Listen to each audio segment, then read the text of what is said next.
Hello everybody, welcome to a breezy, windy, let's say windy, Montezuma. I've forgotten to note the temperature, but I believe it's in the mid-50s, maybe a little colder than that.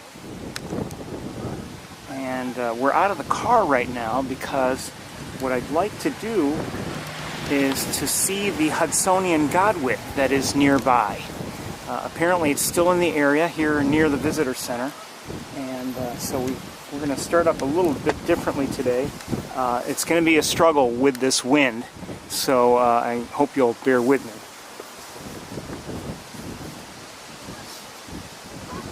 To this point I've seen pigeons, a turkey vulture or two, mallards, I believe I saw a peregrine falcon, northern shovelers, Canada geese,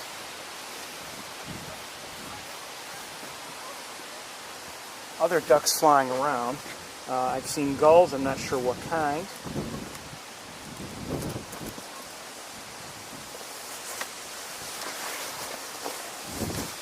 I don't want to spend too much time here at the visitor center, but I'd love to see the godwit.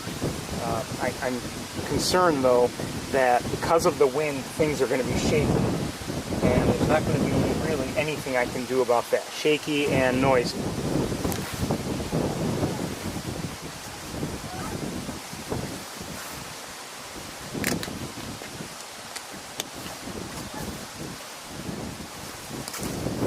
Just getting buckled up here, and I think we're ready to go. Hold on. It's been cloudy, variably cloudy and sunny, and it's just one of those kinds of days. And like I said, I'm hoping to get a look at the godwit, if possible. I think I may have seen it, but I'm not sure. The Hudsonian godwit is a large shorebird, and it would be nice to see it. It's considered a rarity for the area. I've also seen an American black duck. I forgot about that.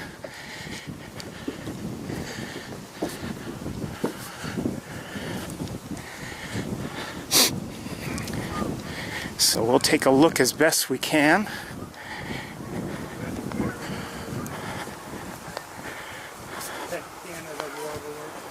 I've had the Canada before.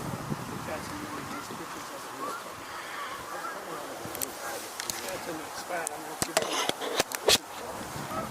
They had 5 good birds. A crossbill, blue-headed vireo, Canada, black burnian.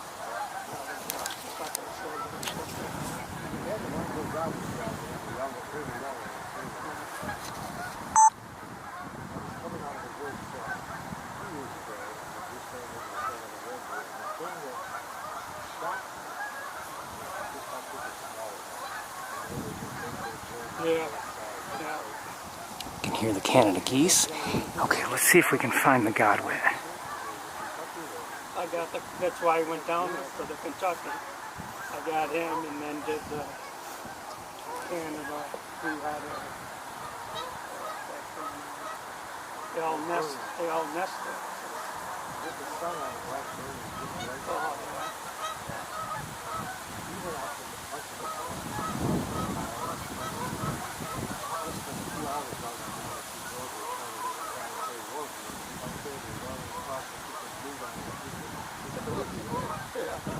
I got real high, so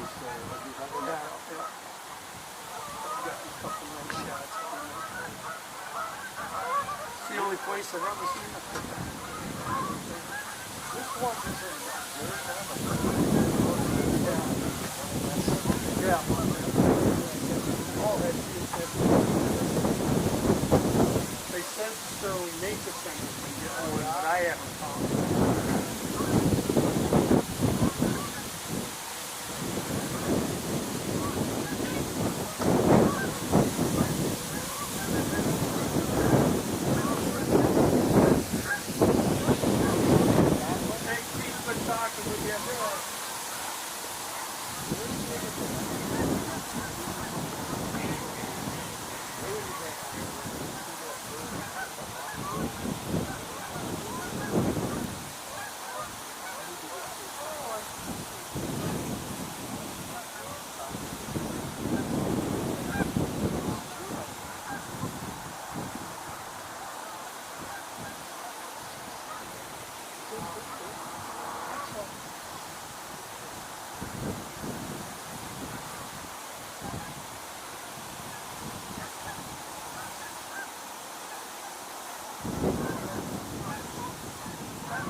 He's right at the back of the Canada Goose. Yeah, the Canada Goose is facing left, and now the Godwit's facing left and walking. Now it's escaping.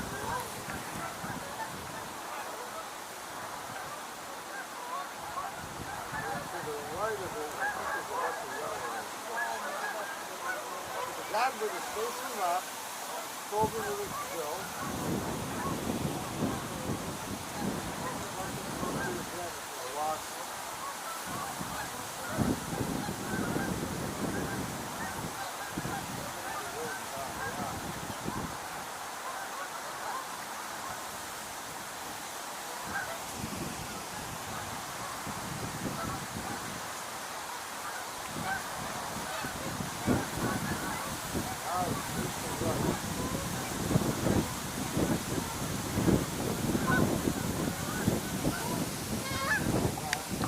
I think I may be looking the wrong direction here, or moving in the wrong direction.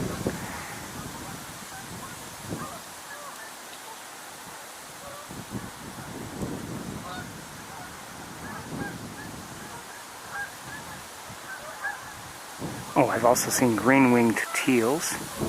Forgot about them.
See it.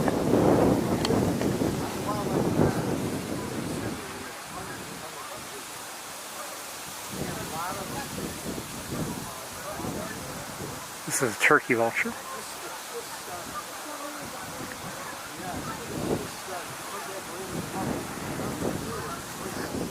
Right over my head.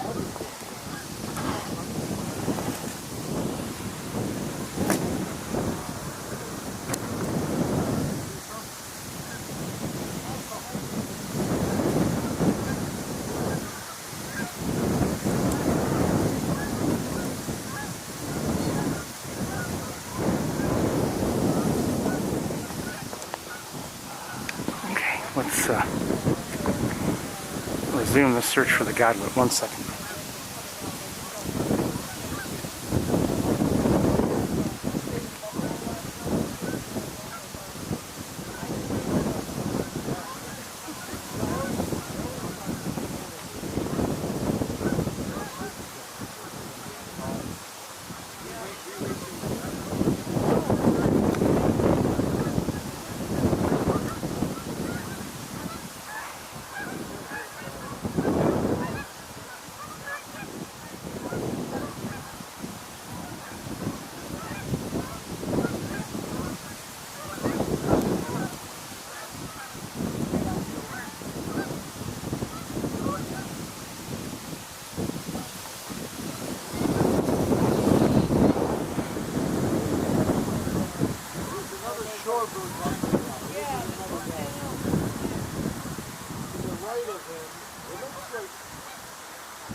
Still there.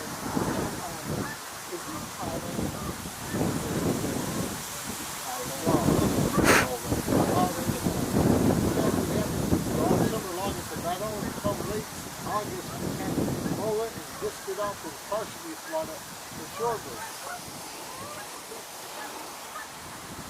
Have you seen the other shorebirds here? Yeah, in fact, it's right now, right next to the gadget, right behind it, there's a bunch of yellow.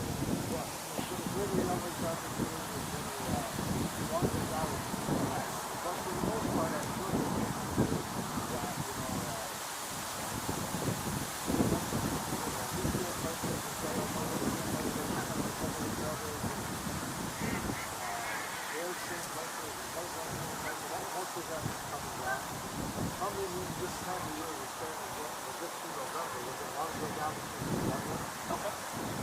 Yeah, I'm down in the DC area, and we were just now getting done then.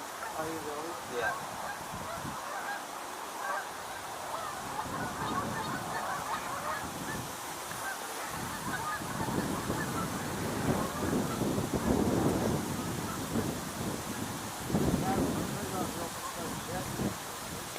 Yeah, no, I saw him again there. There's a pintail there in the back.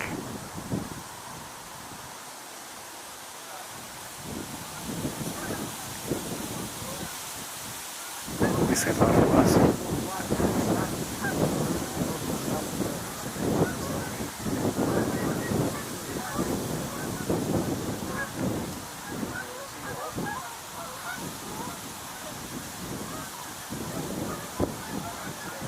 Still haven't seen the godwit. I don't know where it is.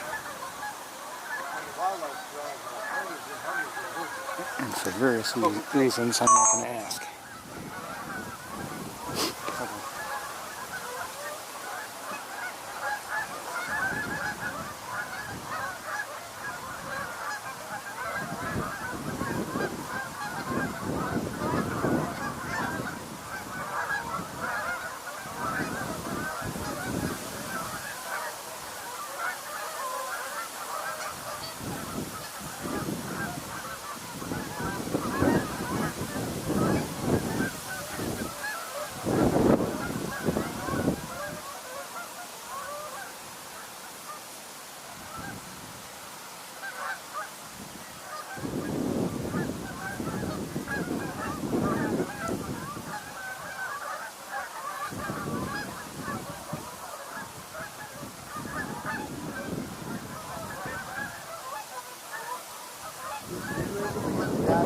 I am not able to. I don't see it. Come and see it through this.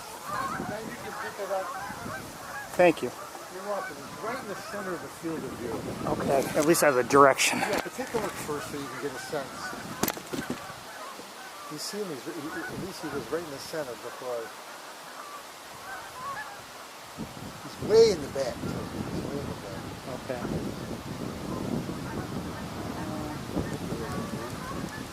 He may have moved. I don't. Oh, maybe. I don't know. Oh, yeah, hold on. He's right in the freaking center. He's almost as far back as you can get, and he's facing us right now, so it's kind of like a... Okay.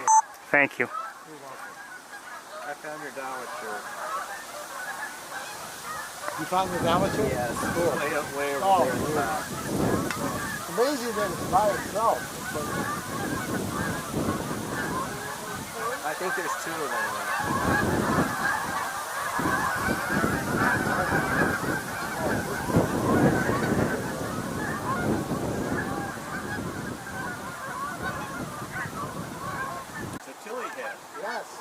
know a guy who might do Hold on. Yeah, they are. Ithaca. No, this is the first time.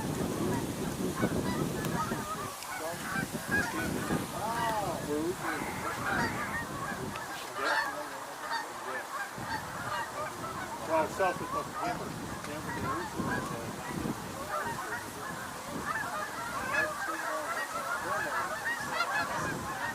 Oh, yeah, yeah.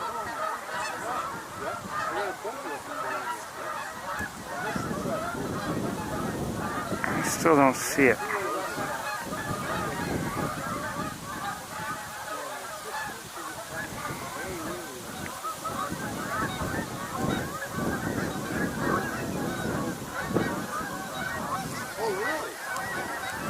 I'm lined up with his scope.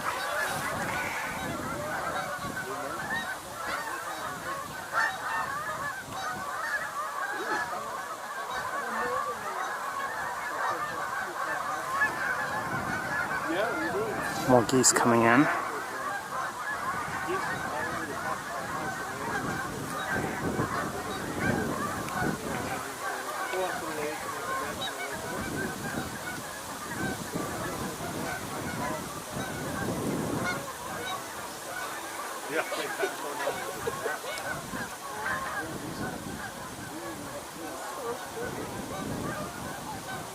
Those might be the dowitchers. I'm not sure. They don't look.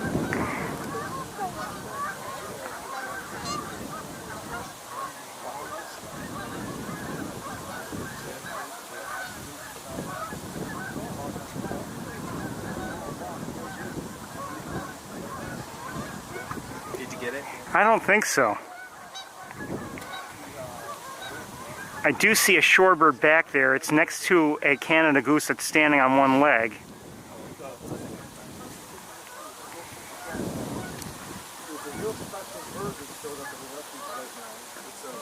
a big shorebird. It's called the Hudsonian Chapter. But I just don't see it. Let me see if it's still there. Here, you can. Well, I may have seen it before, but I need to get my camera on it. So, if you're looking at that Canada goose Mhm. on one leg, Mm-hmm. you're blocked. Okay. You need to come over to my side. Okay. But they should be. They would be right in line with each other. Oh, wait. Because I'm seeing the godwit. Is the godwit over to the right now? I think that might be. So you might be good. Yeah, the godwit. Is the godwit in with the mallards and... It is right now, yes. Okay, I see it. Got its back to us right now too. It's No, facing. Now it's facing right. And it's got that sewing machine going. Now it's walking right. It's walking right behind two geese. Yes. Now it's walking right behind two geese more. Now it's right behind a goose. Yeah, so and he's moved over. I see it. Good. You got it good. It's that Good. bike. Everyone hold still if you can, because it shakes the boards. And the wind doesn't help, does it? Alright. You have a release or something? Hold still if you don't mind. Okay. Thank you. I'm sorry? Do you have a release for your camera? What do you mean? Cable release or? Well, I'm actually streaming live right now. Oh, you're doing video. Mm-hmm. For me, it's right behind the Canada goose. It's scratching itself. As soon as it gets out in the open. What do you do with your video? It's actually on YouTube at the moment. Oh, nice. Awesome.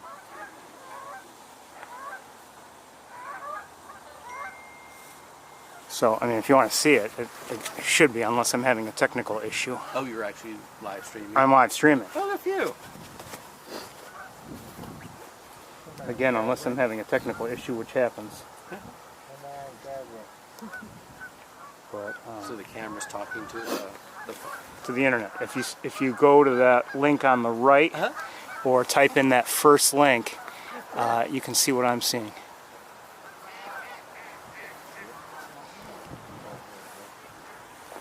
I'm just waiting Sometimes for when I the load goose on YouTube, I black. have to watch a bunch of ads for like 30 minutes. Well, you shouldn't have to. I mean, there might be one ad, maybe, but...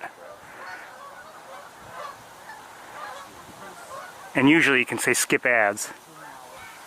You might have to watch one or two that you can't skip. Oh, yeah, look at that. Right, and now it's facing. General ballpark area. Well, go ahead, Alex. It's way to the back where my scope is pointing. Take a look. But now everything's shaking because people are walking, so... And there's a little bit of a delay. Almost as far back as you can get. You need a little image of one so you know what the heck to look for. Is it there? It's walking in the my geese. Yeah, I see a shore bird. Real long bill, kind of upturned. It's feeding. It's a feeding like sewing machine motion. Like really quick jerking motion. No, not really. Because there are two shore birds out there. Okay. I'll have to look for it. 15-20 second delay. It depends on how good my signal is, really. It's usually at least a few seconds. Can you see it? Thanks for sharing. My pleasure.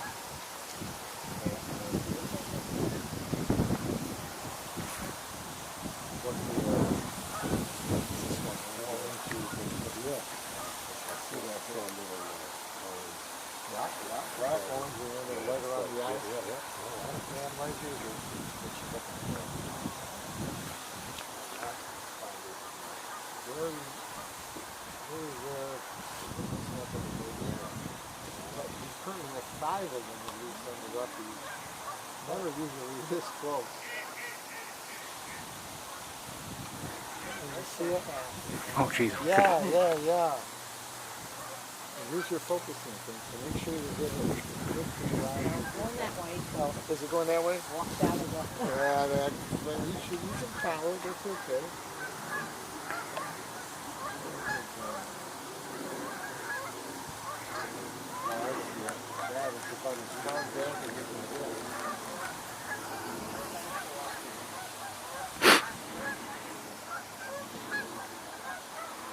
Long journey ahead of us.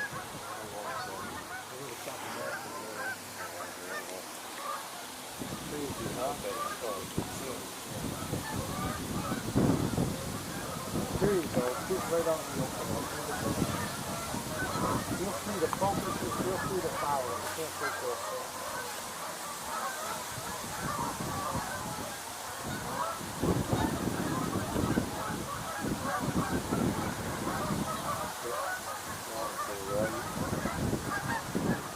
Go, huh? A little bit of an up curve to it.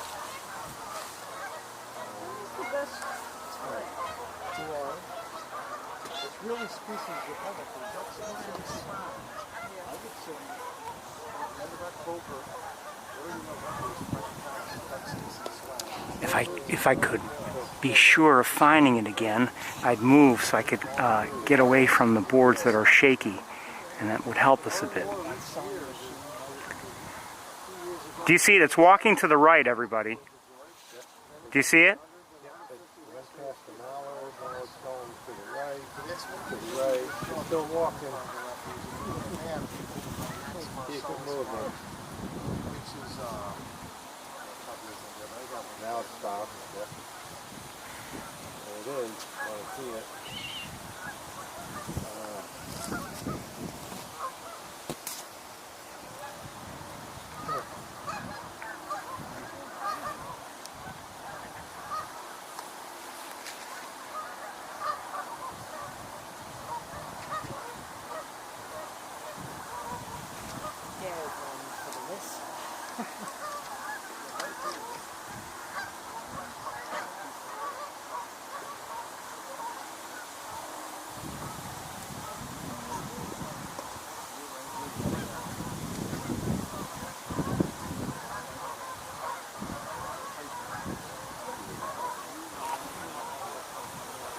Sorry, people are moving around.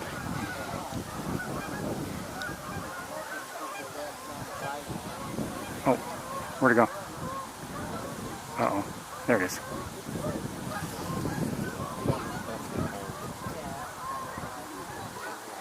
you can see how large it is. It is a large shorebird. But my understanding is there are a few different godwit species, and it's the smallest of them.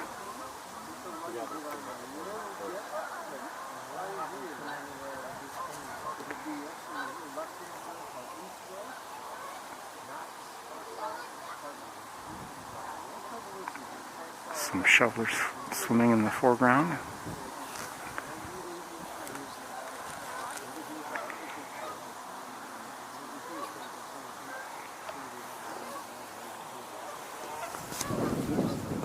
Oh, jeez.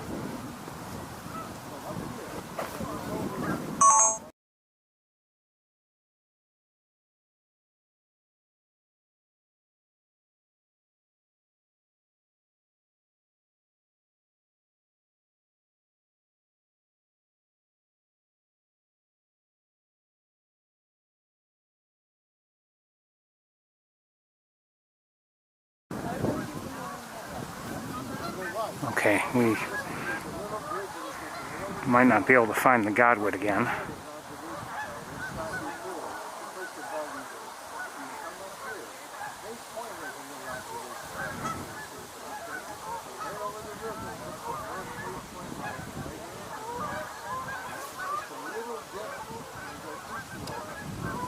You know, we're going to go over here.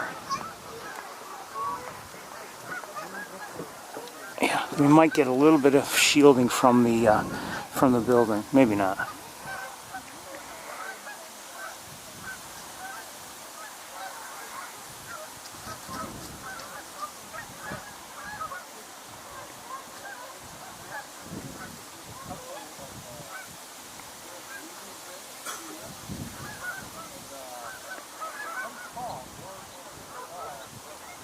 Really not sure where I was looking before.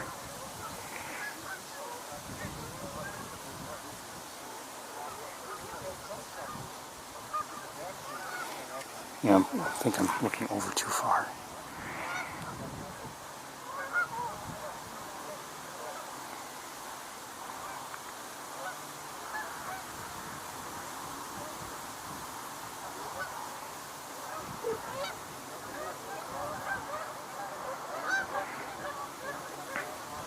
I should check up on you, make sure that, oh, I think we are live, that's right.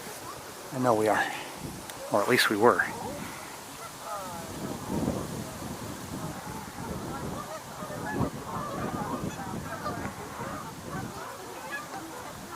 Hi, how are you? I'm not bringing you up. Hi, how are you? How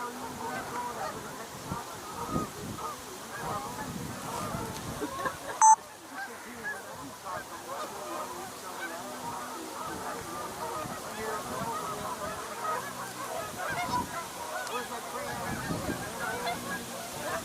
Where's my ice cream cone? Where's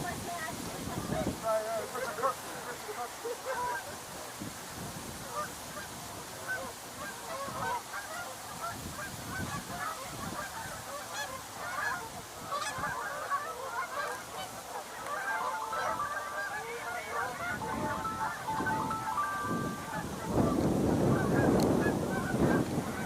Sorry, that's the wind.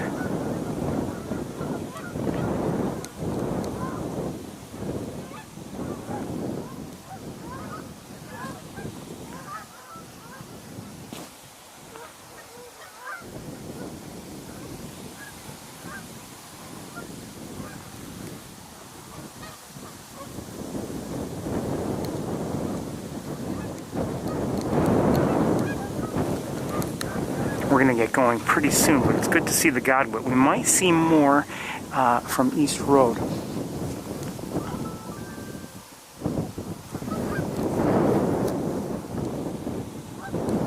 Do you see it again?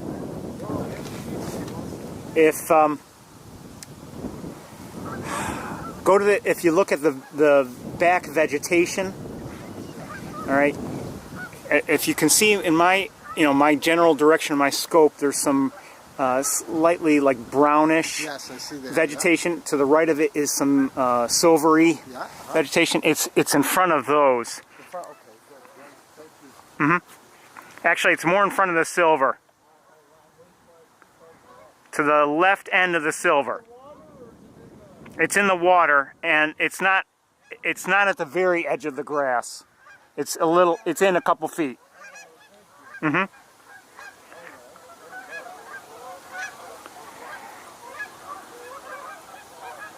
Let's try to get a few more decent looks, and then we're gonna hit the road.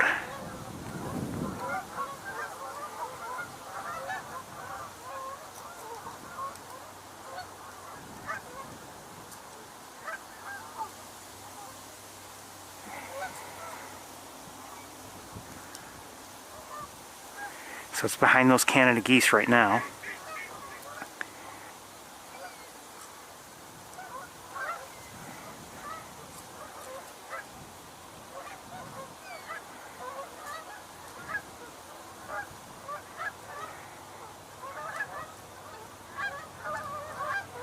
Again, we're looking at a Hudsonian godwit.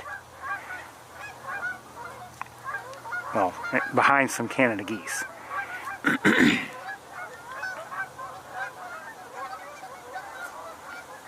And we're just waiting for it to come out from behind the Canada geese. I'm going to make an adjustment to my tripod. Yep, that's better.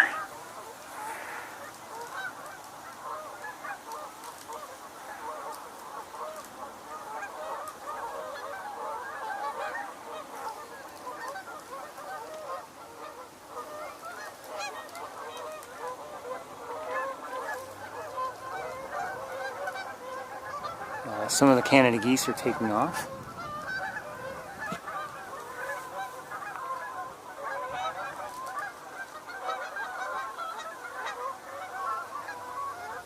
I don't want to move because I don't want to lose track of the godwit.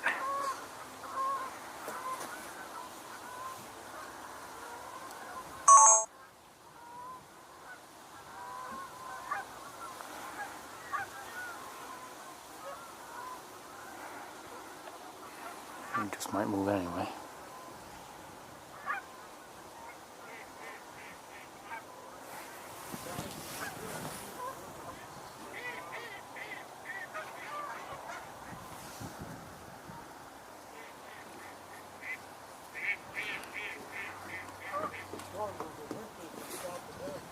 There it is.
There have been reports of the godwits here, both one at the visitor center and then even as many as, I think as many as 4 in the Knox Marcellus Marsh seen from East Road.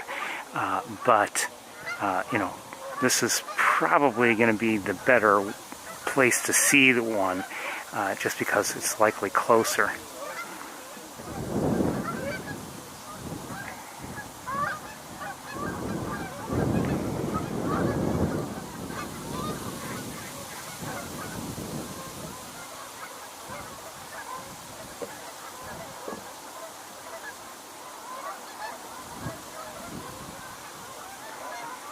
We won't stay here too much longer, but these are the best looks we've had to this point. Again, Hudsonian godwit, large shorebird, larger than maybe most of the shorebirds that we might see here. Considered a rare bird for the area. Hold on.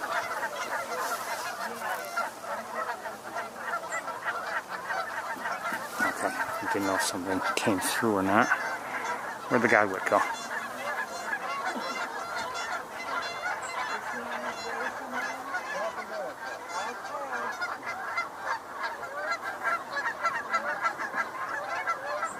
I looked away and I've lost track of it.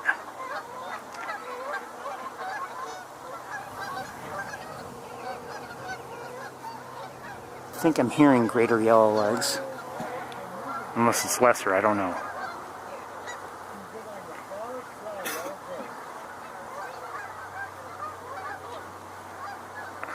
Well, I don't see it, so maybe it's time for us to get going.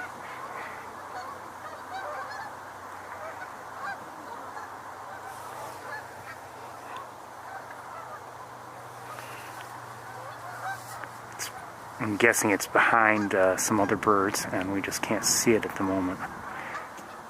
Well, good to see anyway. Glad we saw it.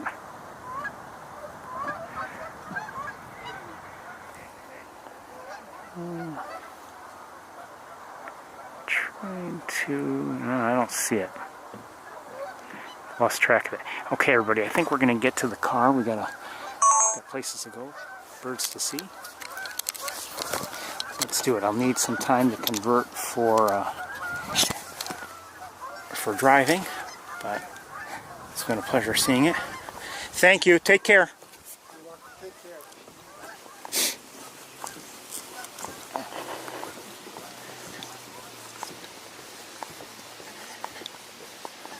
So once we get in the car, I'll need a minute or two.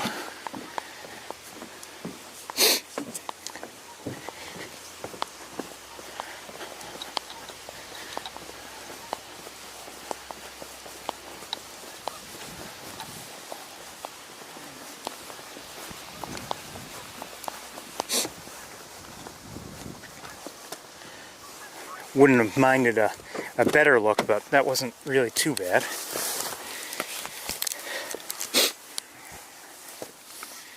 Okay, I'm going to keep you on the scope for the moment, just to hold you. You can, I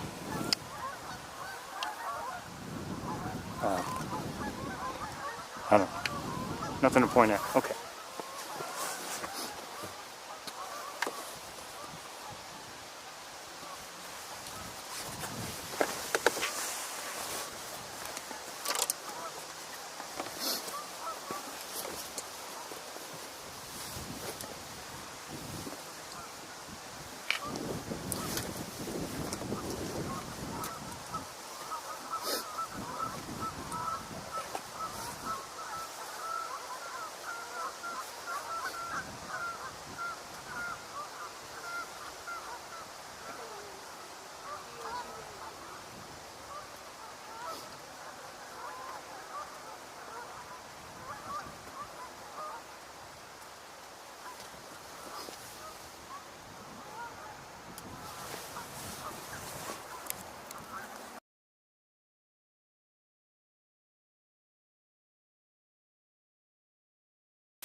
We didn't really look at, but there were Canada geese, mallards, northern shovelers,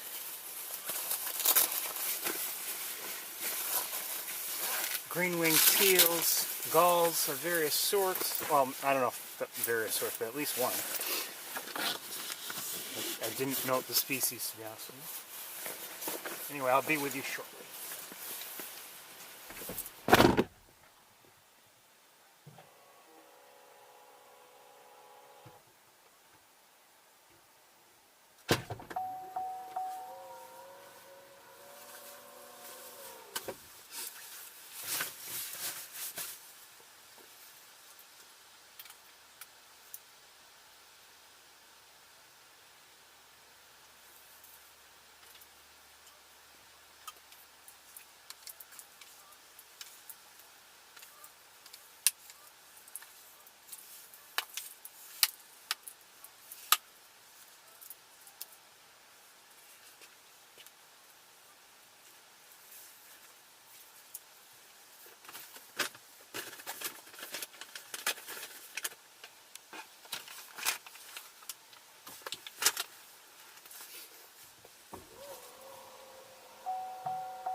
So, no doubt about it, it's more autumn-like weather. Last week was, you know, a little cooler, and the week before was actually warmer. And actually, I don't know about here, but last couple days in my area have been actually kind of mild. And but I saw the forecast for today, and actually it's been reading this all week that, you know, we'd have like maybe 50s, and that is my thermometer actually just checked reads 51. Somehow it doesn't feel that cold, but maybe it is. My hands are cold. I didn't put on any gloves, but my hands are currently cold. It's, as you have, I'm sure, realized now, it's kind of windy, or at least breezy, and we'll just have to deal with it as best we can, which is what we generally do anyway.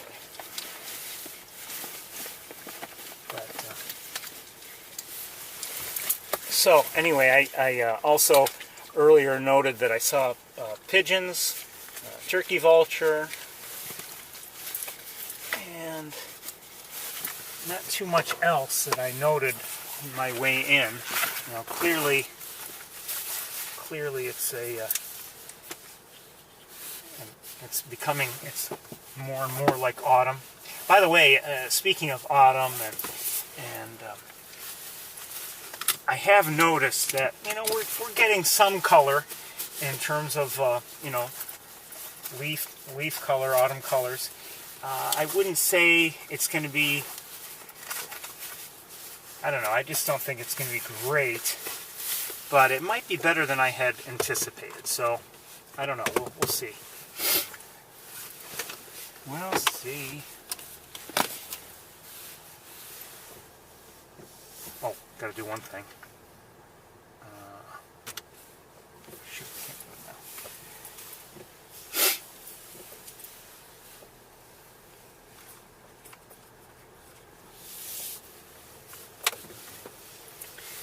In terms of my own bird watching this week, I didn't see anything out of the ordinary, but I don't know why it's doing that.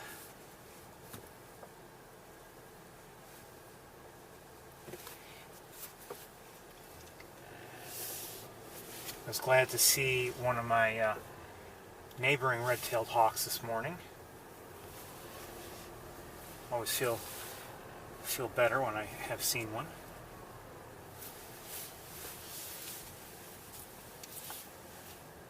Don't know who it was, but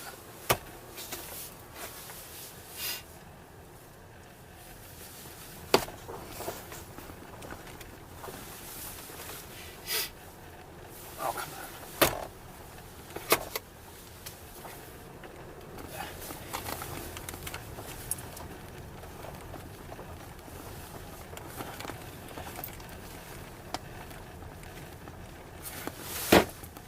Something is vibrating. It's driving me crazy.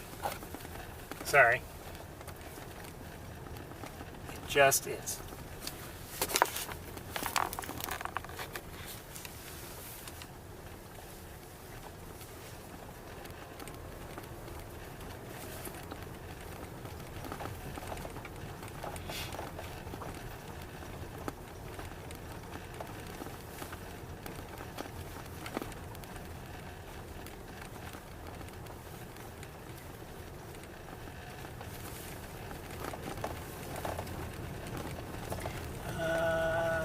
What just flew through? You know, not huge birds. I don't. Hold on a second. Those are gulls up above, I think.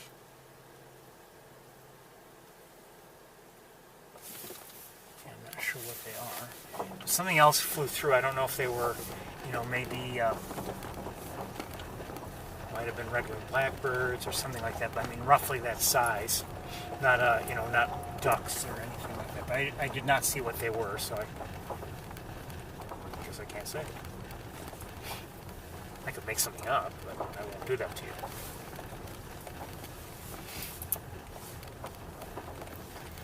I won't do that to you.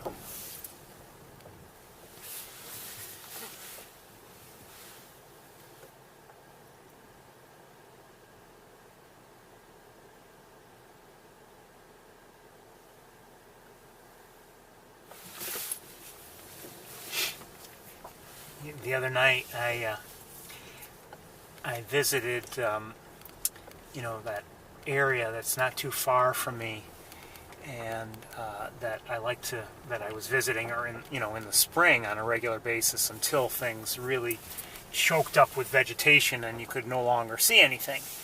And it's still choked up quite a bit. Some things have settled down a little bit, but it's still largely choked with vegetation. Specifically, an invasive species called called Japanese knotweed, and it's really choked with that, blocking a lot of the views. But I went there the other night anyway, and there are a few areas where you can still see, some water and everything. And I'm not going to say I saw a lot there, but there were some species I have not been seeing much of, in my travels, namely American robins. There were a few around. And actually, well, was it yesterday? I also saw some robins either yesterday or the day before in my, near my home. Not in my yard, but, near my home. And, but anyway, back to my visit the other night, and I also saw a great egret there that night, and it was just a peaceful visit to that area, and it's just relaxing, and enjoyed it as much as I could. There was only so much time because the days are getting short, really short, and I really went there just primarily just in case maybe there's some unusual migrant or someone coming through. I actually only saw a few mallards. Didn't see any other ducks that night. And but to see the great egret, and then eventually I saw a great blue heron, and it's just it just goes to show you. I mean, even if it's not a major bird watching trip or major effort or whatever, sometimes just a little bit of bird watching, just to relax, can be quite enjoyable. And I'm as I've said before, I would encourage you, if you know someone who just might appreciate such a thing, encourage them to go bird watching, or to maybe tune in to, well, they could tune into this, but I mean tune into all the various online resources and learn a little bit more about birds, or just, you don't even have to learn about them. If you want to just watch them and see them, tune into one of the feeder cams even.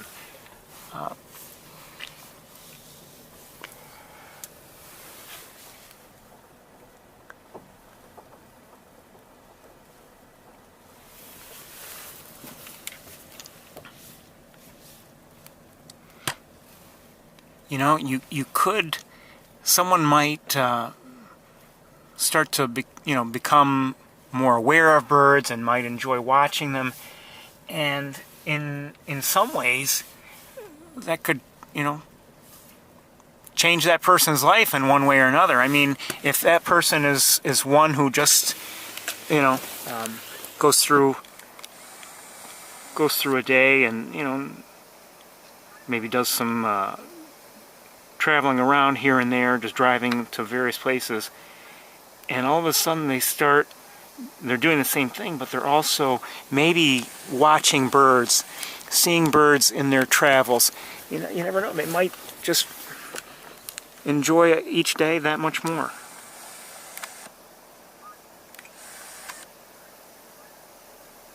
Not sure what those are. They're ducks of some sort.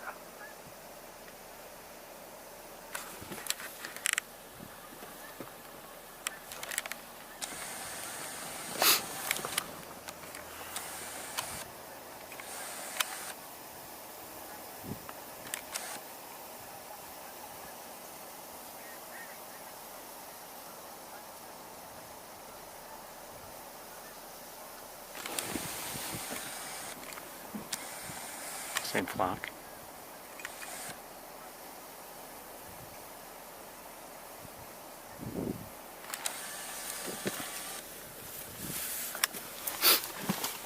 Now, today is, October 8th, and in some ways it's still early in migration, and, but there may be weeks in the near future when we see lots of Canada goose activity. I mean, constant streams of small and large flocks as they come through. Some may be just passing through, some may land. These are mallards.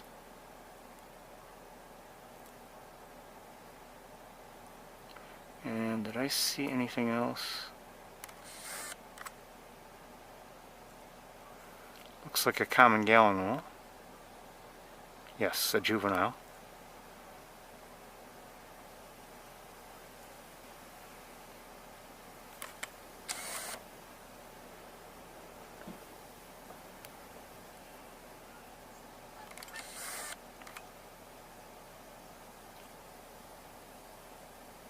That's a pied-billed grebe there.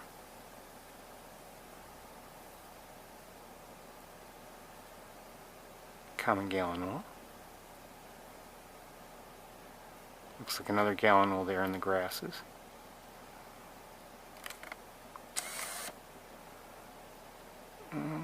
Are those ring-billed gulls? Probably.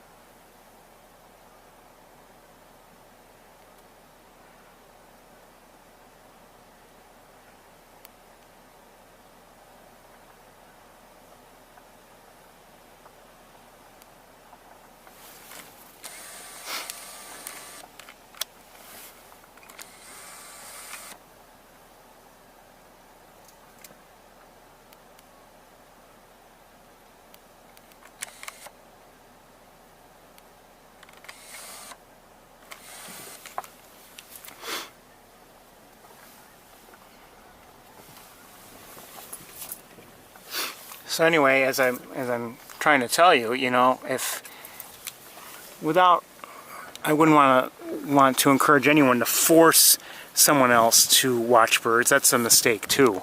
But some people may not realize this is, it can be a very enjoyable pastime.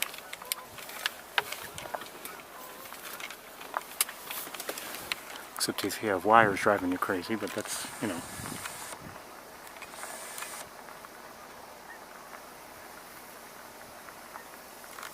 Come on. There we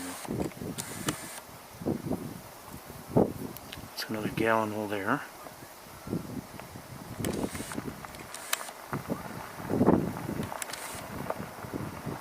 Autofocus is not... Oh, never mind. Drives me crazy too. And there's nothing. This is not tangled. It's just gets in my face as I use the camera.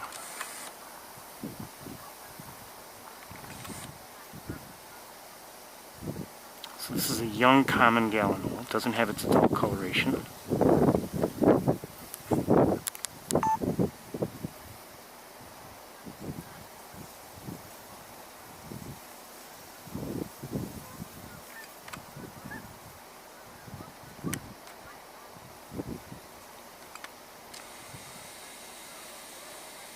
It's not a duck, if you didn't know. It's, but in many ways it has, maybe a duck's form factor, but clearly there's some differences. And if you were to see its feet, if you don't know, they're not webbed feet like a duck's are.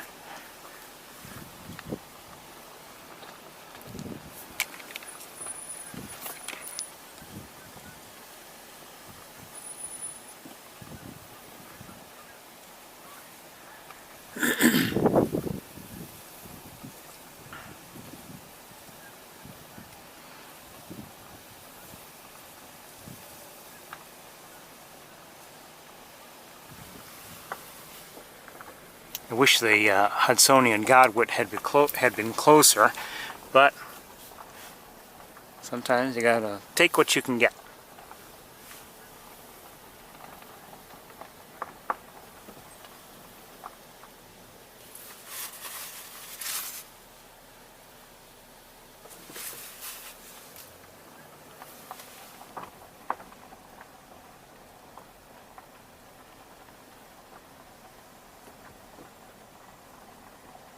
Somebody's splashing around back there. Hold on.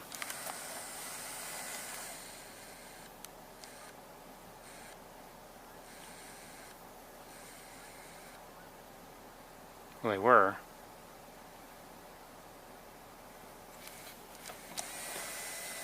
You'll have to take my word for it.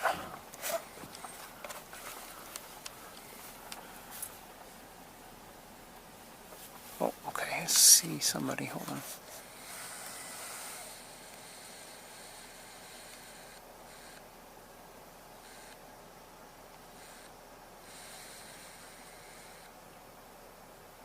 Looks like a mallard.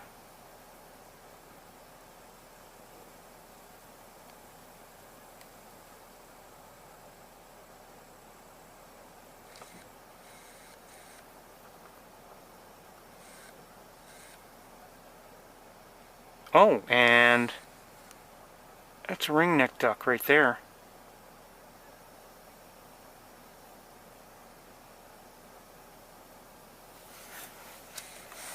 Good to see.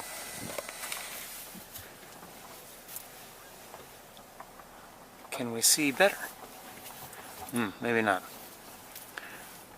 They're getting too close. There might be two of them.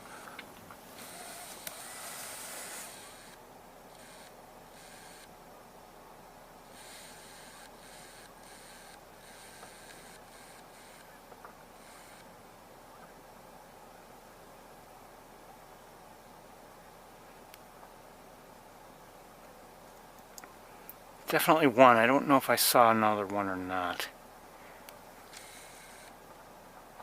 Thought I did, but I may be wrong.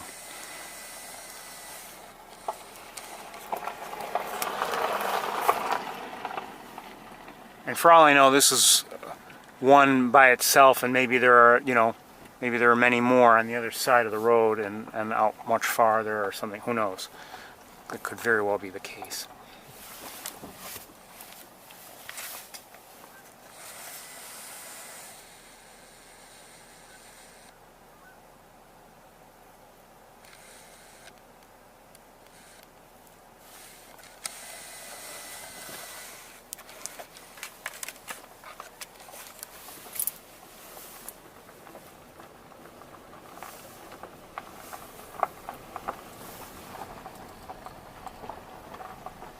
Haven't seen any herons of any sort, anybody in the heron family yet here today. But I'm guessing that'll change before we're done here. I think I just saw a tree swallow.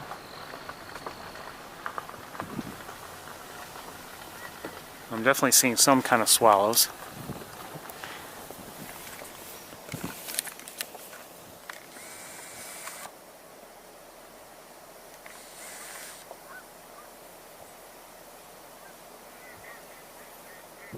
Here, mallards.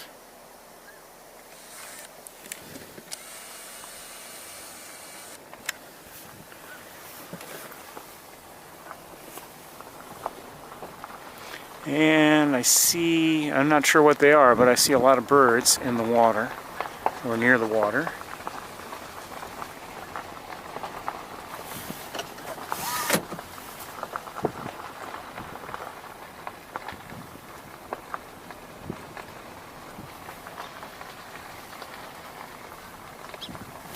That sounded like the chip note of a song sparrow.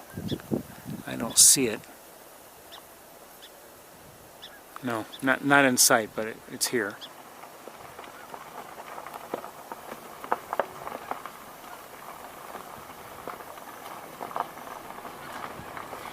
Yeah, I just looked at the clock. It's 2 o'clock, so we've got to get moving.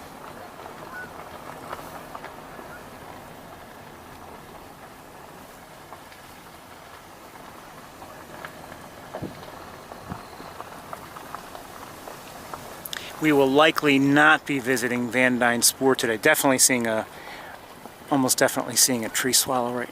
Yes, tree swallow in the air or two. So okay. Good to see them. Just waiting for a clear area so we can maybe look out on the water. Well, it's beyond here, beyond the vegetation looking straight out, that I see a large concentration of birds, especially concentrated here, and it looks like it continues out a ways, but it does thin out. We're hearing from there, I've heard mallards, and somebody just pooped on my windshield, and Canada geese. Oh, and I just heard, it sounded like, I heard that there are a lot of American widgeons here today, so, and I think I just heard one. Things are not getting much better here as I'm driving in terms of a clear view.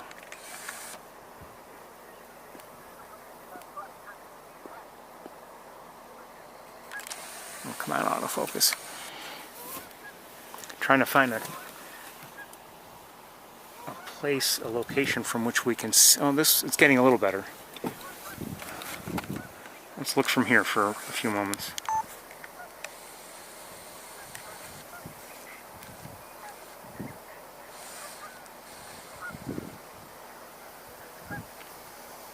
So already we can see American widgeons.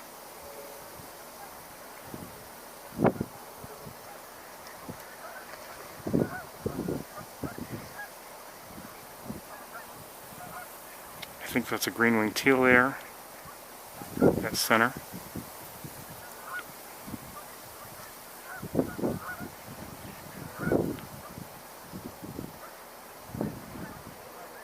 More green-winged teals here and there.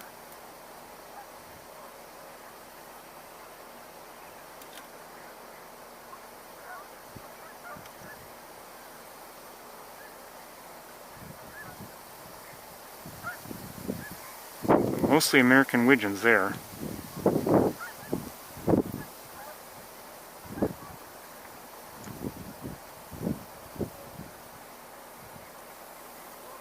Is that a black duck, an American black duck? I don't know.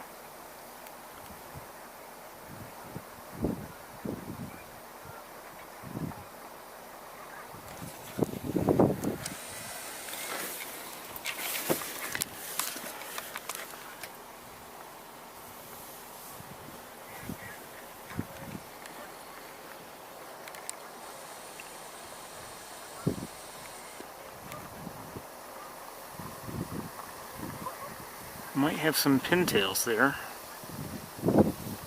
Northern pintails.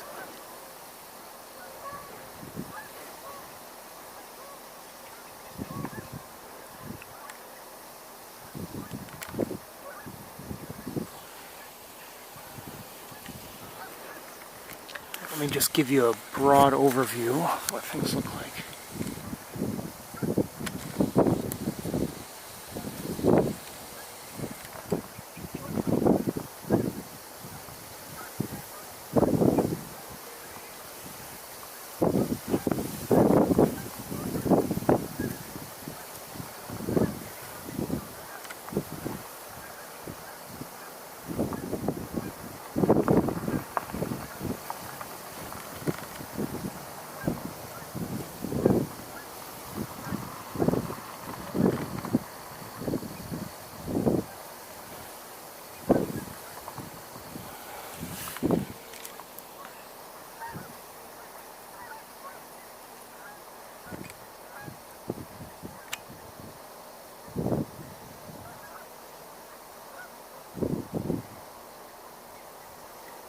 Definitely some pintails out there.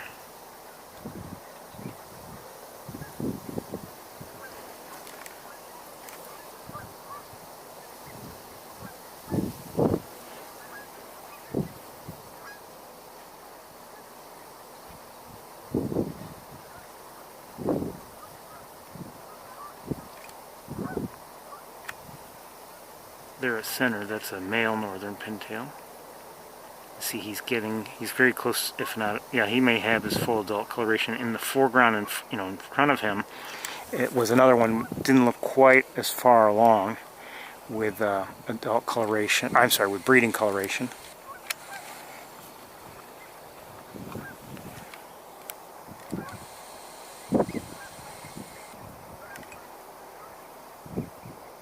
These are American Widgeons, for the most part.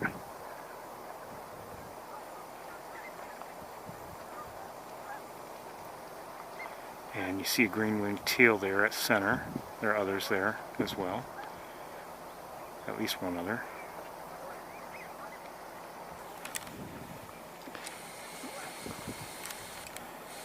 I'm going to try, try to, well, I don't know, that might be too shaky. My problem is, just here in the car looking over that vegetation is going to be difficult. Hold on a second. Okay.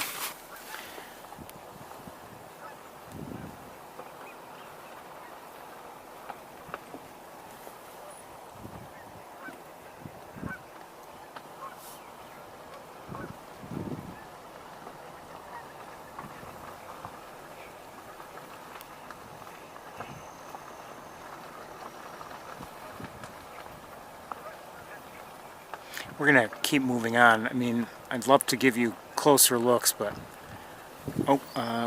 again, I've got the vegetation in the way.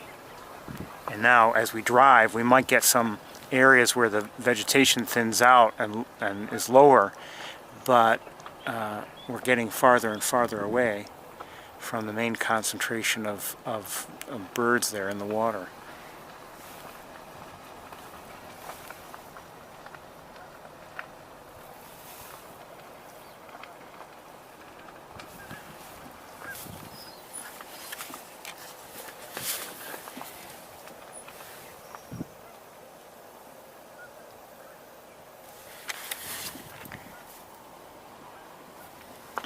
It's just interesting that they're located where they are located, the birds that is.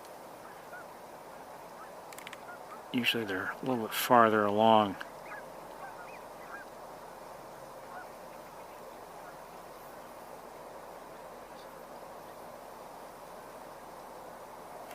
I really would like to give you a good look at some American Widgeons.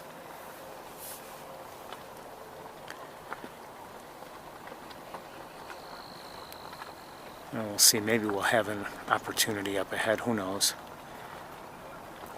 The main concentration, sure, they're here, but even if these tall grasses here were not here, it seems like just beyond them there are more grasses that are, maybe a little bit lower, but still blocking our view. So it's not like as soon as these grasses here in the immediate vicinity clear out that we'd have a clear view. Now, wait, this might not be bad.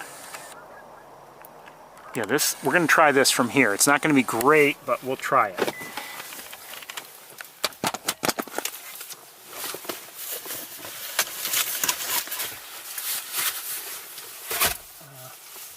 I don't know. We'll see. I think we still may have some of these grasses.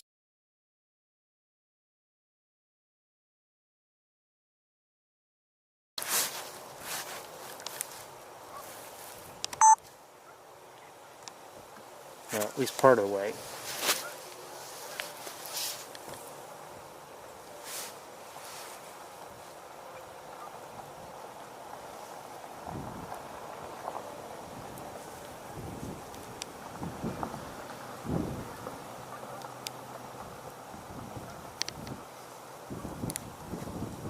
So there in the center is an American Widgeon, and coming up behind it, that I believe is probably a green-winged teal.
So again, we're looking at green-winged teals. Well, these are American widgeons, and green-winged teals are the smaller ducks.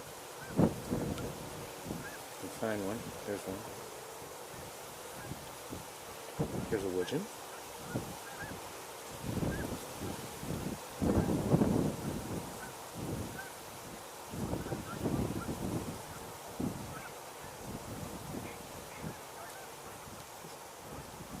This one here is a male, by the way.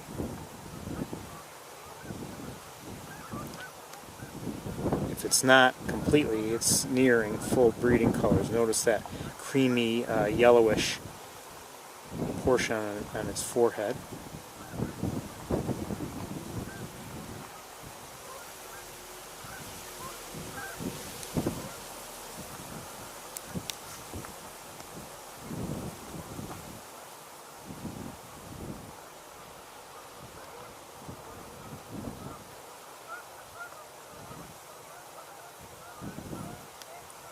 We won't get super close-ups because they're not very, very close, but anyway, we're going to move along.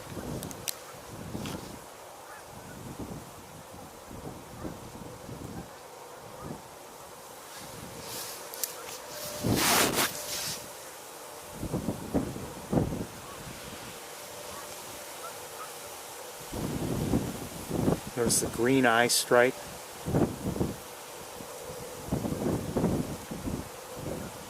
Now, we have on, I think at least a couple occasions, seen Eurasian widgeons, and usually that's a rarity. It's considered a rarity around here, but we might, sometimes there's one around, and they have a, of the males anyway, have like a reddish or orangish red coloration on their head as opposed to that green. Okay, we're going to move on. You know what? I'm going to leave everything in place.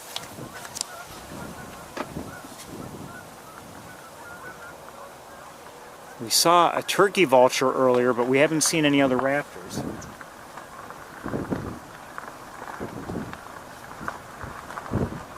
I did see, I believe, a peregrine falcon. I'm pretty sure I saw one, but I'm not positive.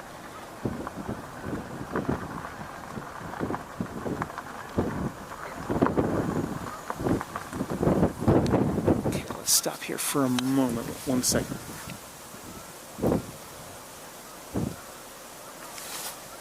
Let's look at some teals. A little bit better, maybe.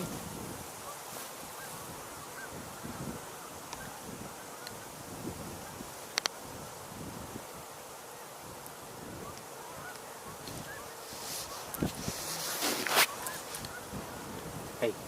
Oh, everybody just took off, or a lot of them just took off. But they're flying out.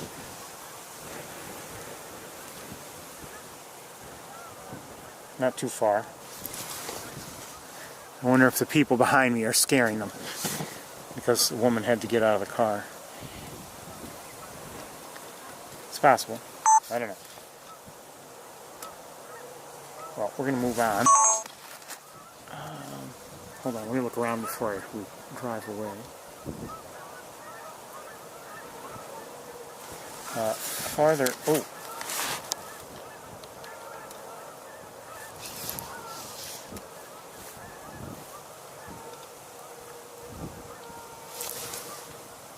Oh, there's an eagle.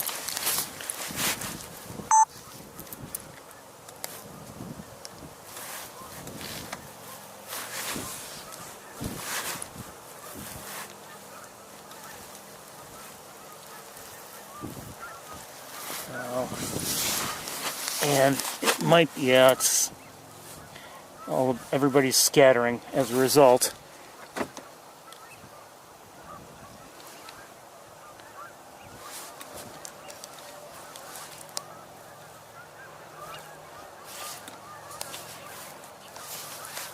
I'm pointing backwards, essentially.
Sorry, I'm going to lose track of it because I've got an issue here. Okay, hold on.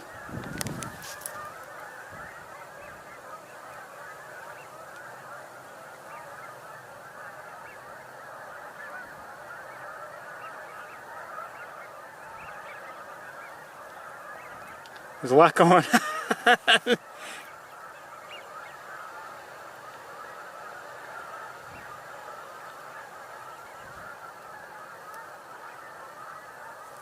I get the sense that was kind of a one and done effort on the Eagles' part, if it was even an effort at all. I don't know.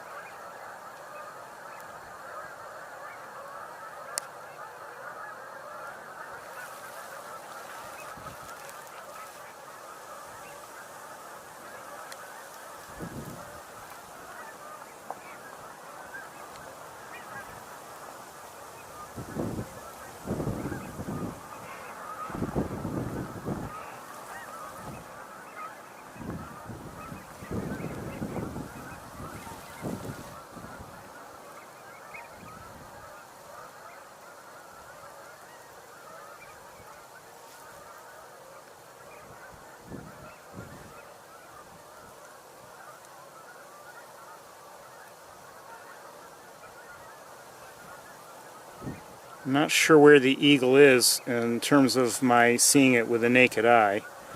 Uh-oh.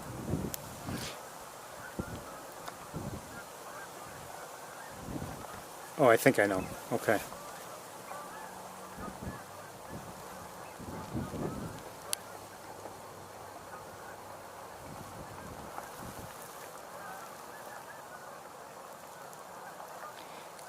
It is climbing higher, if you can't tell, but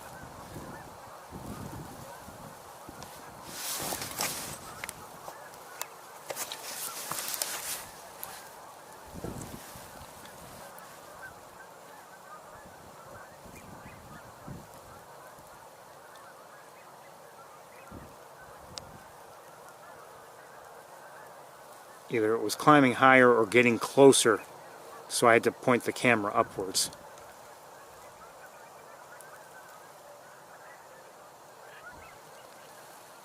I think things have settled down quite a bit, so yeah, I mean, I'm looking at it now with the naked eye. It looks like it's not necessarily ready to go after anything nearby. Hope you enjoyed that.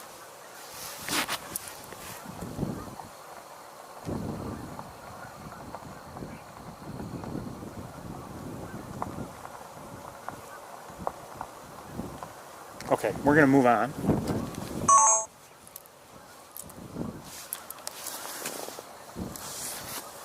One second, I just want to look at one or two things.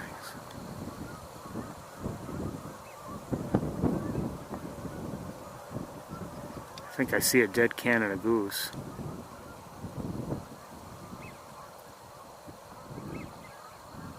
I'm guessing that's what it is. Poor goose.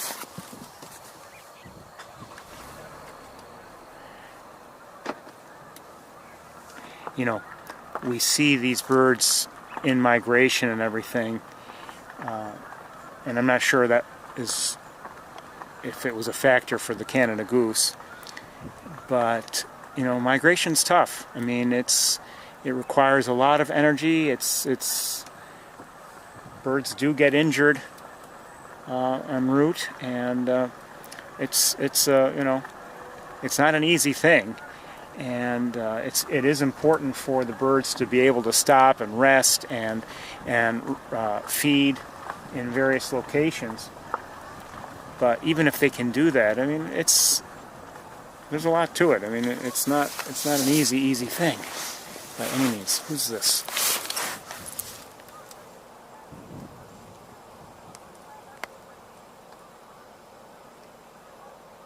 Oh, are they pintails?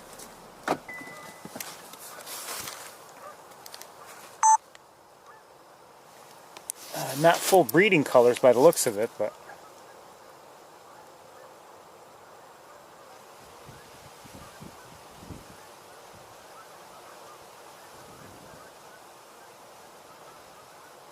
So these are northern pintails, or at least this one is. The one, yeah, they're both northern pintails. This is a male. He doesn't have his full breeding colors. And this is a female. Both beautiful ducks. You lighten it up just a bit.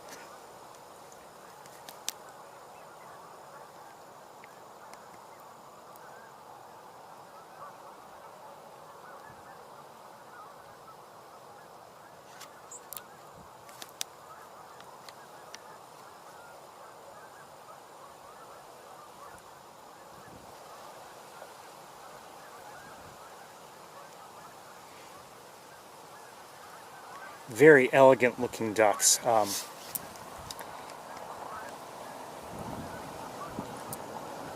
Long necks, just beautiful.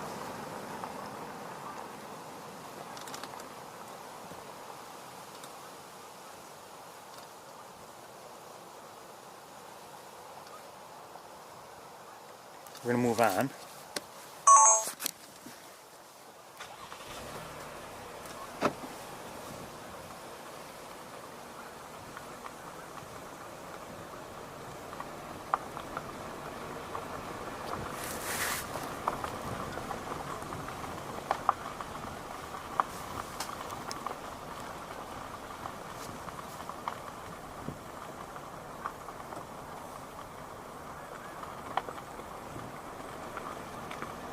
You know, I love sapsucker woods, and we've seen a lot of good things there over the years.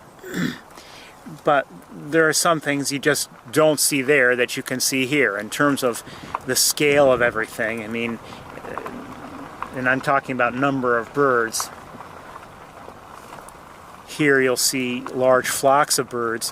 There, large flocks of anything. You know, you might see maybe a large flock of starlings or of maybe red-winged blackbirds at the right time. You know, a mixed flock of blackbirds. But for the most part, you know, we'll see large flocks here far more often, and certainly of ducks.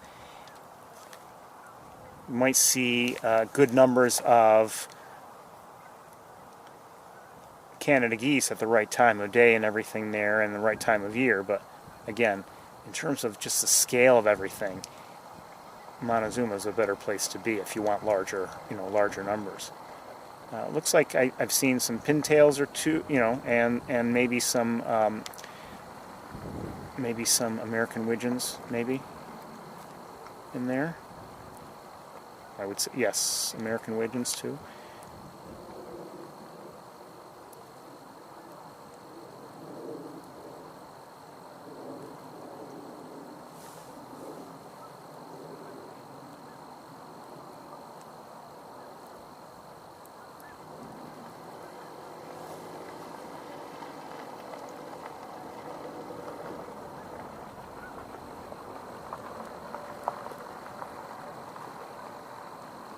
Let me hold right here for a second. I want to look with binoculars. Okay, you know what? For now, let's stop right here and take a look. Oops, sorry.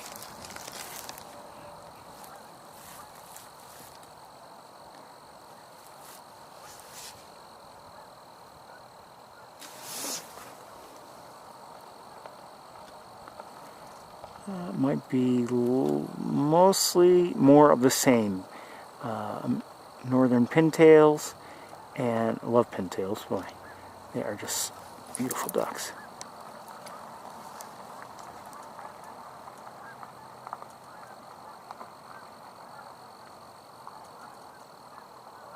Out there it looks like it's mostly pintails, but there's a widgeon there.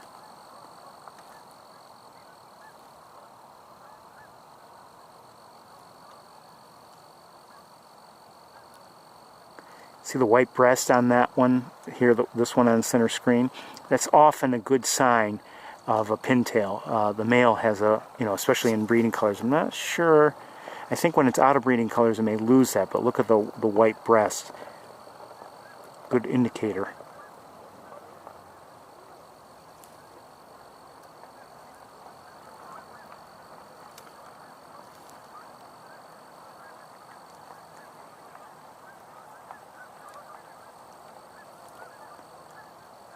So it's mostly pintails. Let's continue on.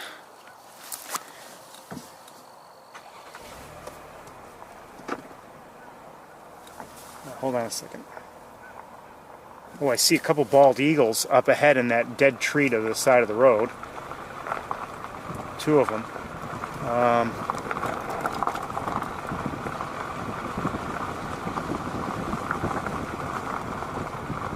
We're going to try to get a look at them if we can. I'm sure other people are. I just hope no one takes a spot that we would want to take. Oh, hold on. Wait. What's that? What am I seeing? What's that in the air? Probably starlings, if I had to guess.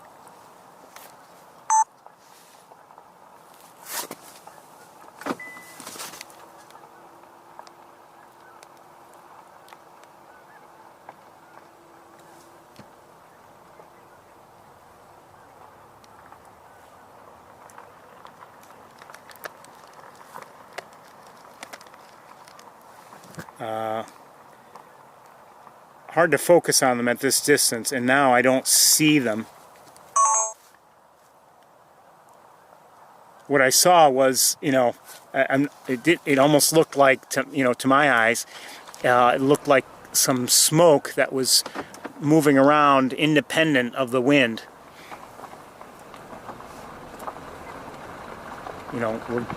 Relative to the wind, it was a very unnatural movement. Haven't seen any kind of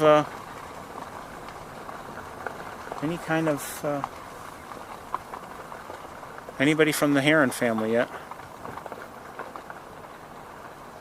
Okay, the eagles have drawn attention of people, and I don't know if we're going to find a good way to see them. That's my concern.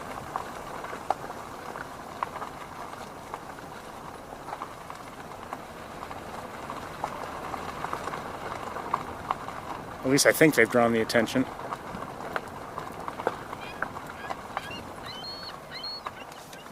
Some teals here.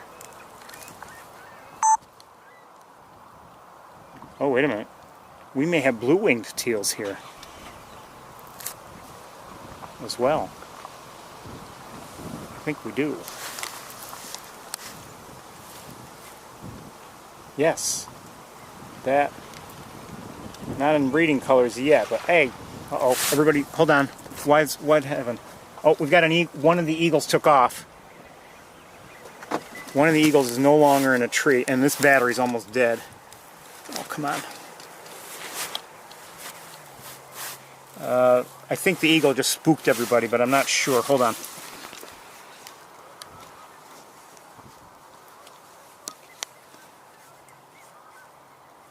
Probably on the wrong camera.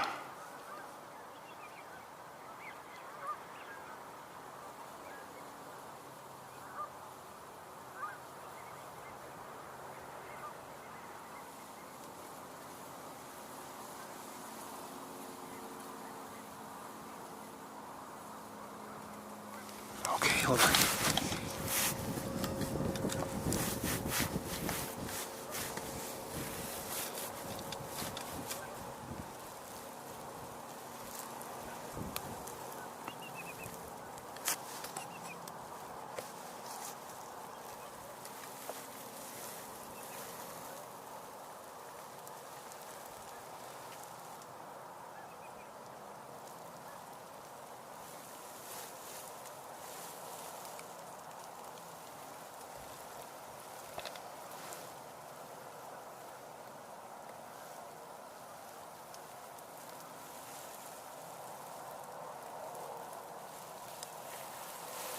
Where'd you go?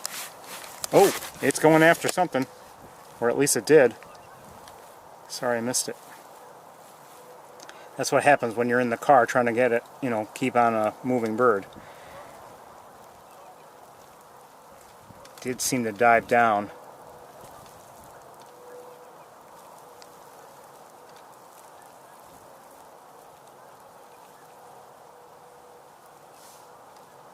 The other one has left the tree also, as far as I can tell. I don't see it.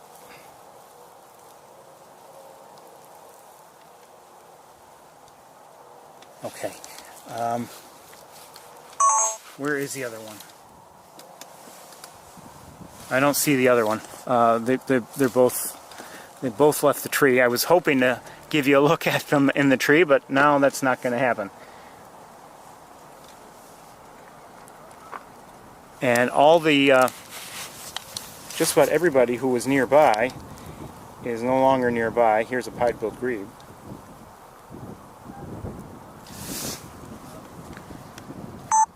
Oops.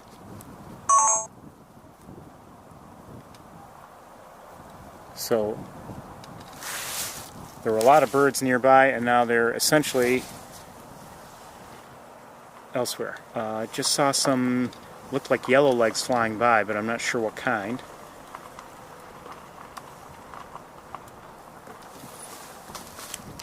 What kind of shorebird that is. There they are. And I don't think we're going to see them well. And let's look at this gull here, and then I have to change the battery very soon.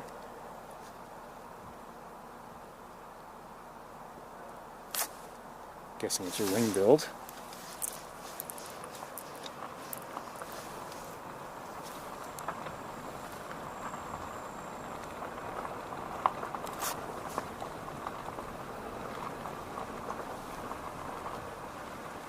And who is...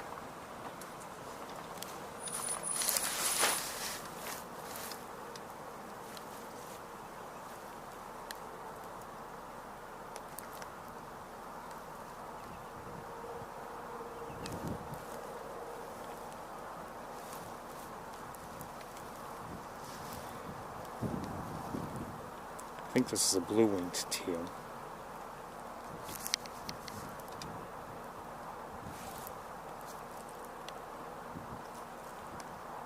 This battery's got to go very, very, very shortly. And one more. Oops. Yes, I believe blue-winged teals. Okay. No males, or at least nobody in breeding colors there. Okay, let's switch cameras.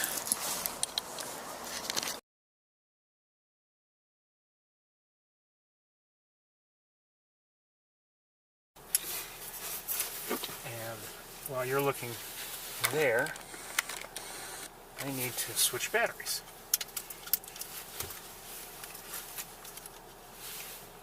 Come on. There we go. Oh. Oh, that's right. Okay. Where are the batteries?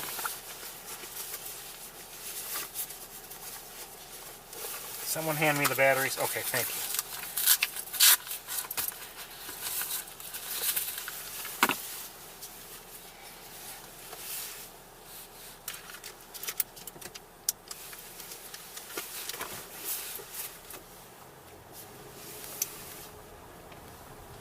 So anyway, the two bald eagles had been in that tree up ahead, and I was hoping to give you a look at them, but then they both left. One I didn't see take off, but we watched it a bit. The other, I don't know where it went or when it went exactly, but it was still there when the other one was flying around and scaring everybody.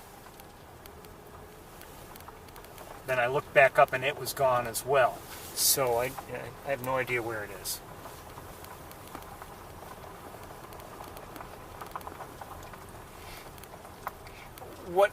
But you know, we're getting a taste for what Wildlife Drive can be like in you know, during the migration, the fall migration. It can be occasionally pretty exciting. You may have thousands of birds out there. And we're seeing quite a few birds, you know, already. Maybe not, you know, huge numbers of species, but today anyway, what have we seen in terms of ducks out there? We saw American widgeons, green-winged teals, blue-winged teals, and northern pintails. Heard mallard, but we didn't look at any. And there may have been other ducks as well. And we have in total today. We also saw a ring-necked duck, and we saw. Did I show you northern shovelers? I don't remember if I showed you any, but I definitely saw some. Oh, we did see some. They swam through our view, and we did see mallards, I believe. So I mean, you know, several duck species are here today, obviously already, and there have been days in prior years when we've seen large flocks of ducks out there, and you know, very often with a good variety, you might see 10, 12, 13 or 14 different species of ducks out there.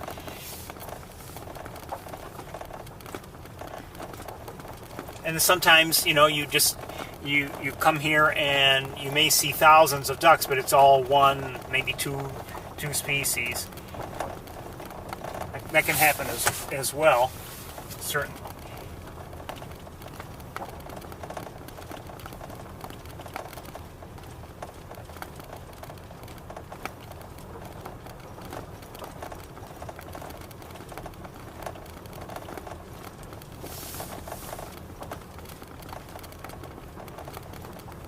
Obviously, I'm not showing you anything now because there's nothing to see, or at least nothing that I'm catching with my own eyes.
I've spoken a bit about the stream that's within my view from home, and you know how it, or at least over the last few years, it chokes up with vegetation during the summer, making, you know, completely blocking. Well, yeah, just about completely blocking any view I might have of the water's surface. You know, spring starts out okay, and then things grow in, and then it's almost as if the stream's not there. I mean, there's vegetation, and granted, it's different vegetation than just the grass that's on either side of the stream. But my point is, in terms of actually seeing water, it's like there's nothing there. But in you know, the last couple weeks, it's starting to really that vegetation is starting to die off, and there's now some, you know, there's some viewing of the water. Not completely by any means yet. There's still some areas that are completely choked, but it's been nice the last few days to see ducks down there, and I know I suspect it's not simply a matter of the ducks were there before, but I couldn't see them, you know, because of the vegetation. I believe they just weren't there, but they've been returning there a little bit. And who's that? Hold on, I think it's a crow. Looks like an American. Oh, wait a minute. Hold on, American crow and. Anybody else? Probably not. Let's look at very quickly at the crow. It won't be a great view, but we'll take it. Come on.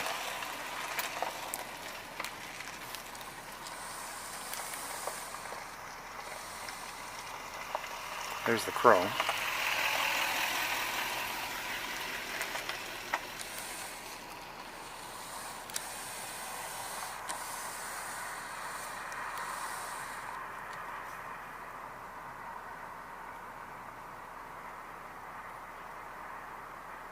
Yeah, okay, that is something. I wasn't sure. That looks like a great blue heron there.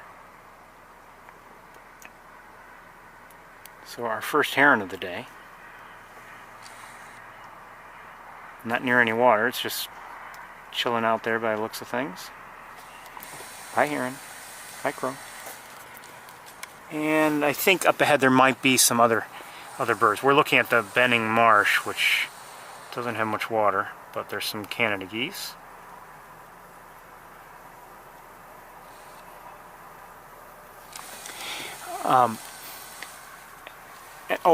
And there's some other Canada geese closer.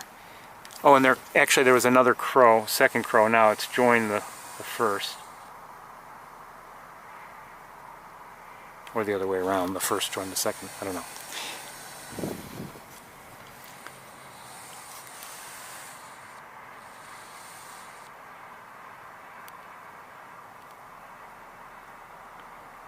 Just relaxing by the looks of things for the most part. Nobody really grazing or anything.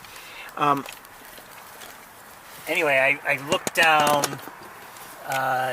yesterday at that stream, and what were mallards turned out to be, with a closer look, mallards, and also one American black duck, which looks a lot like mallards, you know, but I could see it was something different. And I also saw a green-winged teal, which, you know, with the naked eye, given that distance, might look a lot like a mallard, but it was a little smaller. But from, you know, again, over that long distance and with the naked eye, it was hard to discern that it was smaller. But, you know, it's just a pleasure to see such a thing. And, you know, you should, as was suggested to me years ago, you should bird every bird. You know, don't take for granted that you know for certain what's in a given flock, because you might find a surprise in there.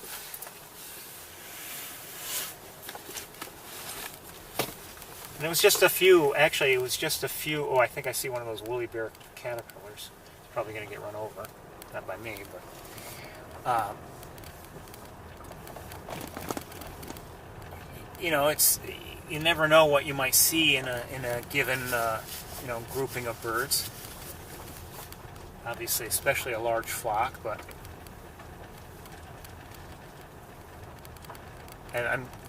that grouping of birds was probably all of 5 or 6 birds. Now today I looked, I did see you know, ducks down there again, and there were mallards. I believe the black duck was there. It looked like a sparrow just flew across the road. But I don't see it. But I did not see the green-winged teal this morning.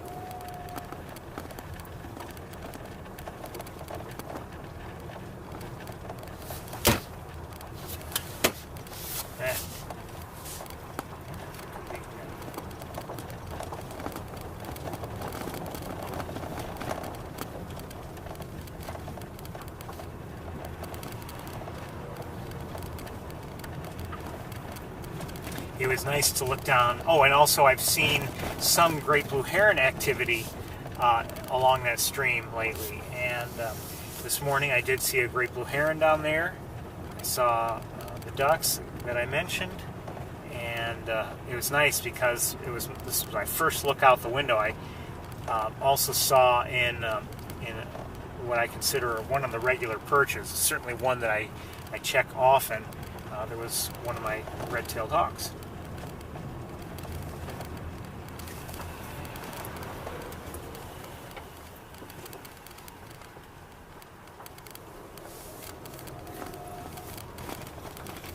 It's always nice when, you know, all I need is a quick look sometimes. and you know, get to see my hawks or some nice variety of birds. And then there are other mornings, actually earlier this week, 2 or 3 days actually, my first look was met with fog. Lots of fog in my area, and I couldn't see anything.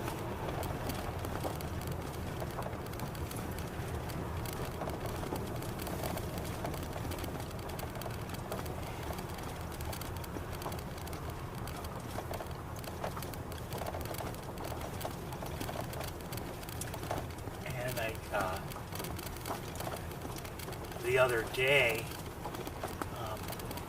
was one of those days. I believe it was one that started out with fog. If it didn't start out with fog, it certainly did not start out with a sighting of one of my hawks. And I, kept looking, during my morning routine. No, didn't see anybody. In my travels, no, I wasn't seeing anybody. And starting to get to the point where I was thinking, okay, I'm probably not going to see a hawk today. And I had to make a stop before lunch that day. And I wanted to make the stop before lunch, but then I realized, oh my goodness, I just, in my normal travels, I forgot to make the detour and make that stop. Okay, I'll just, I decided, okay, I'll just make the stop after lunch, no big deal. Just would have preferred that way. Let's take a look at what's here. And it was a good thing I did, because I did make that stop, and as I was going back to my car after the stop, that's when I saw my first and only red-tailed hawk of the day.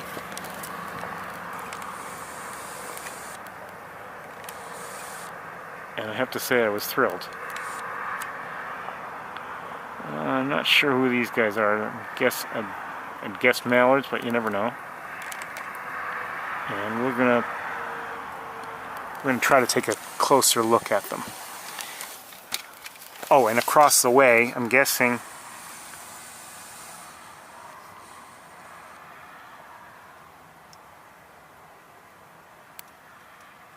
probably starlings, but I don't know. Alright, let's switch cameras.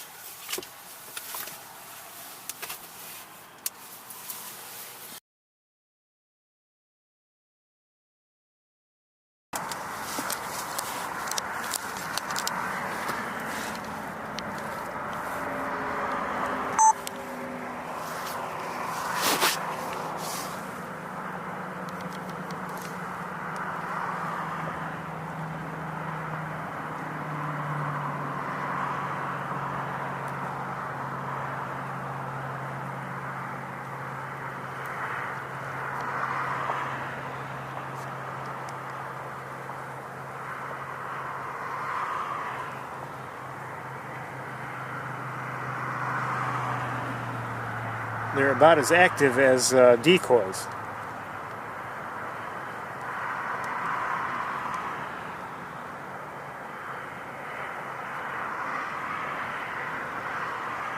But they're real, and then, they're moving and everything. Here we go.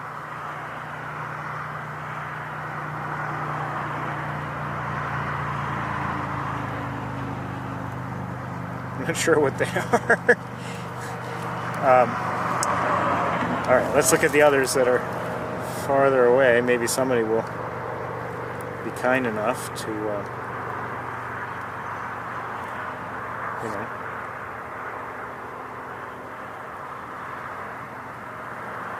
And maybe you can see better than I can. That's very likely.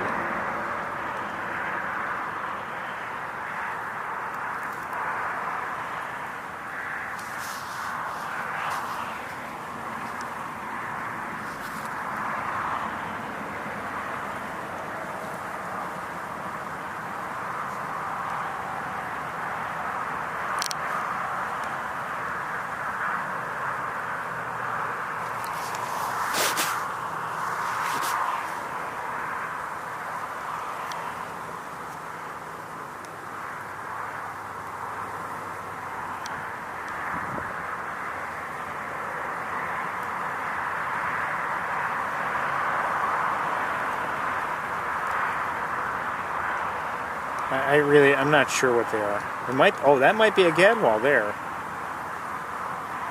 That slightly oddly shaped head. So I'm wondering if we're seeing some gadwalls here or not. Again, I can't see them very well. Maybe you can see them better than I can. Okay, we're going to move on anyway.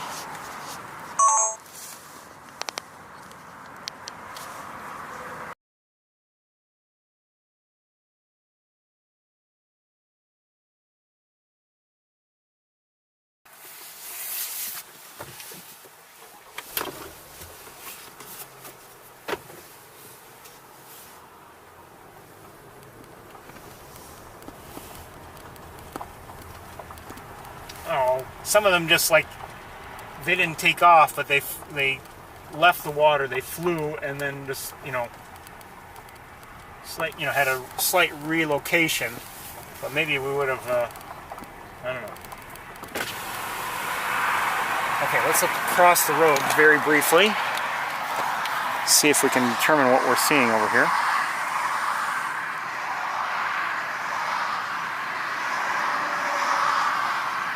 I would say starlings, yes.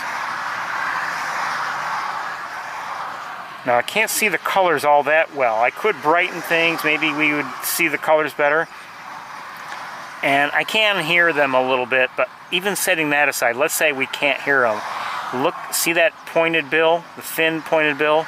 That's a good sign that you're not seeing, for instance, some of the other starlings are not blackbirds, but some blackbirds that might resemble them closely. So, if you were seeing a common grackle, and with the longer tail and everything, that would be a good sign. But even the bill of a common grackle is thicker and heavier looking.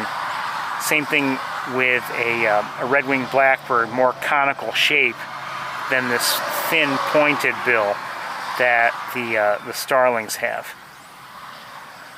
So, seeing them essentially as a silhouette. What am I seeing up here? Hold on. Looks like a couple of eagles. Same eagles we saw before? I don't know.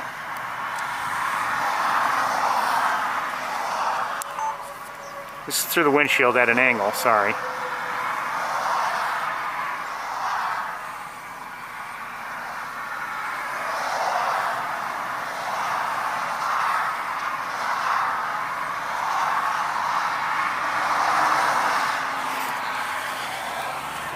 Hold on, let's see if we can get them direct.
Hold on.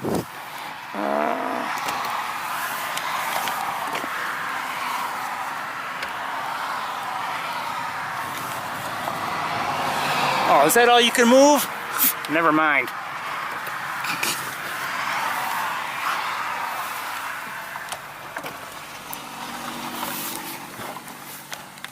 Hold on, we got a Subaru coming through. Slowly.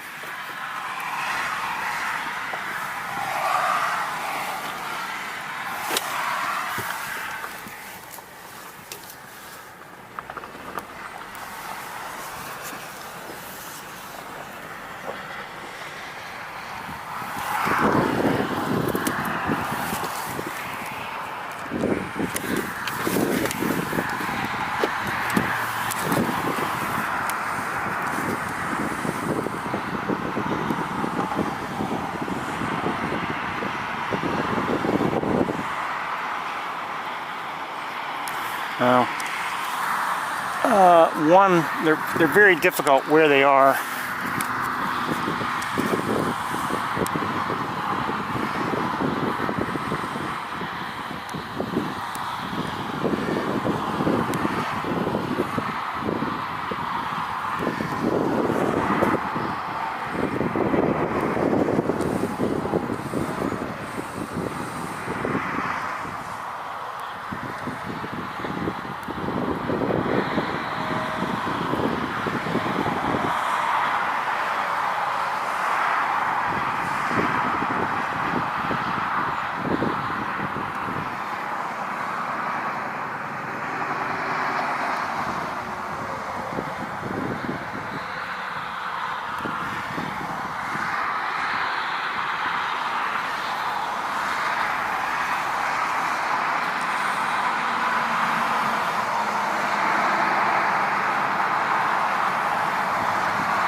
Trying to look for the other one.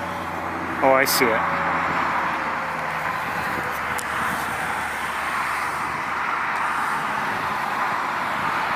Oh, I saw it. There it is.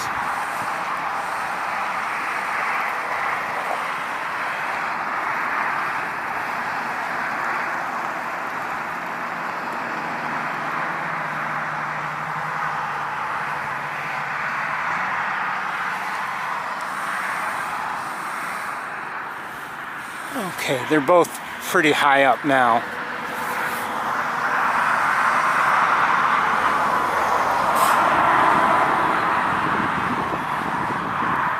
Shorebird of some sort.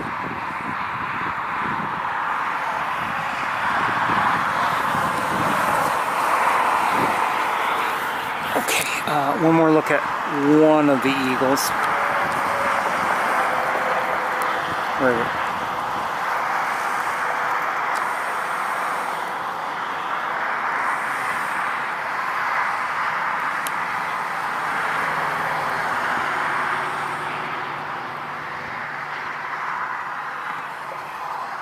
Okay, let's move on.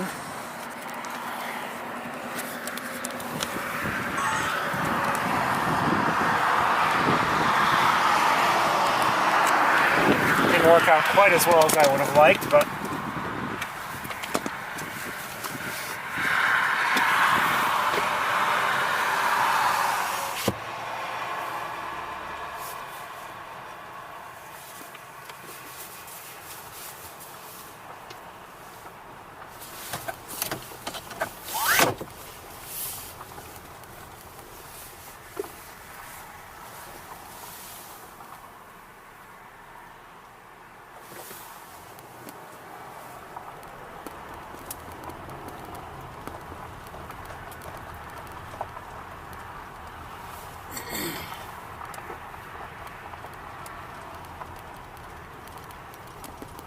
I don't remember the location, but someone reported having seen a rough-legged hawk, and you know it's early for that, so you never know.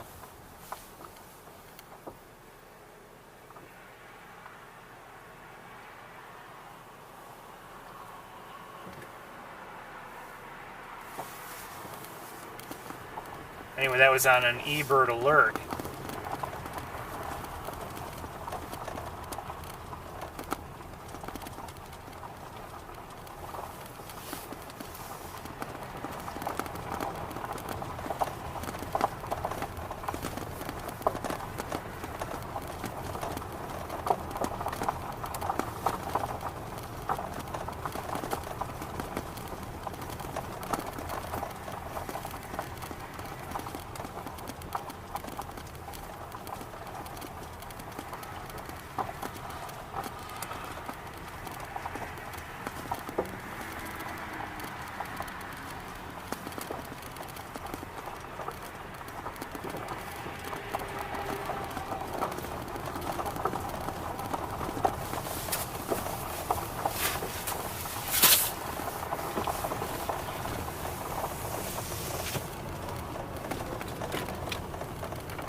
to move along. I'm not sure what kind of stops we're going to make. We're definitely, this is my fault. We really should have started earlier. It's my fault, sorry. Anyway, we're not going to Van Dyne Spoor today. And who knows, we might not even, we'll see how things look at East Road. I'd like to go there. As for Shockey Pool and Maze Point, I don't know.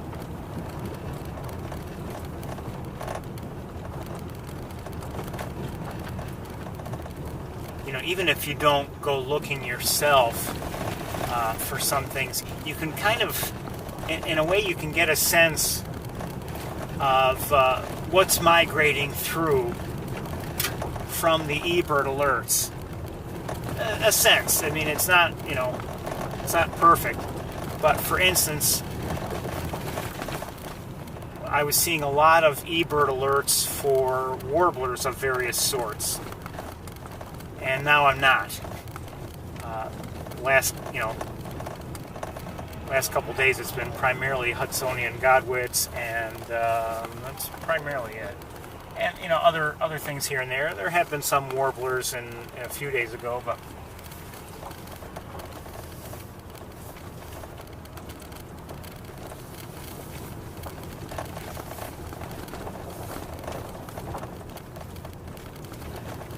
oh, just saw a red-tailed hawk. Took off from the road. Let's see if we can maybe, I think it was a juvenile, but I'm not sure. Let's see if maybe we can get a look at it. It just took off again.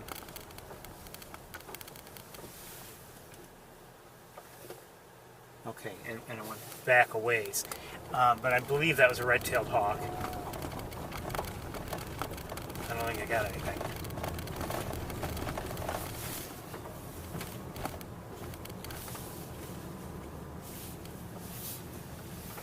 Okay, that's it for Wildlife Drive. Not too bad. I enjoyed it.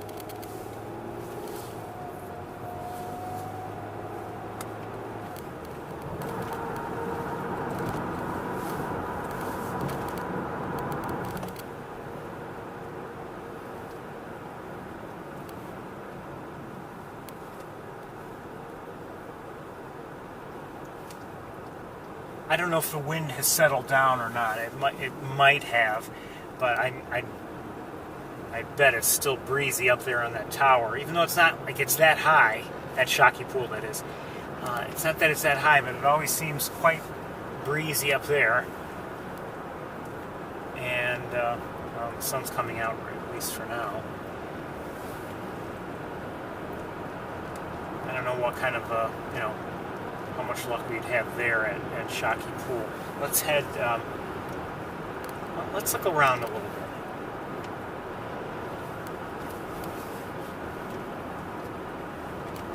Just a little bit. I just want to get a sense of things.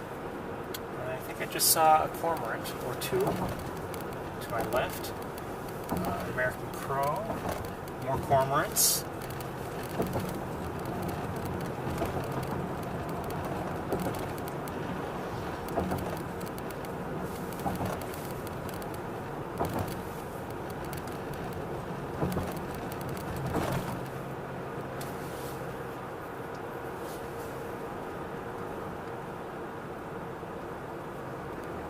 Okay, we're not going to Van Dyne Spoor, but I want to continue this way just a bit, and we'll end up going into, we'll most likely end up going to East Road, the back way, if you want to call it the back way. But I may lose you here and there because of poor signal.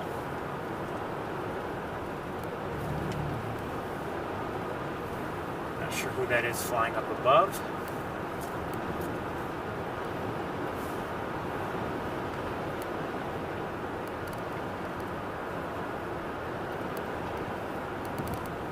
Now, just some things to note to us. Yes, so rather than spend too much time checking all the fields to see if they've harvested, I decided just to come up here on East Road. Just saw some starlings.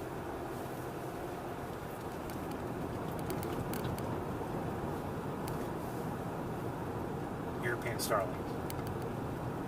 And ahead of us in that dead tree, I'm guessing more starlings, but let me just take a look if I can with binoculars.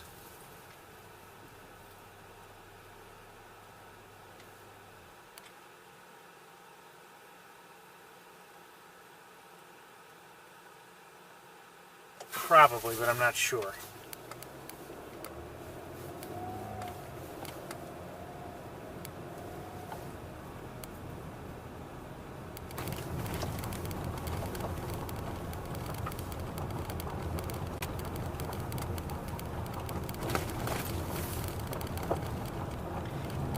At least in my travels, and oh, hold on, I see something up on the road.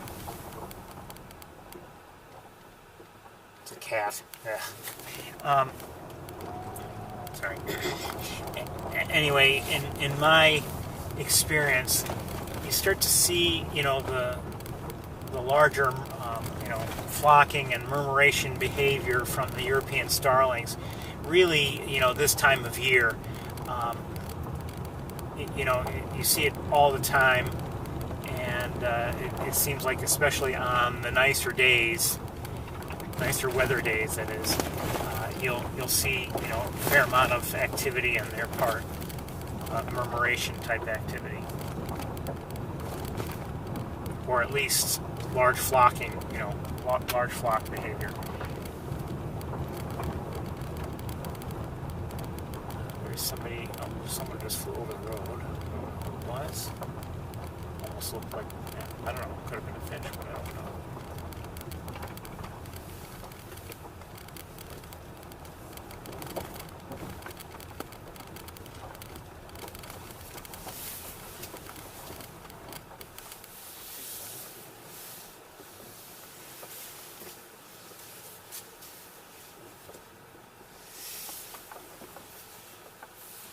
I'm going to take a look or two right now with binoculars, and then we can maybe look around if there's anything of interest.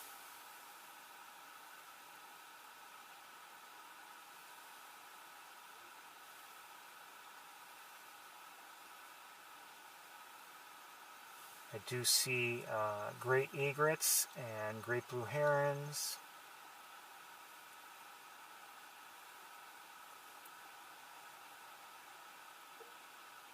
I think I see a Sandhill crane.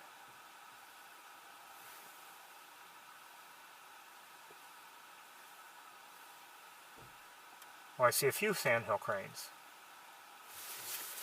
Let's just take a quick look. I don't think we're going to stay here very long.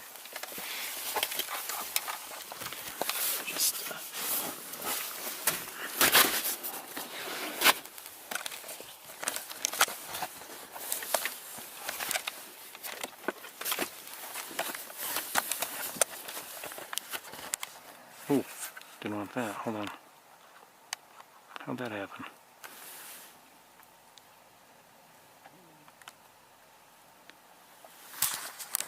I don't know how that happened.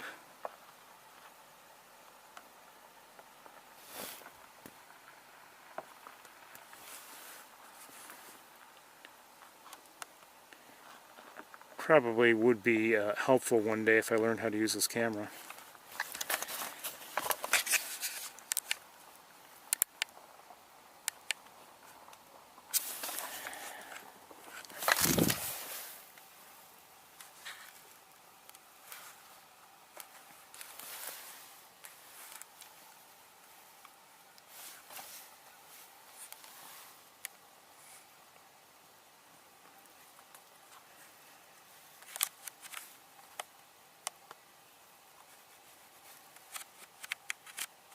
Oh, hold on. There we go. Okay, so you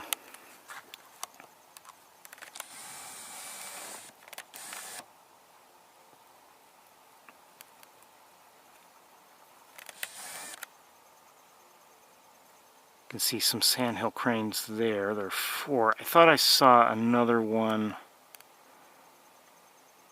Those look like, say they're geese, but Great blue heron there. And where's that other great egret there?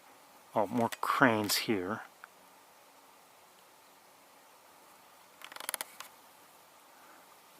I thought I saw one by itself somewhere, but maybe I'm wrong.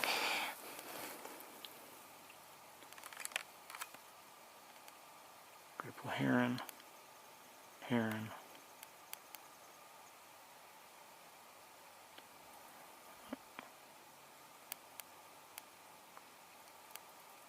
I think I hear red-winged blackbirds.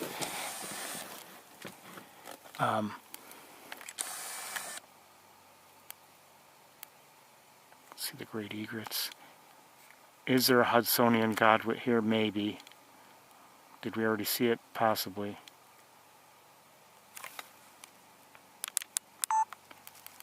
Should we switch cameras? Maybe. Could that be it? Possibly.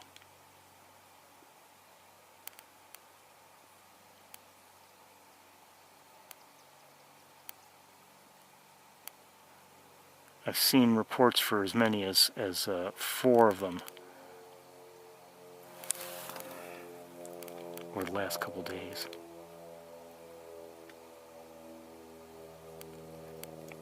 But we're not going to see them as well as we saw them saw the one earlier today. And in the interest of saving time, I don't think I'm going to worry too much about trying to see one here.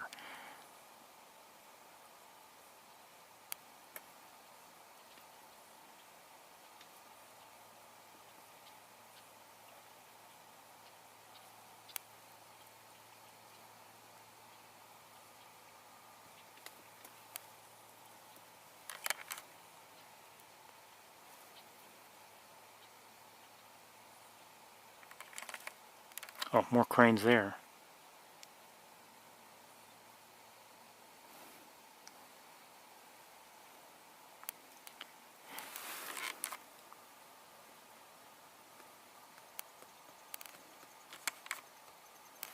Okay, I think we're going to move along. I'm not seeing anything really out of the ordinary.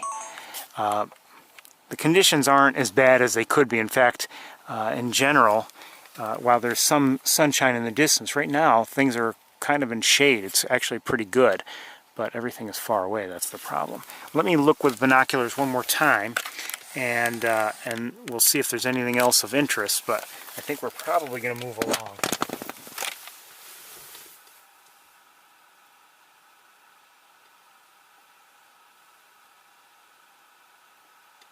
Well, one thing we didn't do is look in the back area, and we don't have a clear view of the back area, but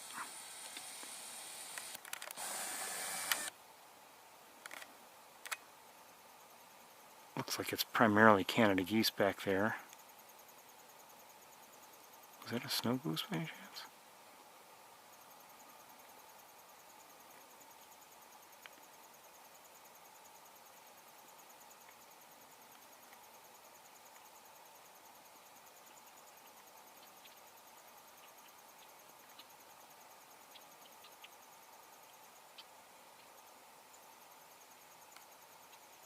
Yeah, there might be some snow geese back there.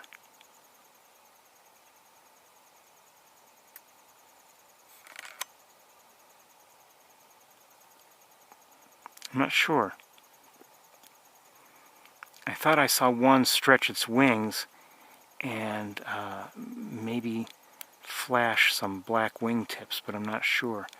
Yeah, see right there, there's something that looks like it might be a snow goose. It's now out of view. Okay, coming into view is maybe another one that possibly is a snow goose. I don't know. For all I know, it's a gull, but it seemed to be swimming too strongly for a gull. Okay, we're going to move on because of time. So let's get going here. We may stop if I take a quick glance, but I think we'll keep going. Like I said, it's too bad because the conditions are generally good, lighting-wise. The concern is now just distance. Everything is just far away. And the scope would have done a better job, but we're pressed for time. My fault. It's nice that they've, I don't know if you can see it or not, but they've mowed here also. And for viewing purposes, that's great. And it's, I would say, very unlikely that that the grasses will again this season interfere, because we're essentially at the end of the growing season. Shouldn't see much growth in this vegetation right here. So we have a essentially a clear view. Now you can see here's the problem. Even if we do manage to get a lot more water that would fill in here, the vegetation is already so tall you wouldn't be able to see anything. Thick, tall vegetation there.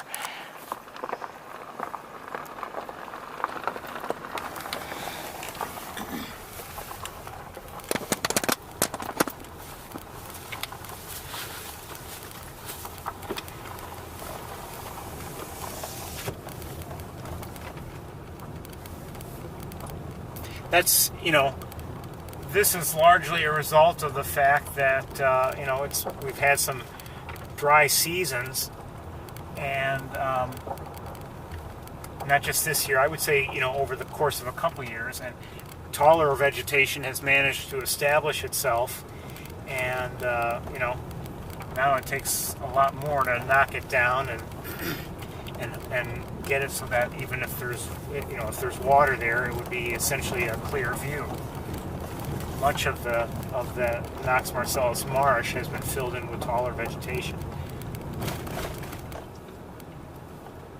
and I don't know if anyone ever goes through there and mows that down.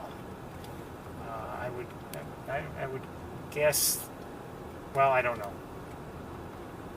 I would guess the answer is no. They may mow the areas that are closer to the road, as we've seen, but I would say that in terms of mowing the area of the lower level there, I think the answer is no.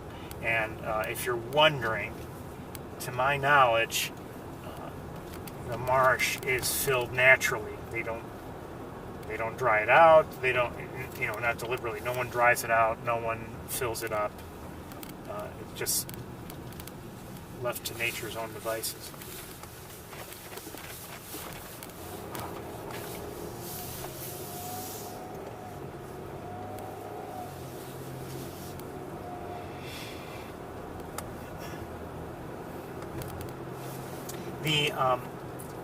And you may have heard some of the discussion before, and I don't know all the details, but we started off near the visitor center, and we were looking out over that area. Well, that area is managed in terms of water flow. I think it's essentially closed off for part of the year. It ends up growing like just regular grass, and just a grassy meadow, field, whatever.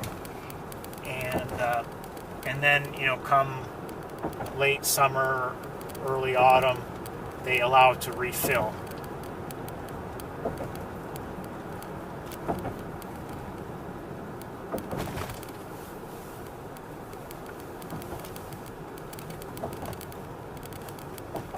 And as you can see, I'd say year after year, it's been a good draw for birds that might want to hang out in shallow water. And we didn't see many shorebirds today, but we have in the past seen shorebirds, and I would say that right now it looks like it could be very suitable for shorebirds, or at least for some of them. And it's suitable for some ducks and the Canada geese, and I see some people to our left on the other side of the road. One of them's taking pictures. I was gonna run out myself and not take you with me. I'm not sure if I want to do that or not, but now they're leaving, so maybe they've already taken all the pictures they want to take, and maybe there's nothing really there. I don't know. But I think we'll we'll get out together briefly, and we'll go see if there's anything to see here at Maze Point.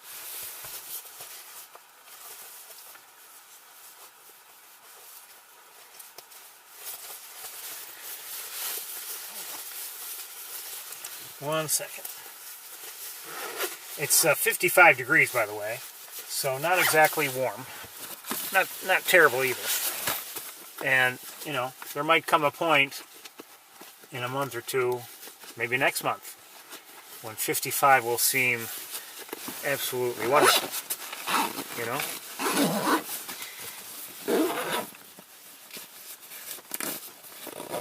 So I'm not complaining, actually.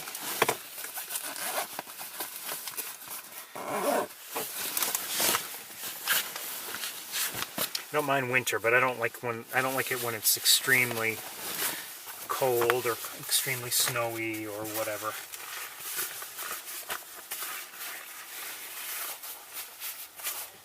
Okay. Okay, I'll be right around for you.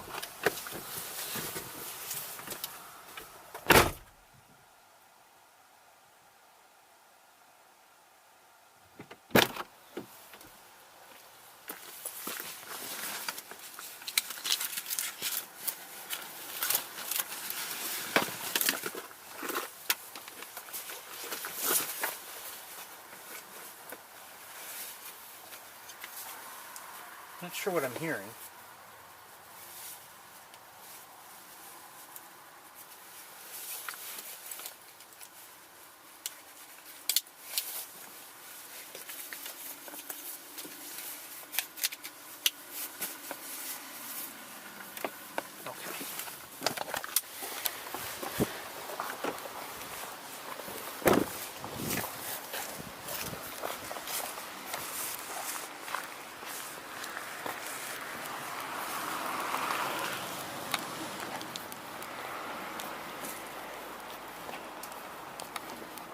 We won't take too much time here unless there's just something really out of the ordinary.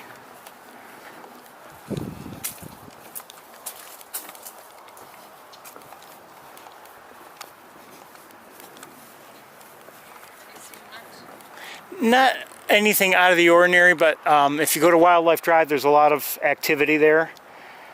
Ducks, geese, We saw those eagles. right by the building there. Well, I mean, actually, did you drive Wildlife Drive? Yeah. There were, at least when I drove through, there was a lot of duck activity. Yeah. Have you seen any eagles at all? Yes, actually, the eagles were sometimes stirring up the ducks. Oh, I didn't see any eagles. We needed you with us. Maybe. I don't see anything over here. I haven't seen. Well, there's not much here lately, actually, but you never know. Hold on one second.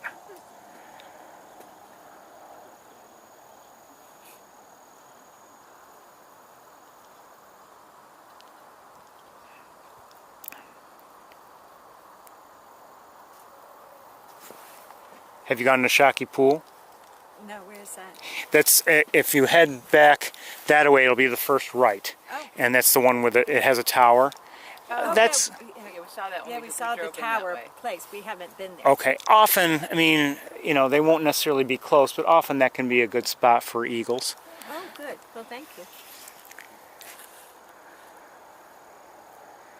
See one little something swimming over there. Oh, over there, there's a pied-billed grebe in the water. Oh, it just dove. Something straight out. There's a little black something. Might be underneath now.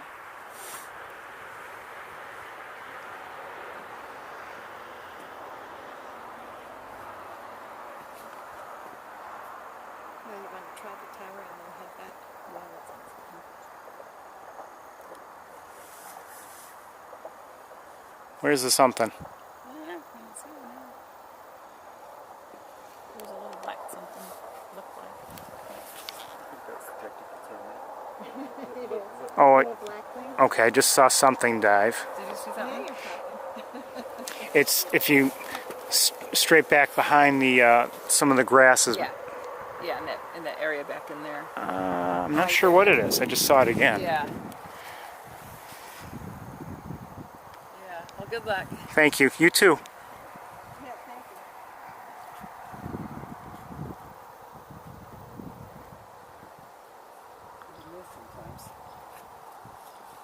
It's pied-billed grebe. Where is it?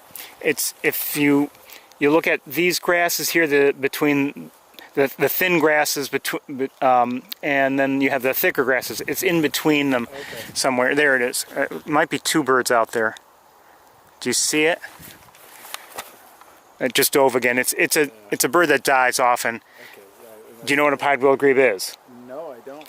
But I saw it before, when they first mentioned it. I saw it. Okay. Well, it's not a duck, but it has a duck form factor. Oh, okay. And if you stand here and you look between see these two tall grasses, look straight back and into the into the area of grass. Right. So it might be right around there, but stand right there and look through.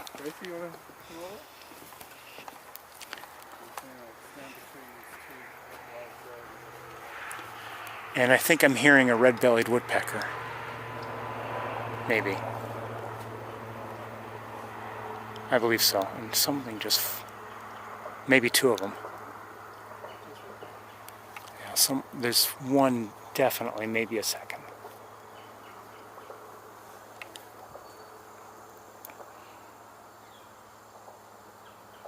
And you can hear a red-bellied woodpecker over here somewhere. Oh, very cool. Thank you so much. You're welcome. I don't think they're bird watchers, but...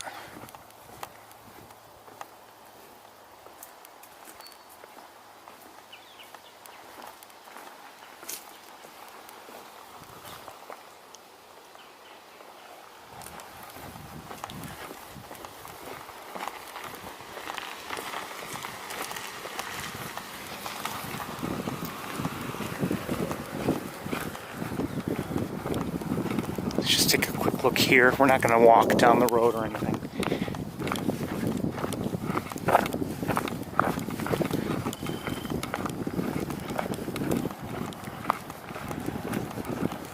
Oh, I said I had seen cormorants, and there are a couple right there. Double-crested cormorants. Some gulls here. Looks like ring-billed.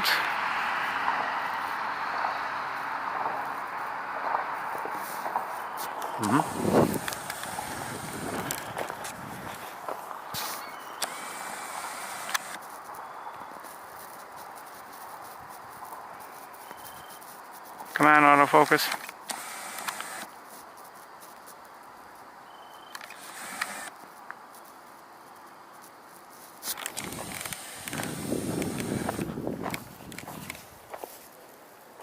Something's been disturbing the water here a little bit. Just a little bit. Could be fish or frog or something. Yeah, that's probably what's going on.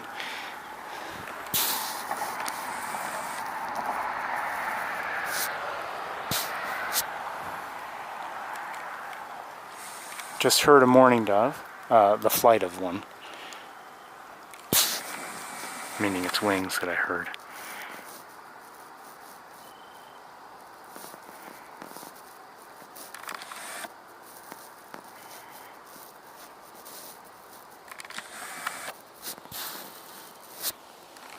Okay, nothing much else going on here.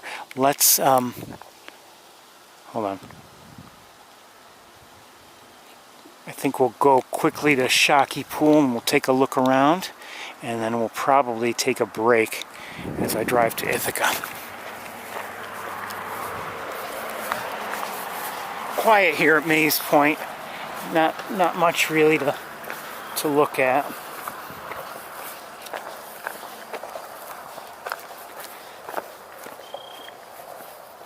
It's been,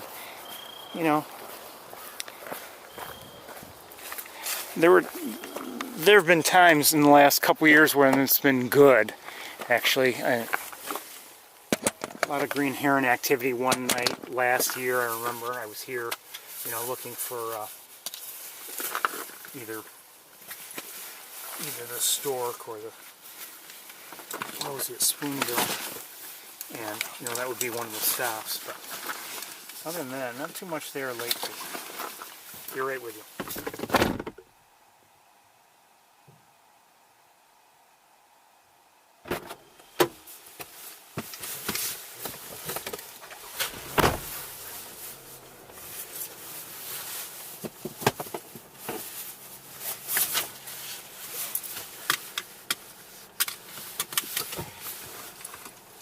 I'm concerned about the time, of course. I didn't turn the music on. Who turned the music on?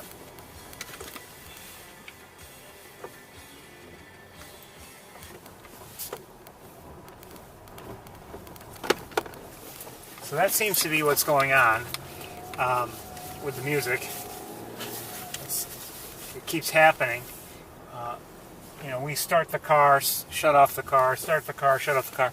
Nothing happens. But this time, I left the car and then restarted the car, and sure enough, the music comes on.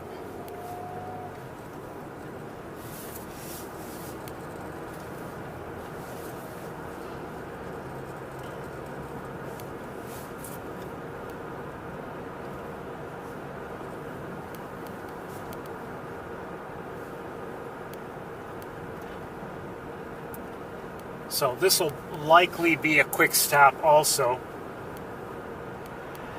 But I just want to take a look around. You never know, we might see something that we aren't glad to see. Probably see it, yeah, the same people are here. People we bumped into. They drive an Acadia.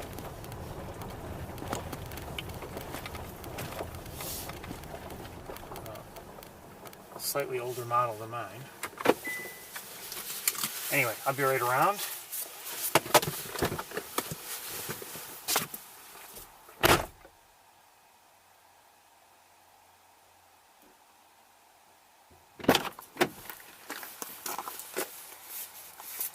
Like I said, we probably won't be here very long, and I'll head to Ithaca after that. But you never know, there might be something that we're glad to see here. Put the backpack back down. Wish I could keep the backpack on and drive at the same time, but I think I would need special car seats for that. Oh, I hear a red-winged blackbird.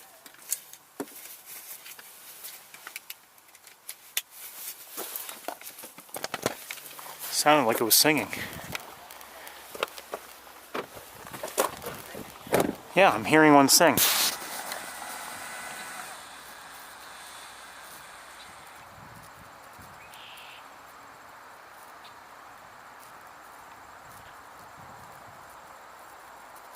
Red-winged blackbird.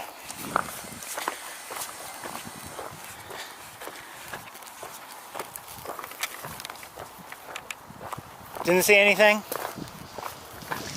Well, did you see all the nests that are way over there? Those are great heron nests, right? Yes. Yeah. That's a rookery. Okay. And no eagles, huh? Nothing. I didn't see one. Are you sure? But my eyes aren't as good as hers I are. didn't see anything. Well, the thing you need are binoculars. Yeah. Yeah, I Well, know. she's got- I brought them, but I didn't see anything. Did you look in the distant trees that away? Sometimes they might be in the trees. They won't be close, but I mean, no? Well, you never know. Never know. Let me take a look. You yell. I will.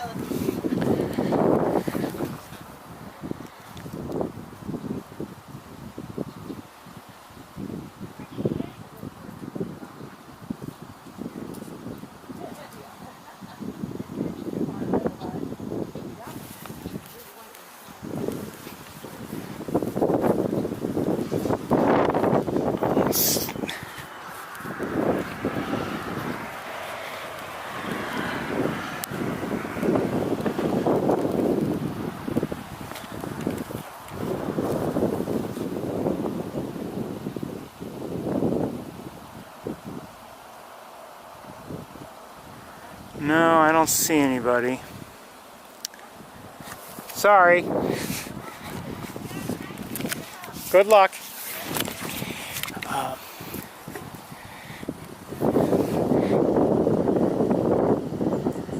You watch, I'll see one maybe, you know, after they've left.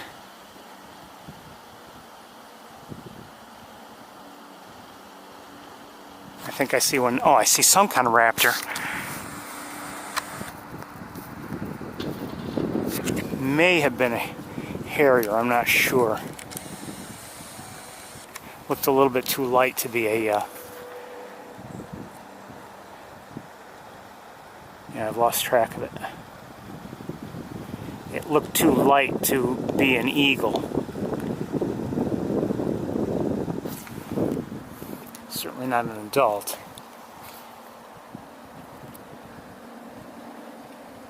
I see a great blue heron. I see not much else.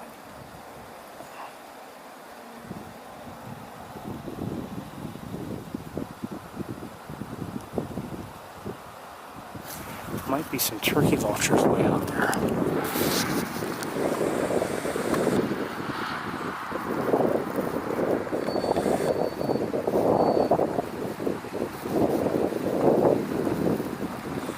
Wherever they are. Get a look again, 1 second.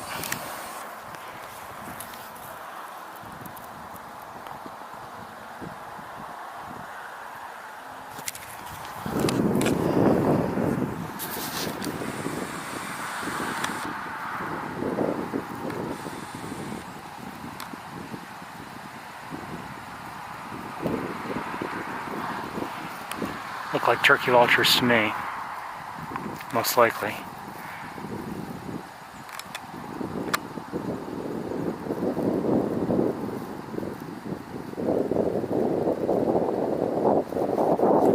Not much going on here, so let's, I think it's time to take a break. Let's say roughly 5:15, 5:30. I should be back in Ithaca, up and running, hopefully. Some calls out there.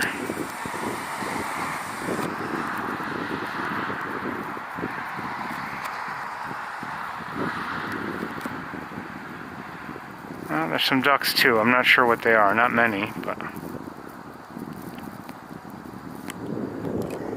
really the way this is, and I'm not gonna, it may not be simply a management issue, but the way it's been managed with Shockey Pool lately, it's become, maybe it could very well be better, for the birds, but in terms of bird watching, it's much worse.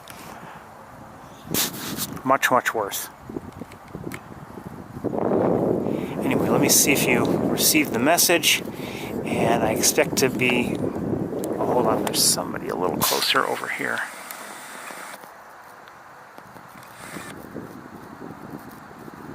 Looks like a mallard, I'd say yes. Okay, let me see if you received the message. 1 second.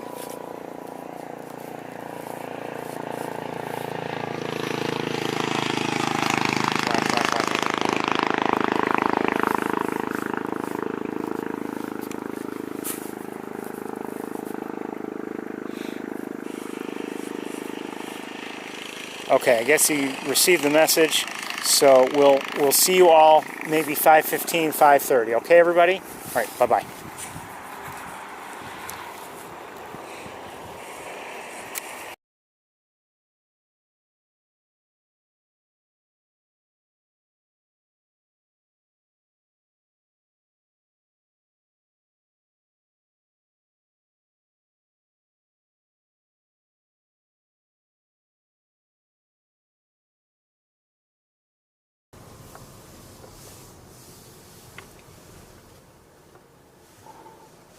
And my plants and my doggies and my life, and finding Quiet. the meaning of my own life, and now.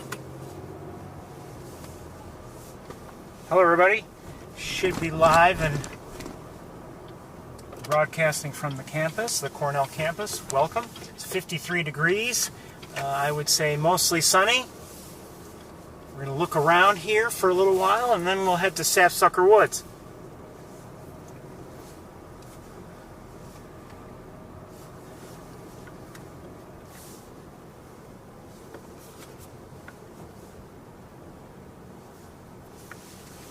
Okay?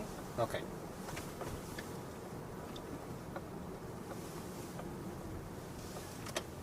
Hopefully we'll have some, I should verify that we're up and running. Hopefully we'll have a little bit of luck here and there. maybe see a hawk or two if we're fortunate.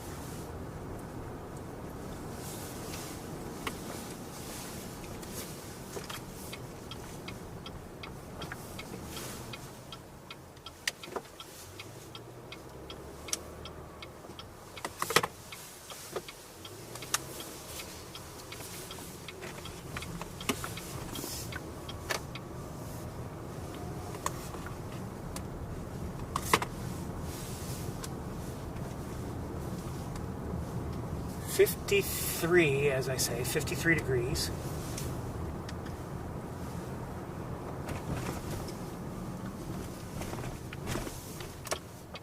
Starting to see... Oh, hold on a second. Starting to see a little bit of activity on Cayuga Lake in terms of, birds near the shoreline.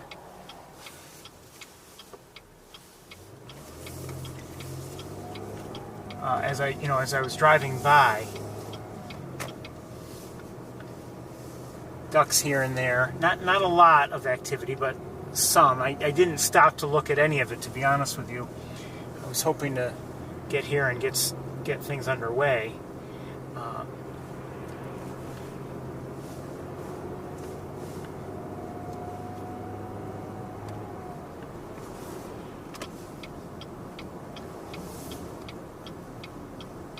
Anyway, that's the sort of activity I very much enjoy seeing in the colder months.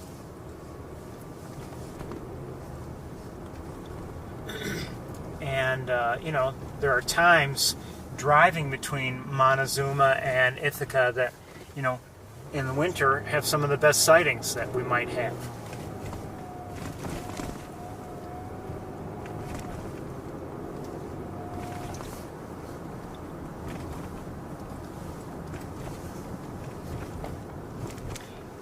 During the week, since last week, I've been thinking about equipment and what I might use at Sapsucker Woods and how I might use it and this and that, and not that I came up with any stupendously new ideas or stupendous ideas. I'm wondering, I may depending on how things go, we may do things not very much differently, but a little differently at Sapsucker.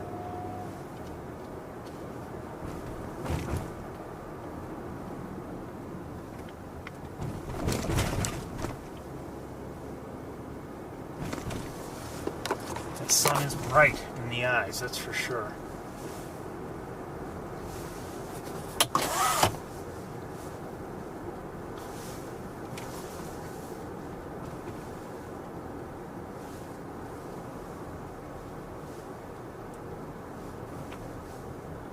What I'm really concerned with at Sapsucker is, if we're hoping to watch, Canada geese come in. I just saw some starlings. Canada geese come in, for instance. The way I showed them to you last week was really not the best way to show them to you.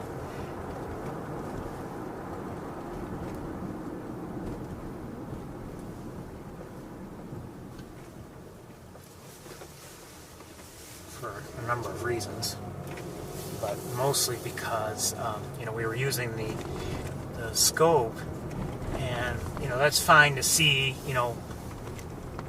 smaller numbers of geese at any one moment, but if we want to watch flocks of geese come in, hold on.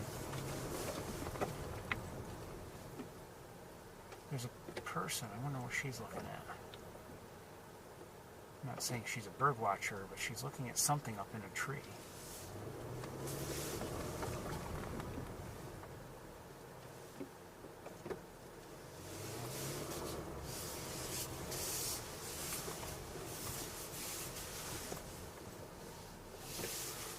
Well, let's drive around.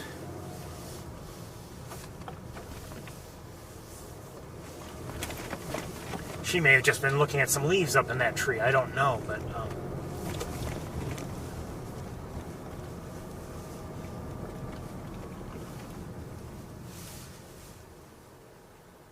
someone's flying up above. It might be a gull, I'm not sure. Probably is.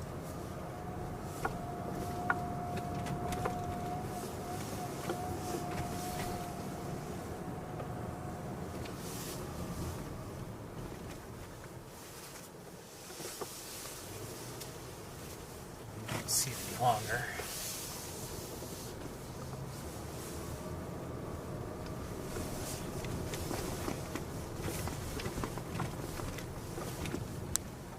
Somebody just flew over this this driveway, and I don't know who it was. Small bird.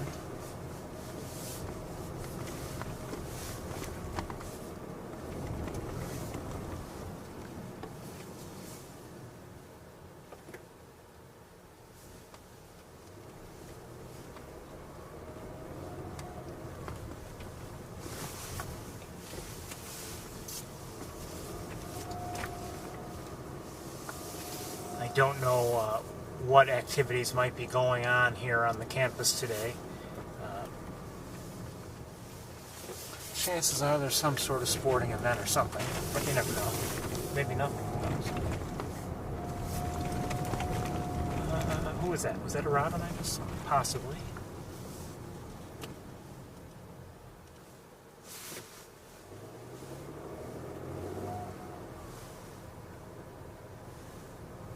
Now, last week we saw Arthur along here somewhere. Well, I know where.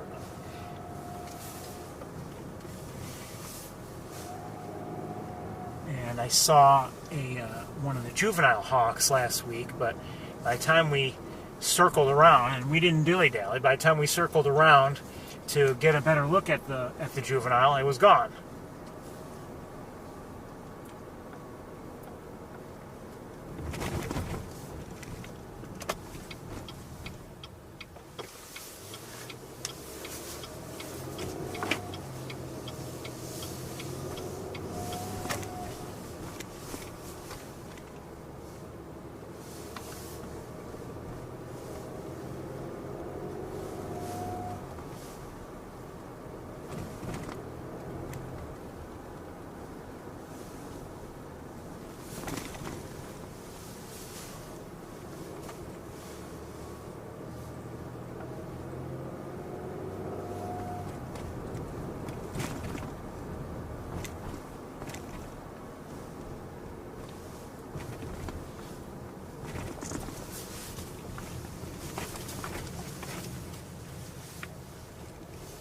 Oh, I think I see somebody.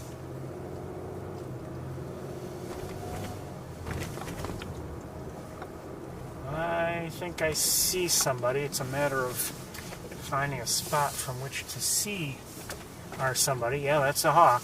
Or, I think, well, it's definitely a bird. Up on one of the football stadium lighting towers. Let's take a look from here. Hold on. We're with a one camera setup at the moment, so things take a little bit longer.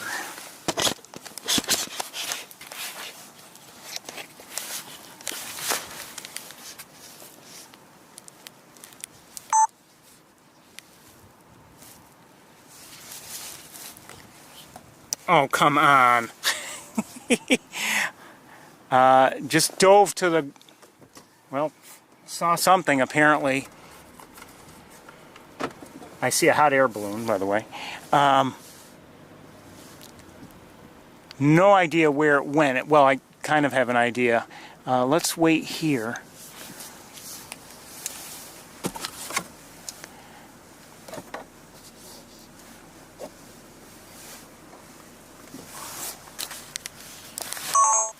Let's wait here and see if maybe whoever that was finds its way back into view.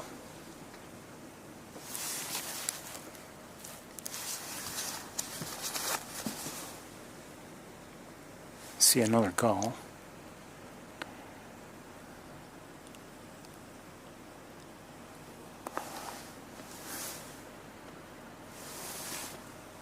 I have no idea who it was. I mean, it might have been one of the adults. It could have been a youngster. I have no idea. I didn't get a good enough look. I probably should have looked with binoculars.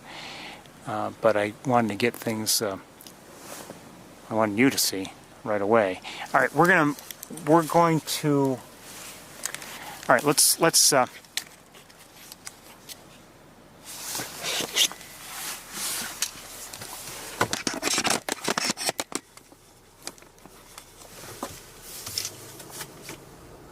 go looking. Oh, just saw a blue jay.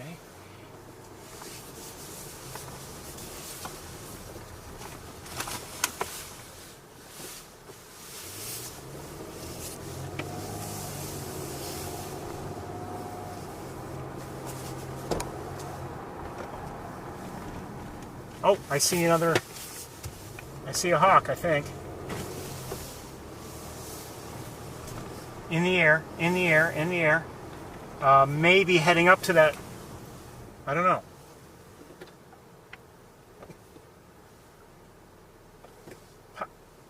Still in the air. Now out of view. Oh, auto stop. Hate that.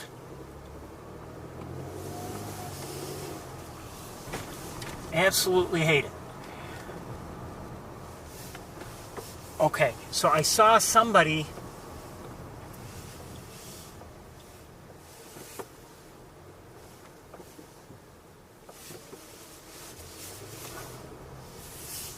any chance? I think it may have flown to this tree that's ahead of us. Oh yeah, I see. Hold on. Shoot. Oops.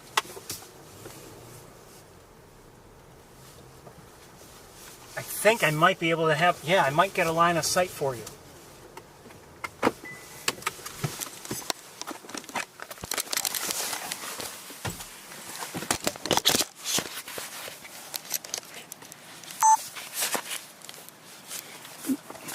I don't know if this is the same hawk.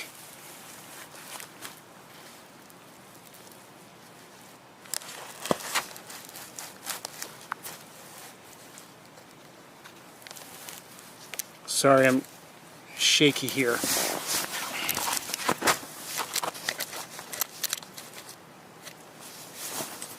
All right.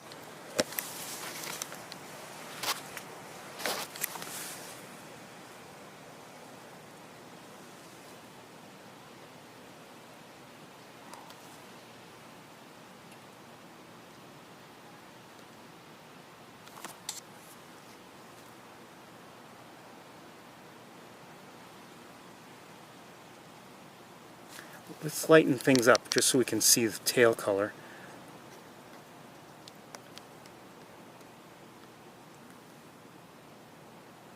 I'm thinking this is an adult.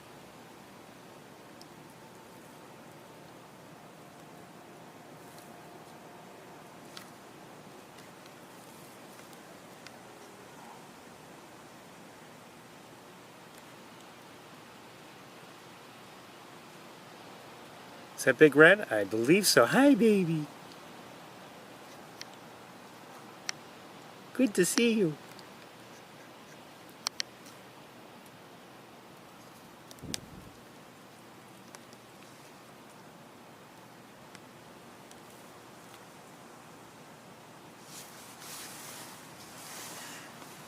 So someone, and I don't know if it was Big Red or not, someone had been on the closest lighting tower overlooking Schollkopf Field, the football stadium.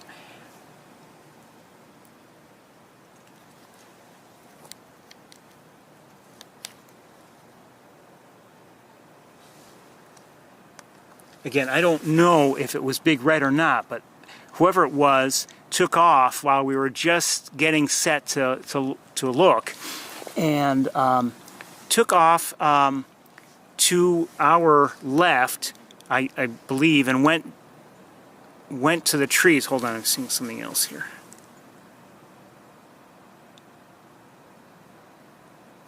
At least I thought I was. No, I saw a bird. Small bird. Yeah, I see a dark-eyed junco. Okay, anyway, get back on Big Red here just a little bit, and we'll continue to search shortly. She's now in shadow. She was in sunshine kind of, sort of before, but now all of a sudden she's kind of poorly lit.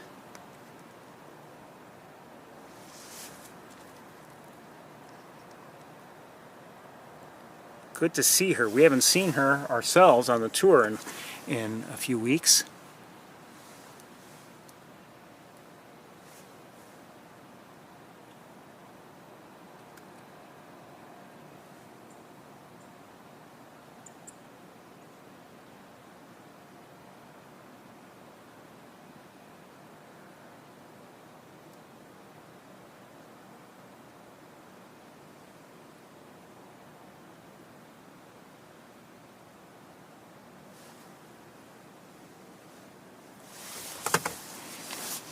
So I don't know if we have seen two hawks or if we've only seen one.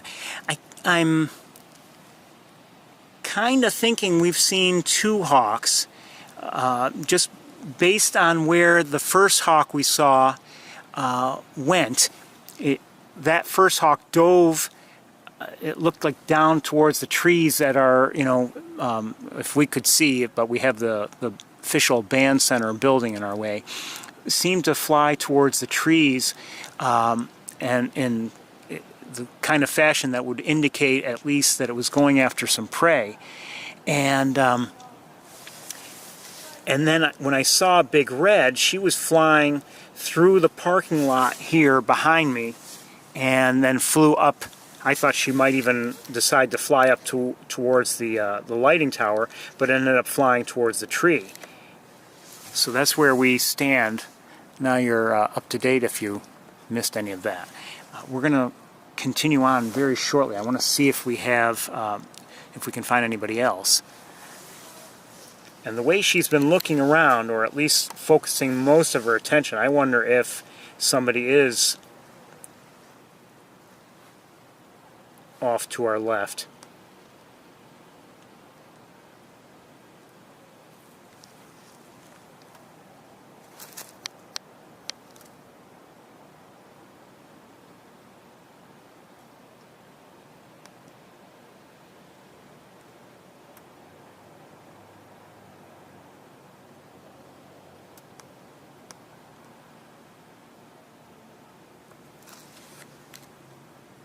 It's very good to see her. We didn't see her last week. We saw Arthur and we saw a juvenile. And the week before, I believe we didn't see any hawks. Just didn't happen to catch sight of anybody. So it's very good. Well, it's always good to see her, whether we've seen her lately or not.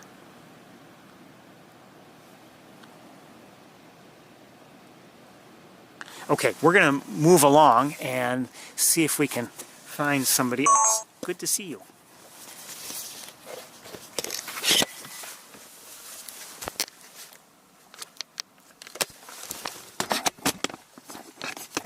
Come on, get on there.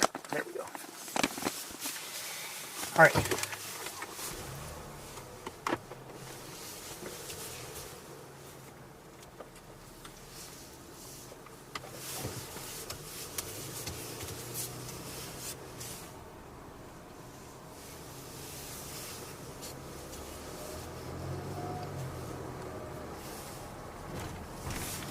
Hold on. Oh, don't stop, I swear.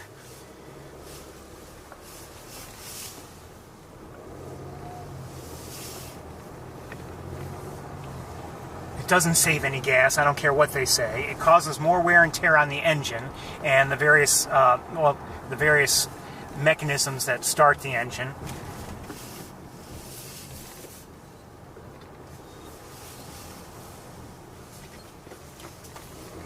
It's irritating, it's dangerous, because sometimes when you need the car to go, you can't go. You have to wait till the car starts. It's just foolish. I see a turkey vulture.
There's another dangerous aspect about this auto stop in that it's inconsistent. What happens is, if there's a significant amount of load required of the engine and everything, it'll continue running. The engine will continue running. The auto stop feature won't activate. So, for instance, on a hot day, if you're driving along and you have the air conditioning on, there's a good chance if you do come to a stop, the auto stop won't activate. But there may be other times when it will activate. So, I mean, that's the worst thing you can have with any system is inconsistency.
Unfortunately, the default for the system is on and active. They did, I think, because people complained, they did give an override switch.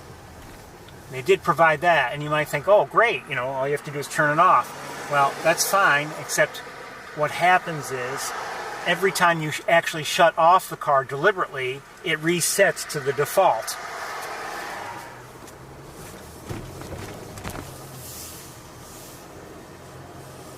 So if you don't remember, because you've lived all your life without having to turn off that so-called feature, well, then it, automatically engages. It's quite annoying.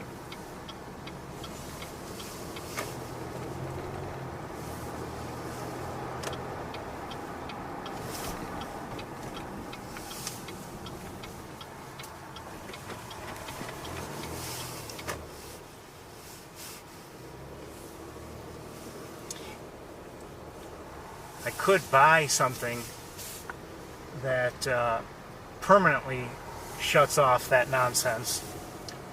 The problem is it's a third-party device. It would need some installation, and it uses a little bit of battery power.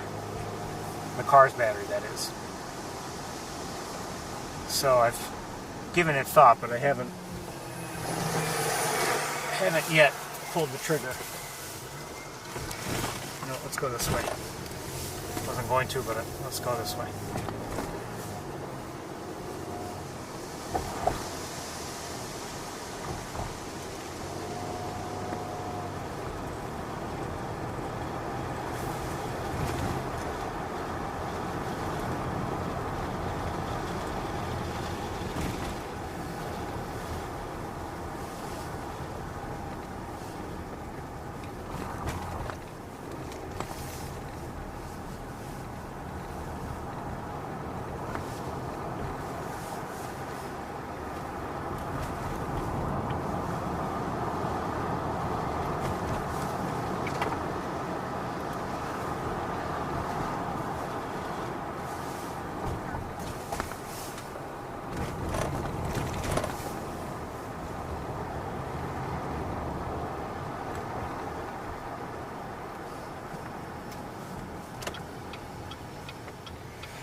Come on, Light, let's go.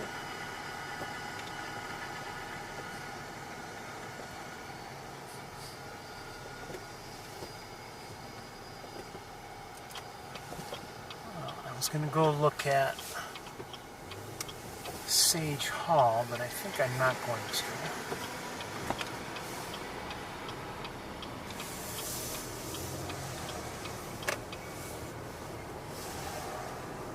Just do my best to see it from here. Just saw a sparrow of some sort. That's what it looked like anyway.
By the way, if you were wondering, and not that I really believe you were wondering, but if you were wondering how everything turned out last week after the tour, you may recall we closed up when we were on the other side of the pond. You know, the other from the lab. We were on the other side. Oh, hold on. Is that a gull or? Yes, it's a gull.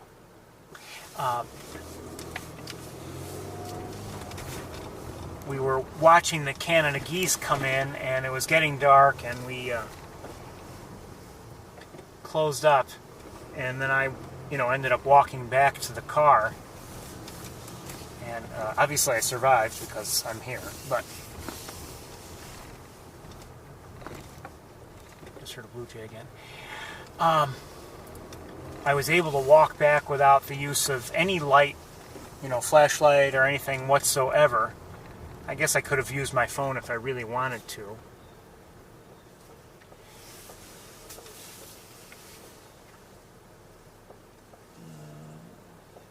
Big Red is still where she was. I see her. As it happened, and it was actually kind of nice, I just, walked quickly back, and for whatever reason, I think the mulch on the trail was relatively dry, and at least the top layer was, and as a result, it was lighter in color, and I was able to easily follow that, even though it was pretty dark. I was able to easily follow that in the dark, and it was nice not to have to need any kind of lighting or anything, because as I walked, I did not hear a single any animal stirring as I walked. So I didn't. Apparently, I don't believe I bothered any birds or anything that might have been anywhere nearby. And that was good. I never want to disturb a bird that's roosting.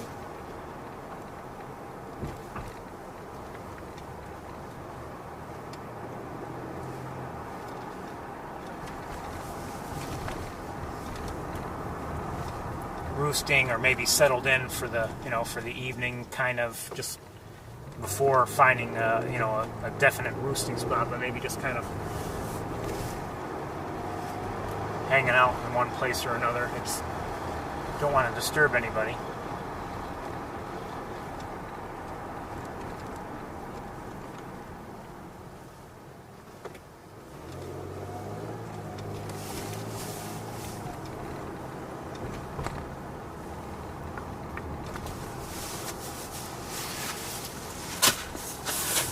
We'll look around for a few more minutes, but I don't want to spend too much more time here. I'd like to get to the campus, or to Sapsucker Woods.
Always under pressure in terms of time, no matter what time of year it is.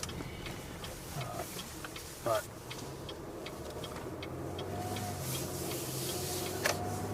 the winter especially,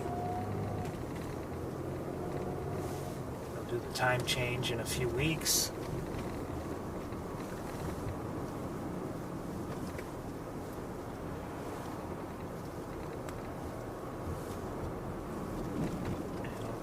Things that much more difficult.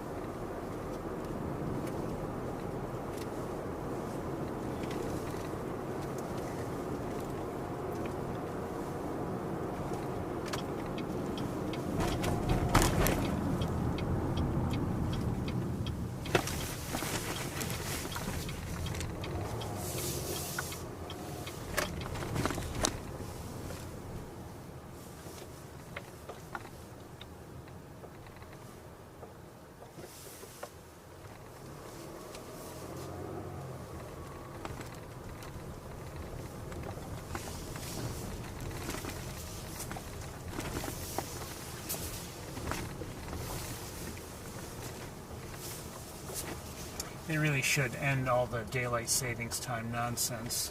It doesn't really save much energy, and I think a lot of people don't realize how much energy goes into the changing of various clocks here and there. And I'm not talking just your own clocks in your home or whatever. I mean, there are clocks that govern many things, like I'm sure, like for instance the various lights here on the campus. Clocks governing them, and somebody has to go around and change them, unless they're updated to modern clocks that somehow track all that, and that there are such clocks. But unless they've been updated, then you've got people going around and making adjustments. All costs energy. Time, money, wear and tear on equipment, all that.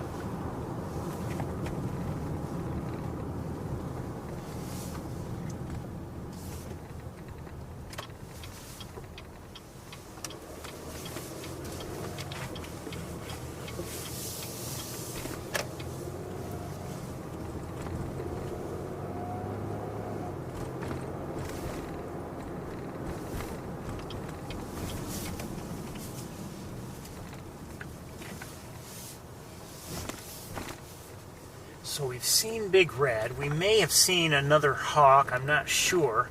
I know we had 2 sightings. That I know. I'm not sure who that first one was.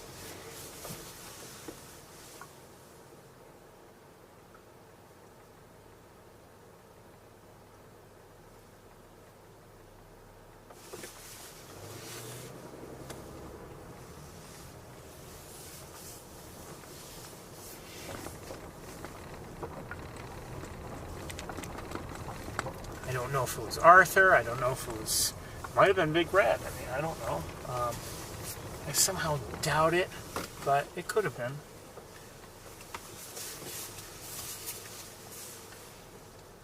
I wouldn't bet a lot of money that it was somebody else, but I'd bet you a nickel.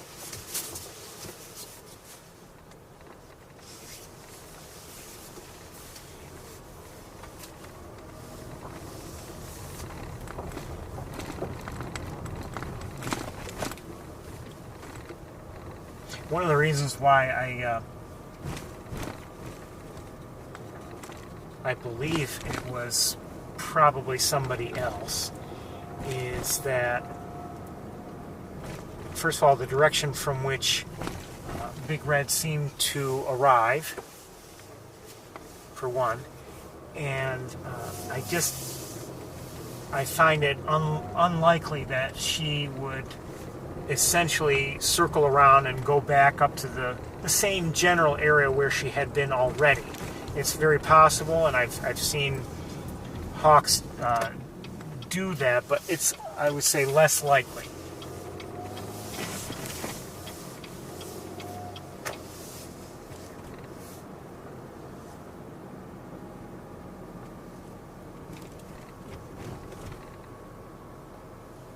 Uh-oh.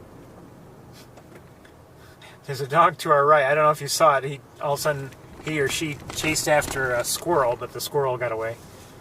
Scrambled right up a tree.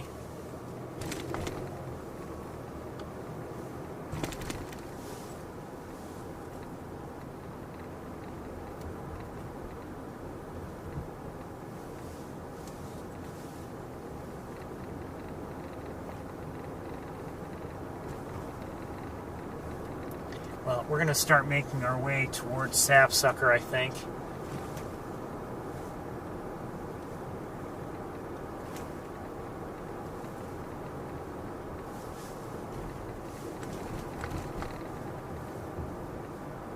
Would have liked to have seen more hawks, but it doesn't always work out that way.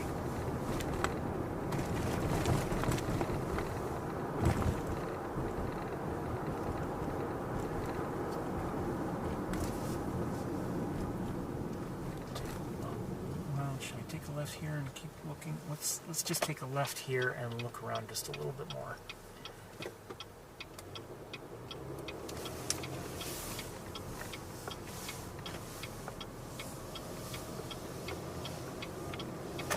Just a little bit more.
Just gonna look with binoculars just a bit here.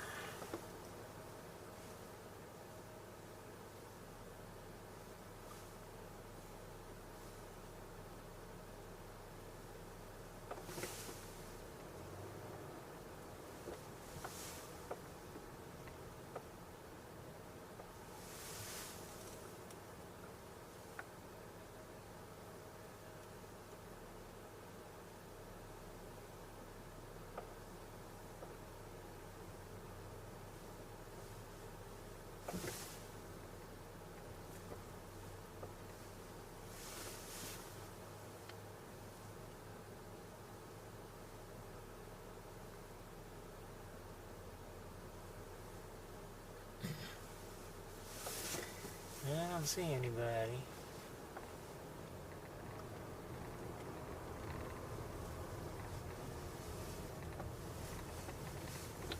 Don't know if I really expected to see anybody, but it was hopeful.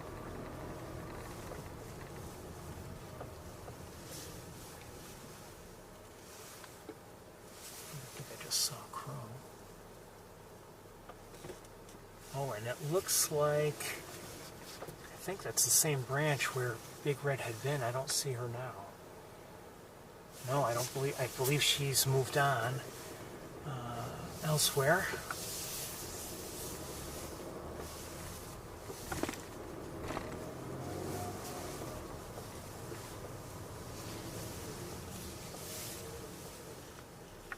That's the branch, so she's no longer there. I don't know where she is. Let's just head down there very quickly, I think, and we don't see anybody.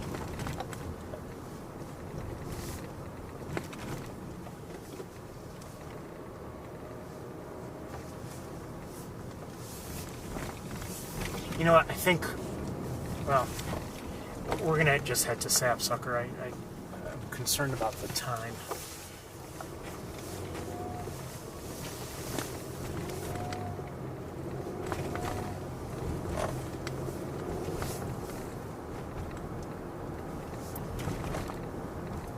Oh, do I see somebody? Hold on. I do see somebody. We're going to turn around. I don't know how I could have missed that somebody before, but I just missed. And I see somebody, I'm guessing it is Big Red, up on the lighting tower, but we'll go take a look.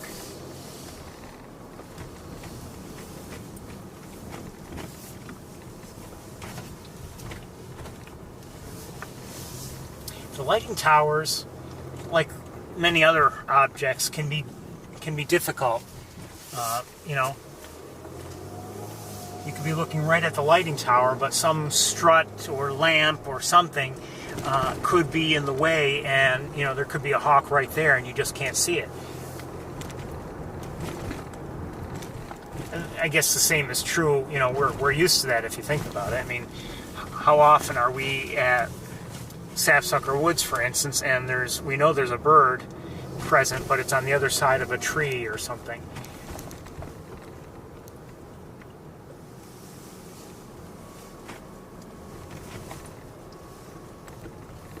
Well, I can't claim that as an excuse. I see her now, but I didn't see her before. Well, actually, I don't know if it's Big Red. But it is a hawk. Hold on one second.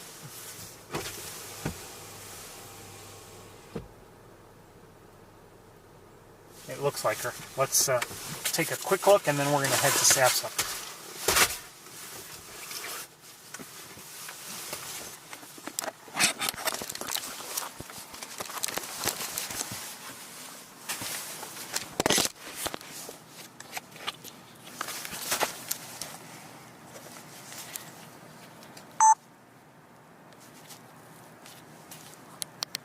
Lighten it up so we can see her a little better.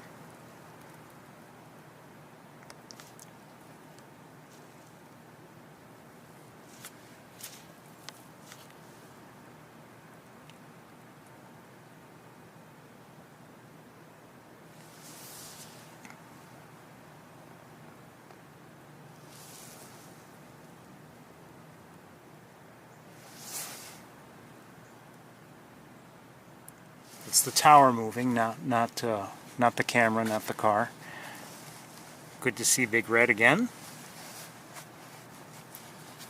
Now that tower that she's on now is the tower where we did see a hawk very briefly earlier, and that hawk flew just as we were trying to get focused on it, whoever it was.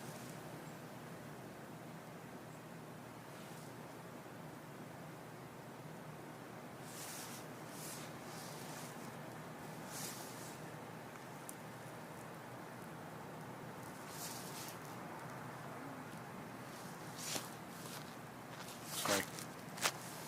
Good to see you, Big Red.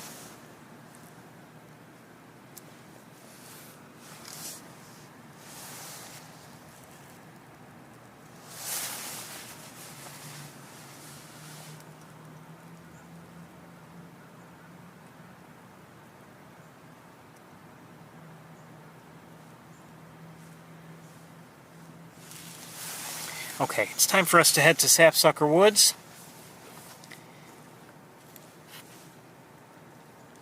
Bye, Big Red. Take care of yourself.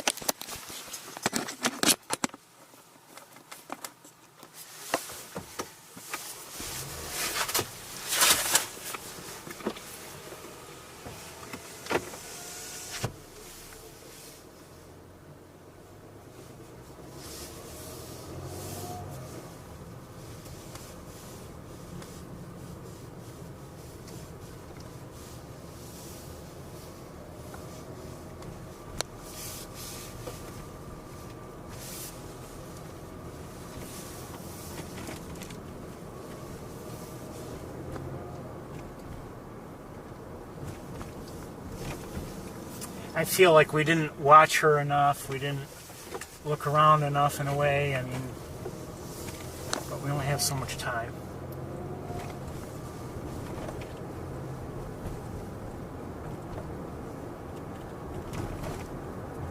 Good to see her, absolutely, though.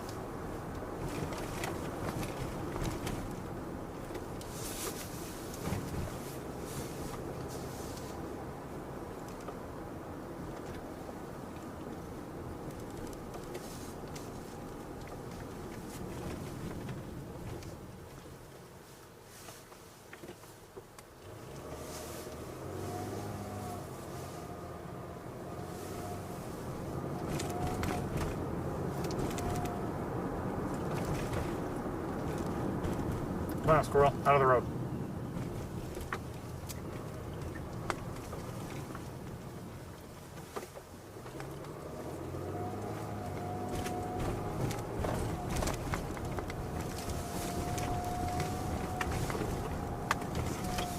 Oh, I see somebody. Hold on.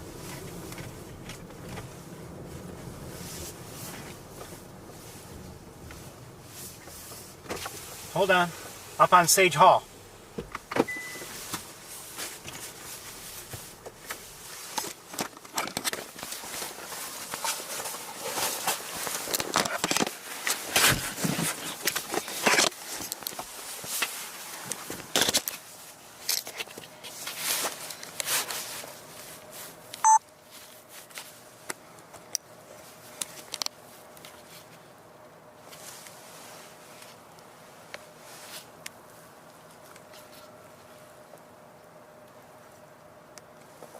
Looks like Arthur to me. Hi, Arthur. Good to see you.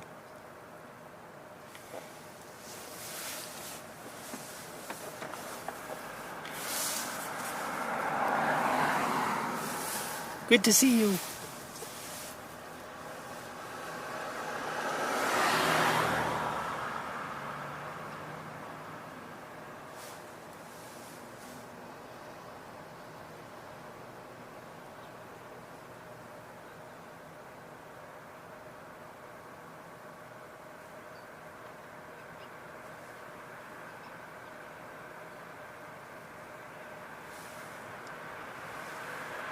Good to see Arthur. We don't have much time to look at him, but it's good to see him.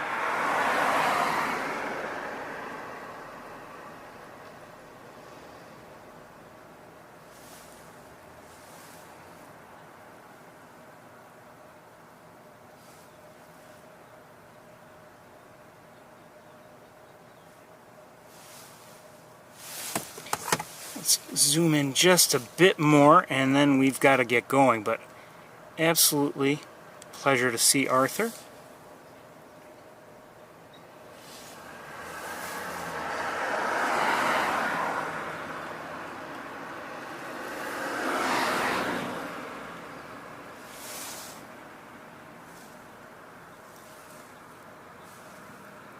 Bye, Arthur.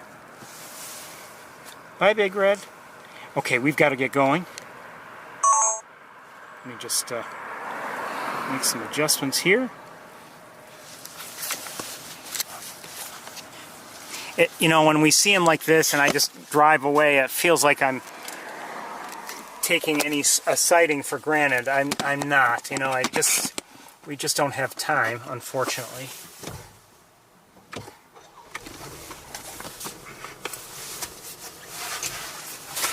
Let's oh,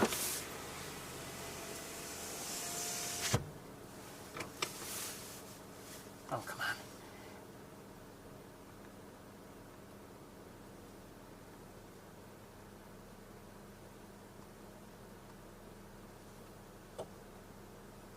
Let's listen to this. You might like this.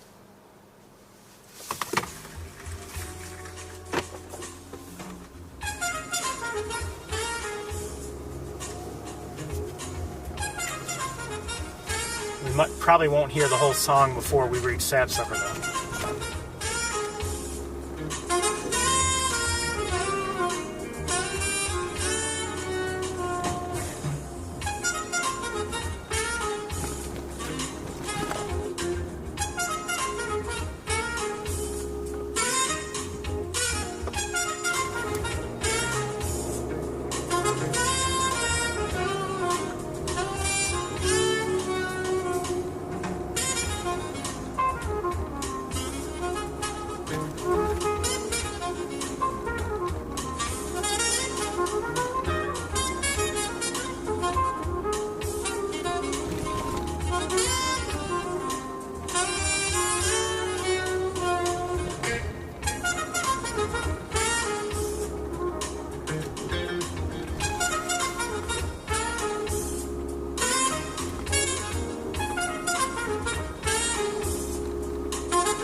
Candy Dolfer. We heard a song by her last week, and that's part of the same concert that she had, and I've come to really like that song, and I thought you might like it too. I don't know if you did like it.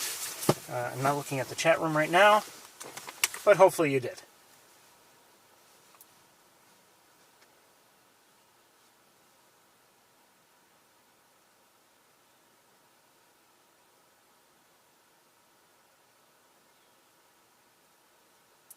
By the way, I believe I saw a robin on the way in. I didn't really see anything else. I see a few starlings on one of the utility poles, and we've got to get going here. I'm not sure how this walk is going to go. There's a chance that we'll come back together all the way here and then maybe do an equipment switch at the car after our walk. I don't know yet. I haven't made up my mind.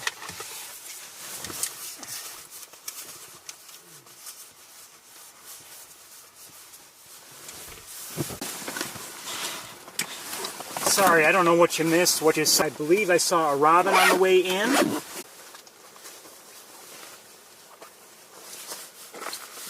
Oh, hold on a second. I see another robin. Definitely see one now, no question about it. And I'm hearing one call out and alert calls. Oh, come on, coat. Come on. Oh, who was that?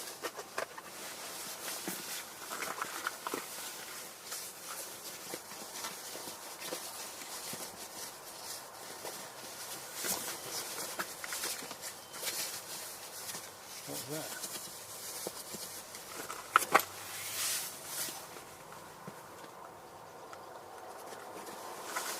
Hold on, I'm having a hard time here.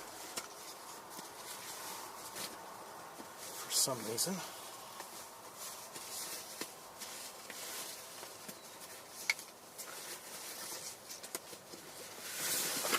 Jeez, hold on. This coat's just being, or this backpack is just being stupid.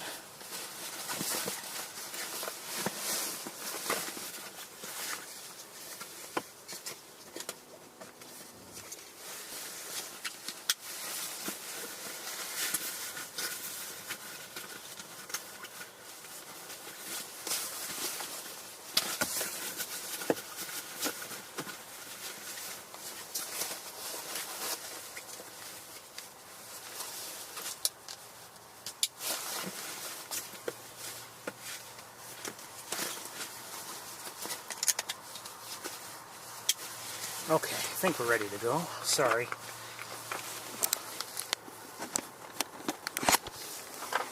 All of a sudden there's a lot less bird chatter around. I think everyone took off when I wasn't looking. There were a lot of starlings in the area, and now there really aren't. There are a few over here, and I'm hearing a red-winged blackbird sing. Nice to hear it sing. Haven't heard much red-winged blackbird song in a while. But if you think about it, it could be prompted by the conditions.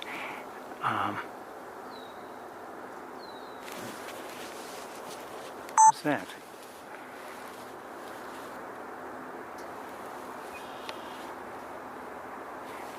If you Who is that? Is it a robin? Might be. I don't think so. Let me lighten it up. Yes, looks like a robin. Hi, robin.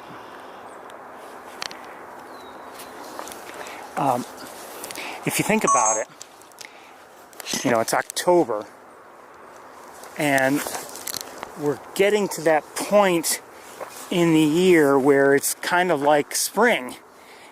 You know, it's on the, we've got winter coming up,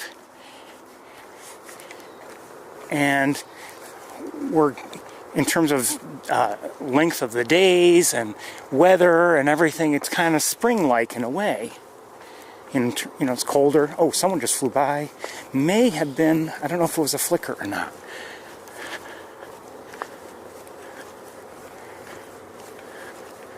It might have been, I don't know.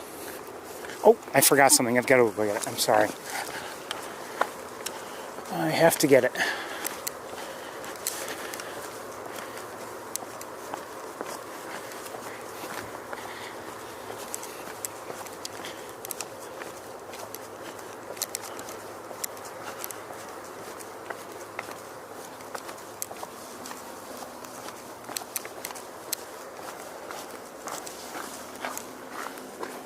Oh, there was someone right here just a moment ago. It looked like, hold on, probably a song sparrow. And I think we're going to lose sight of it in a moment.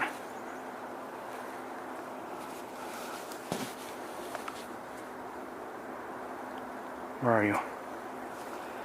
I don't know if it's there any longer. No, lost it. Okay, sorry. I have to get something from the car that I need.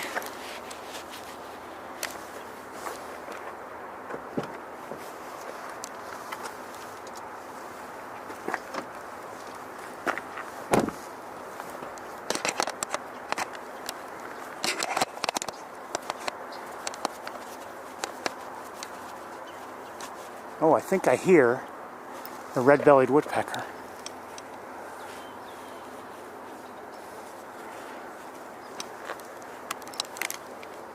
I hear a woodpecker. I'm not sure if it's a hairy or a downy. I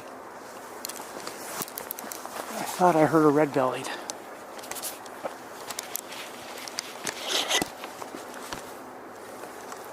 Okay. and another woodpecker flew by. It may have been a flicker. Did I just hear a northern? I'm sorry. Did I hear a downy woodpecker? Maybe.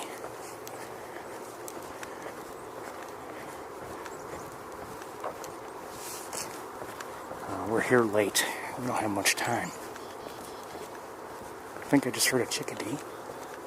Yes, I'm pretty sure.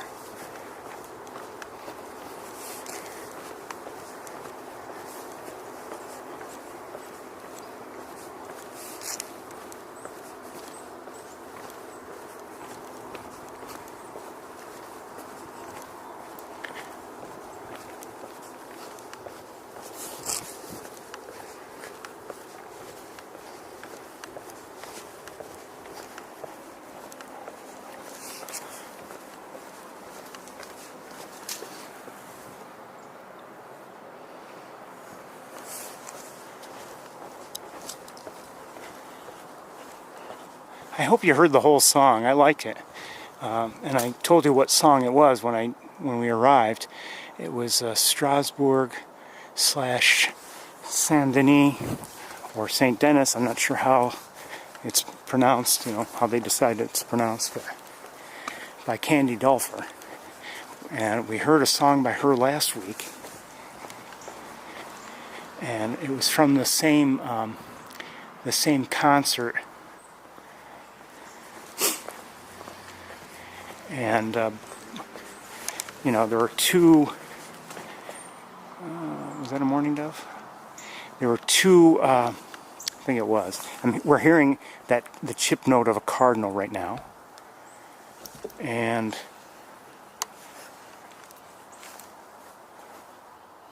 I'm hearing a tufted titmouse. Yep, yep, yep, yep, yep, yep, yep. Saw a chipmunk.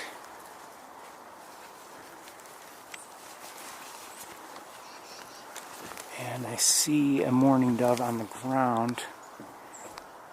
No, I don't see a mourning dove on the ground.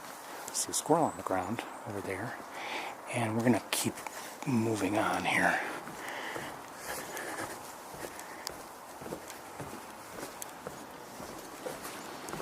Oh, some ducks just took off. And by the sound of them, they're wood ducks.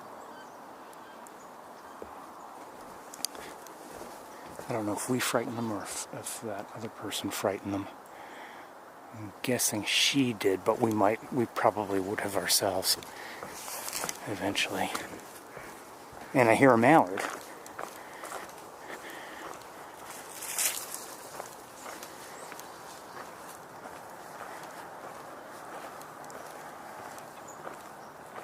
Hope the wood ducks didn't leave the area completely, but they might have. But anyway, I heard a mallard, and I think we saw wood ducks and heard them.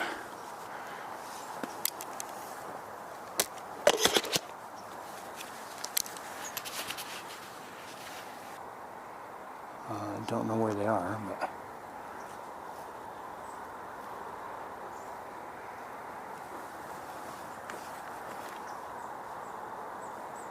oh, you know what I don't see? I don't see the construction equipment. Maybe we can walk all the way through today. Hopefully. We'll see.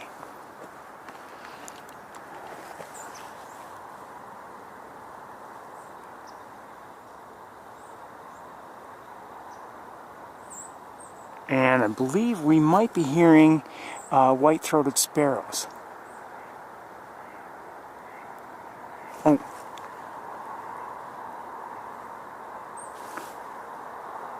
That's a wood duck there, but I think we're hearing a mallard. And there's another wood duck.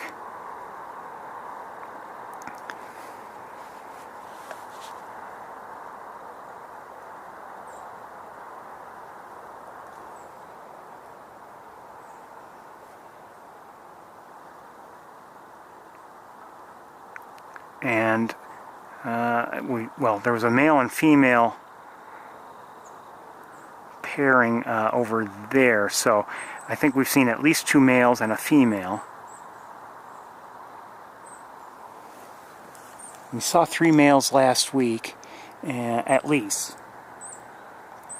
Wouldn't mind seeing the sparrows who are vocalizing.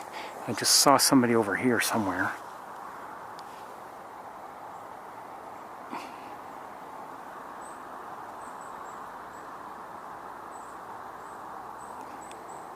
Oh, hold on. Ah, song sparrow right there. Hey.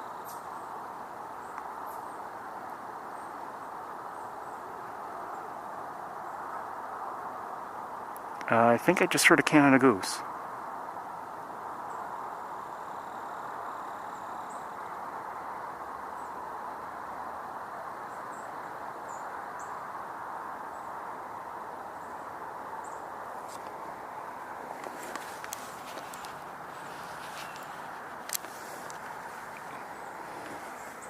Okay, let's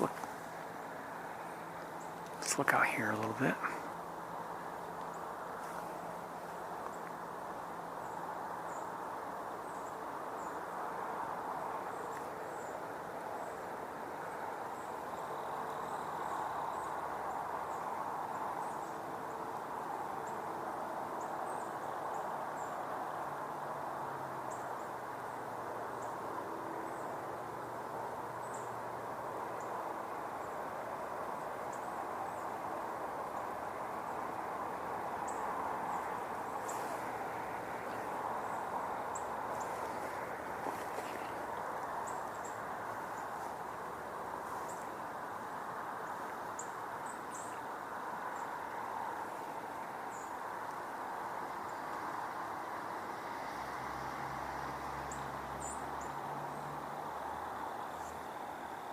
And the woodpecker just flew through. I don't know who it was.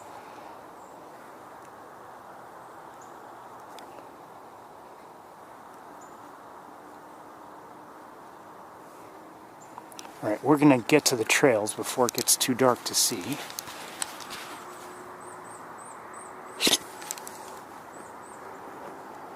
Hold on. Oh, I think I might get a line of sight on a woodpecker now. Maybe.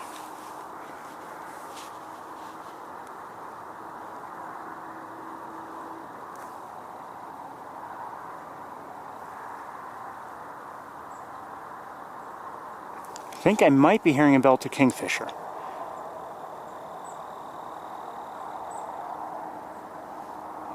Well, anyway, that woodpecker that flew up to that tree, I don't see now. Let me look for it with binoculars. 1 second.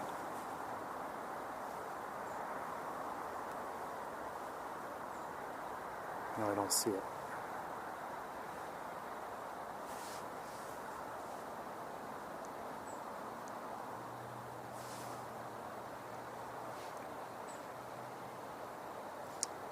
Okay, we better get on our way, or else we're going to be in trouble. So,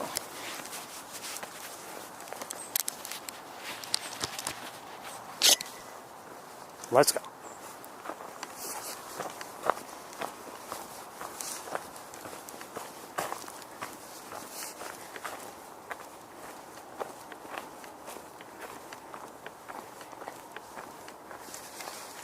Hold on a second. Okay.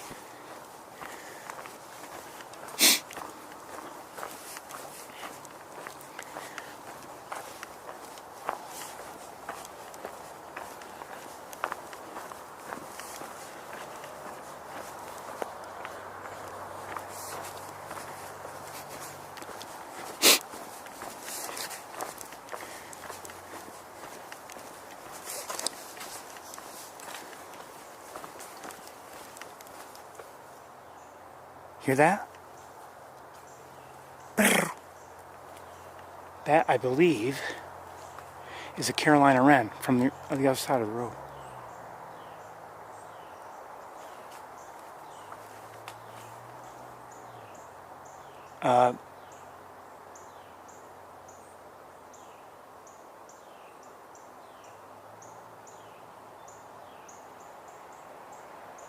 Sounded like maybe a couple of them. Because at one point,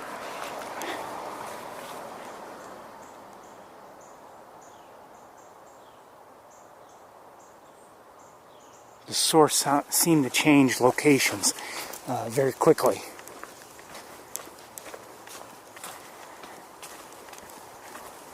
It's getting dark in a hurry.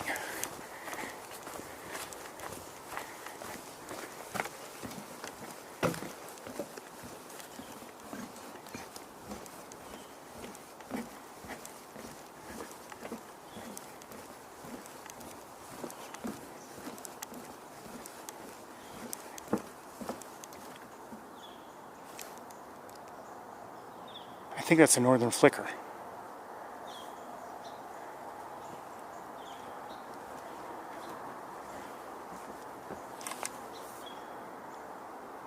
And the chip note, it sounds like the chip note of a song sparrow.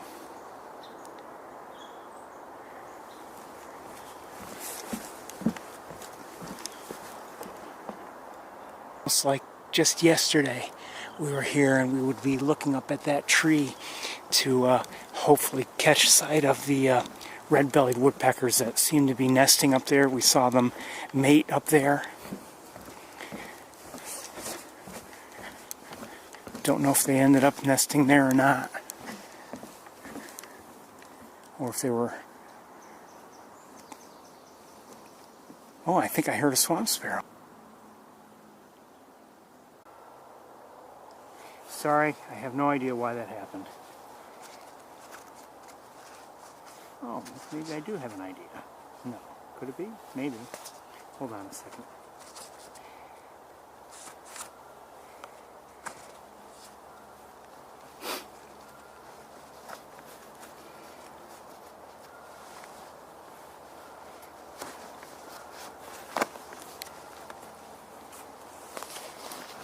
Sorry, gotta deal with things. I hear a Canada goose, by the way.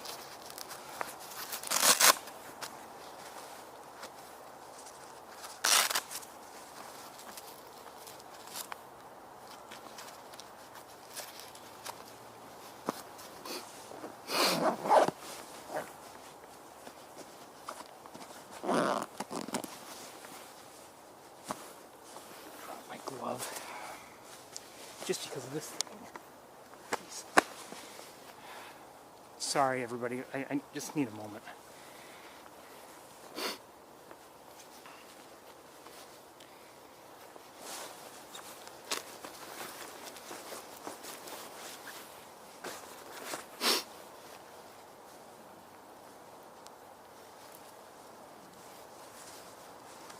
Actually, you know what? That didn't cause the problem. I'm sure of it.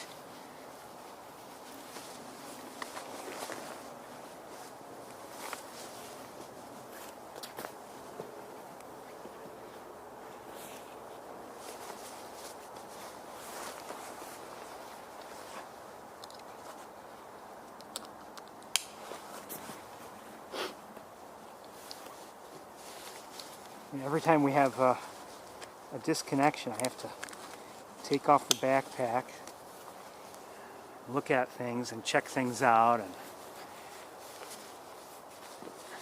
so we have to restart everything.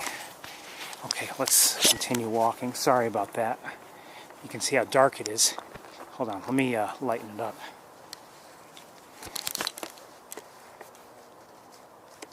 Come on, come on.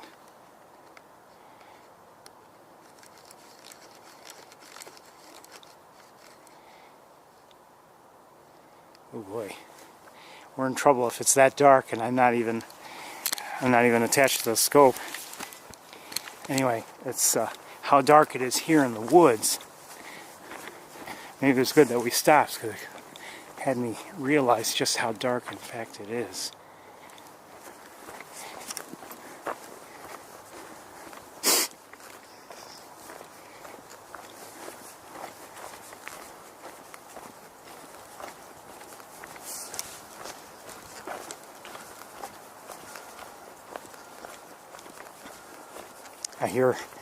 I don't know if you heard me before, but I hear a Canada goose now.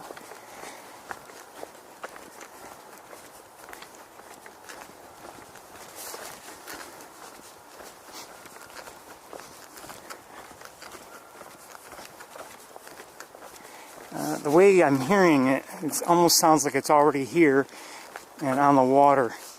Maybe just calling out. I don't know.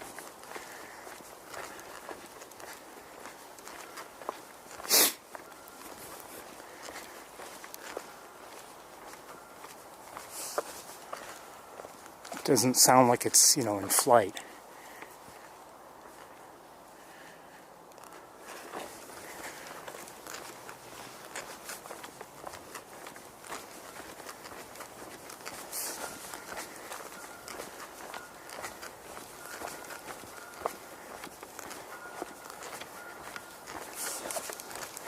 We're obviously in a hurry. I'm not doing a, you know, I'm not really looking for birds all that closely right now.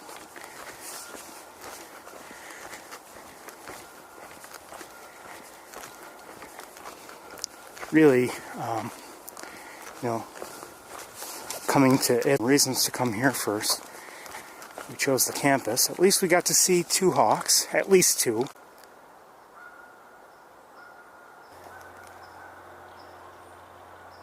I don't know, might be birds.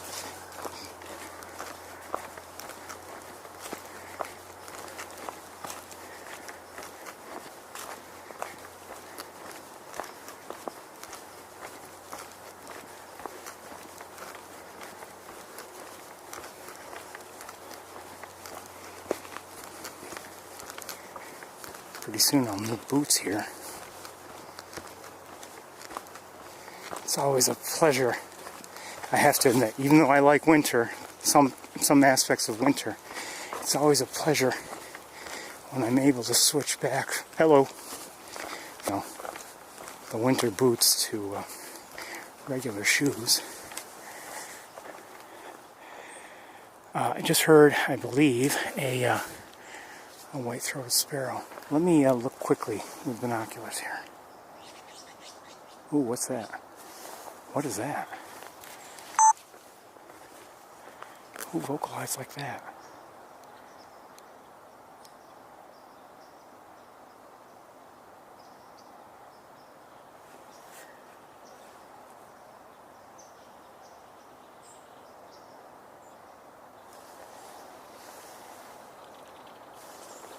Just heard a belted kingfisher, but something else closer had an interesting vocalization. I didn't record it.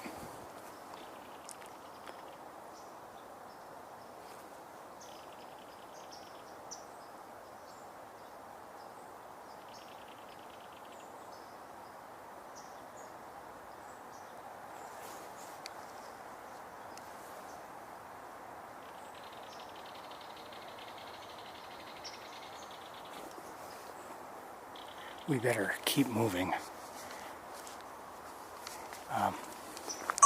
I'm hearing... Oh, hold on. Oh, can't see it well from here. Let's go. The moon just came up, I think, and looking nice and full. Let's get to the Sherwood platform. I think we'll be able to see it nicely from there.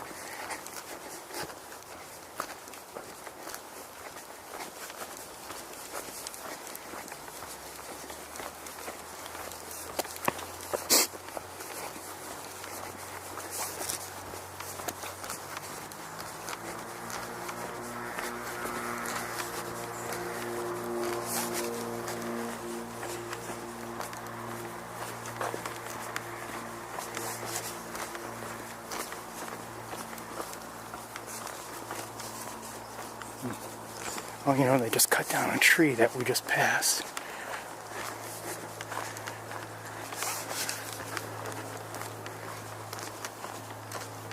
Oh, the moon isn't going to be really where I thought it was relative to the platform.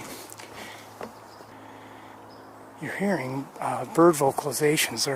I don't know. Oh, the wood ducks, I'm not sure. I'm not looking for them yet.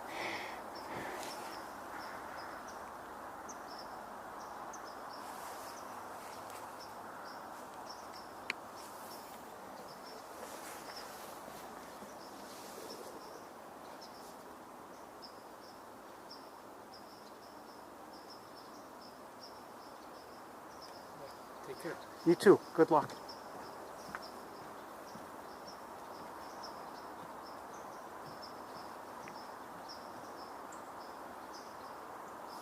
don't know who's vocalizing. You can probably hear them. And then there was just another, more of a flourish, but it's generally single chip notes. Just heard I don't know who's vocalizing, but we've heard occasionally like something more.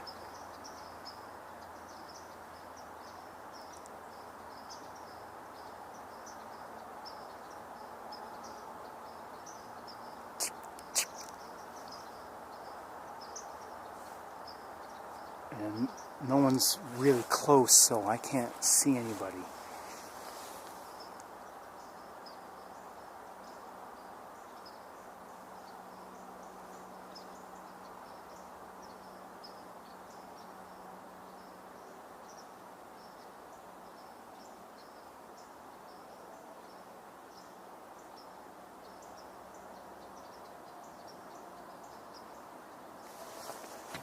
So I see these Canada geese. There are a few of them here. That sounded like a swamp sparrow to me. I hear more Canada geese. It sounds like they're coming in. We're not really with the ideal lens and setup here, but we'll do our best like we did last week.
Duck just flew by. Don't know what kind.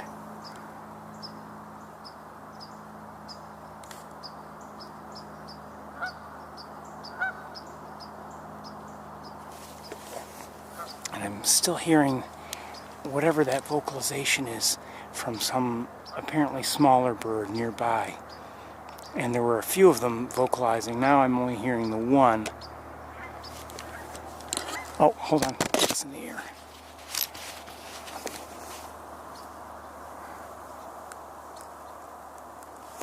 Look like mallards, and I'm going to lose them because of where they're going.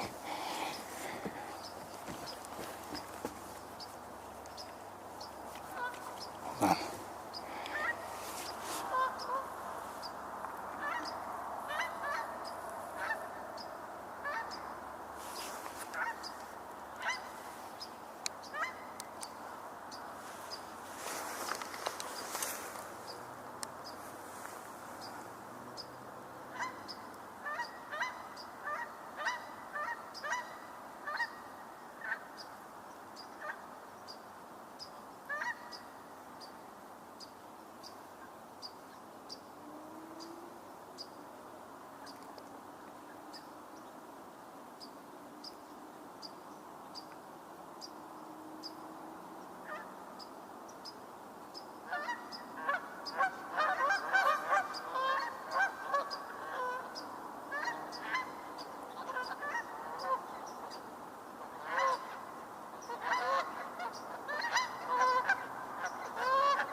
I'm going to brighten it up a little bit.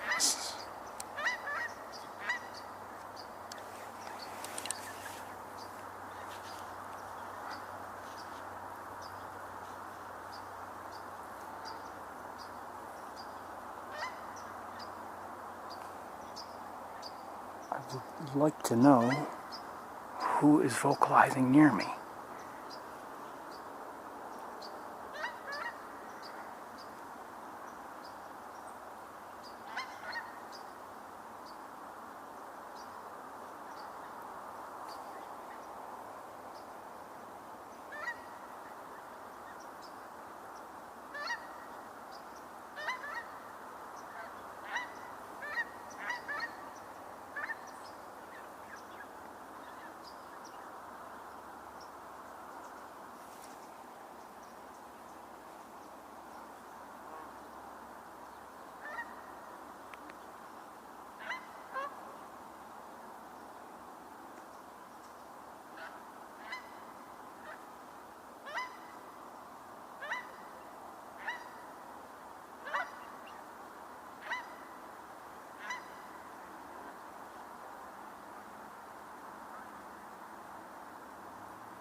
You know something? No, never mind.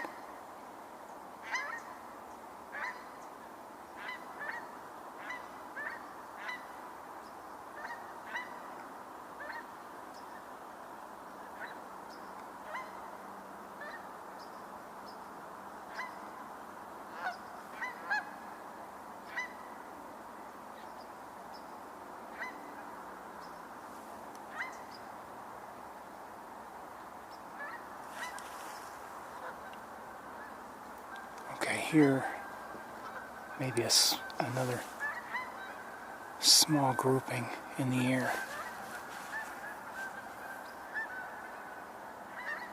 Maybe. Maybe not. Okay, maybe they're just on the other side of the berm there.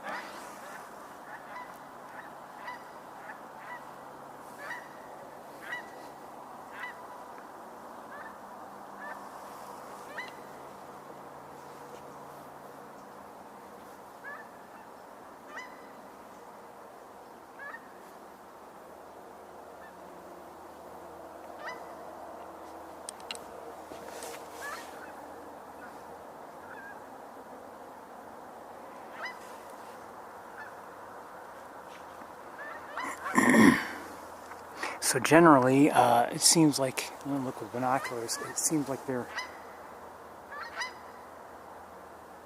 most of them are moving away, but some are not really moving at all. Oh!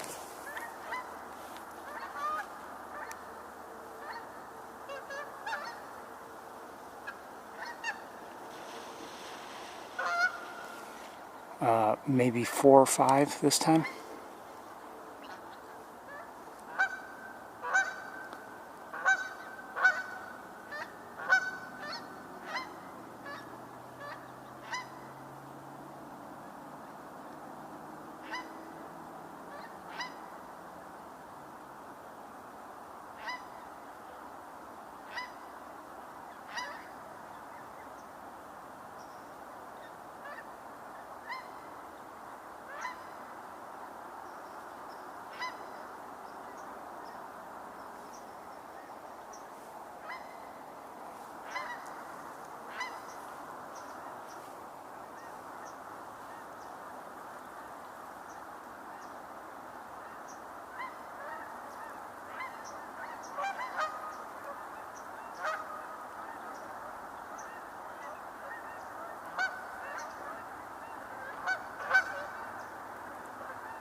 More here, and I hear more.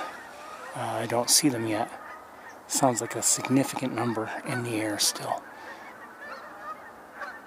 Still don't see them.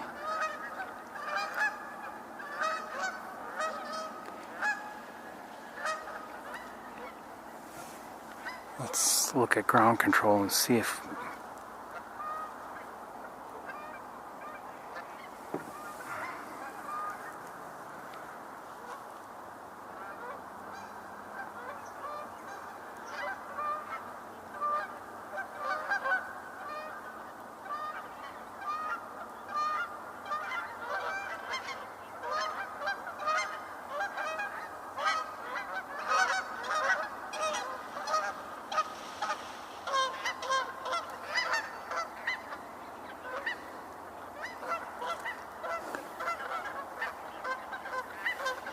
It's too bad it's clouding up because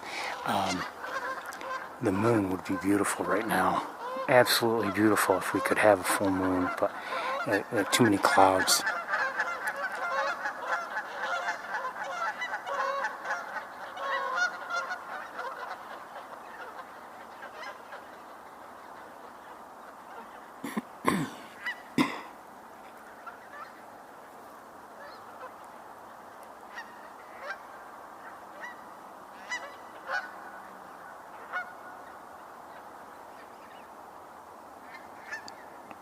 The moon is up here, well, in this general area here, and I saw it before, but tried to walk over here to see it better, and but the clouds have since rolled in.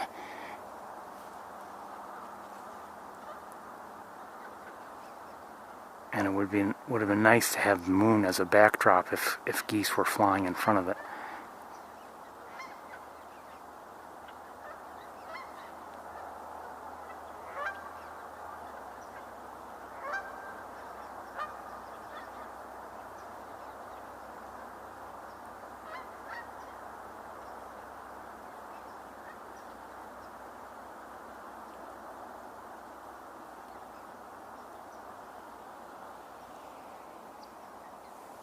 What was that?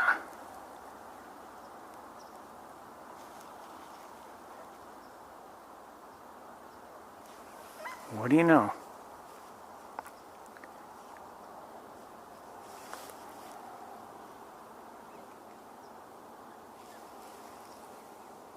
See that?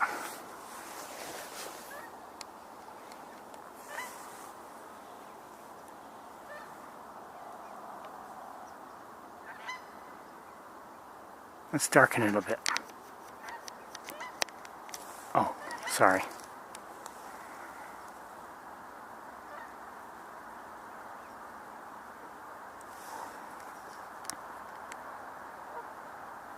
It's Jupiter.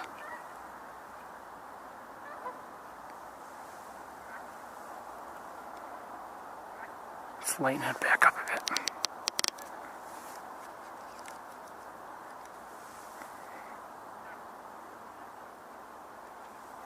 Couple moon, well, at least 3 moons are visible right now along with it, and the moon is kind of sort of almost considering coming back out.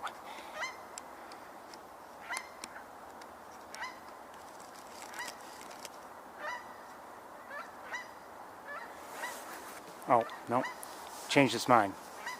Clouds are rolling back in. Oh, I hear geese above me, at least one. And I don't see it.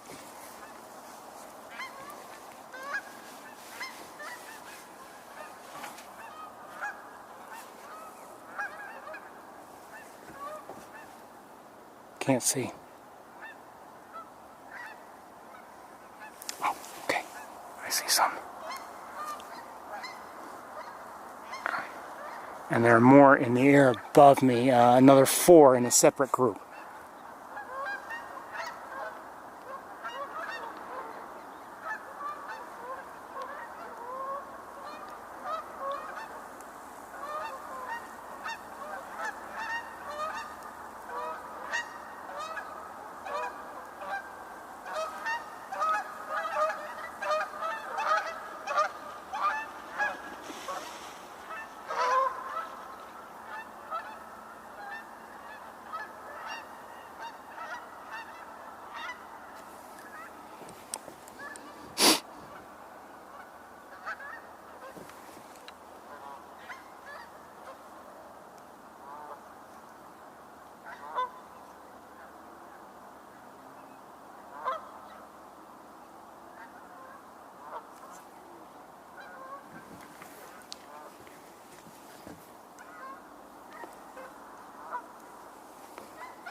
one just flew by. May come back around and join the party.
That could be it for the night in terms of Canada goose arrivals. You never know.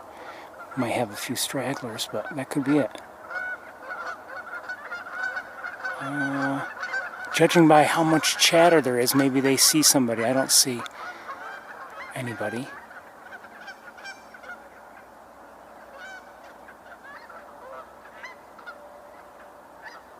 Nope, I don't see anybody coming in.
Everybody, I think we're about to call it a day. Running out of light. We have geese here, but I don't see too many more coming in for the night, given how late it is and how it's slowed down quite a bit. And if they do, we'd have a hard time seeing them. We've seen some nice things, though, today, I would say. And hope you've enjoyed the day. We've gotten more of a sense of what we can see when it comes to, duck migration and seeing large large flocks of ducks at Montezuma.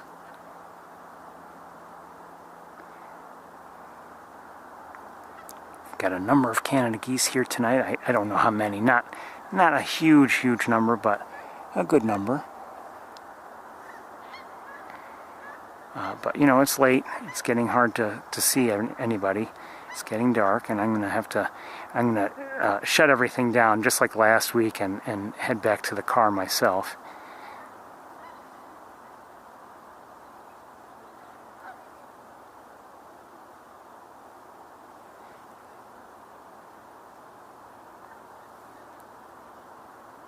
I hope you've enjoyed the day.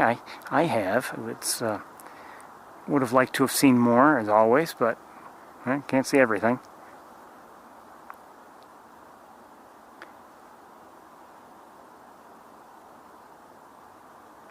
It's quieted down here. The geese are getting quieter, I'd say. They'll occasionally, I'm sure their vocalizations will start increasing and then decreasing, and they do that. But like I said, I think it's time for me to head home. I hope you've enjoyed everything today. I've enjoyed sharing what I could with you. Oh, here comes the moon. Hold on.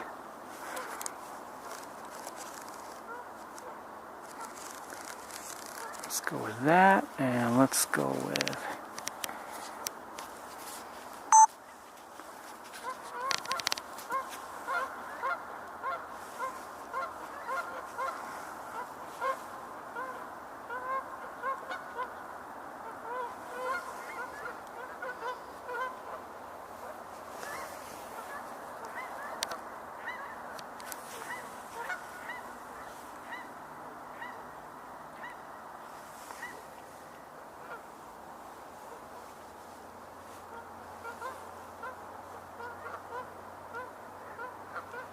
I want to wish you all well. It's really a pleasure to do this with you. But, like I said, we're out of time. Even the moon is going to sleep now. So I'm going to make my way back to the car and wish you all a good night first. I hope you'll all have a great week, a great night, of course, as well. And we will see you all next time. Take care, everybody. Bye-bye. Good night, geese.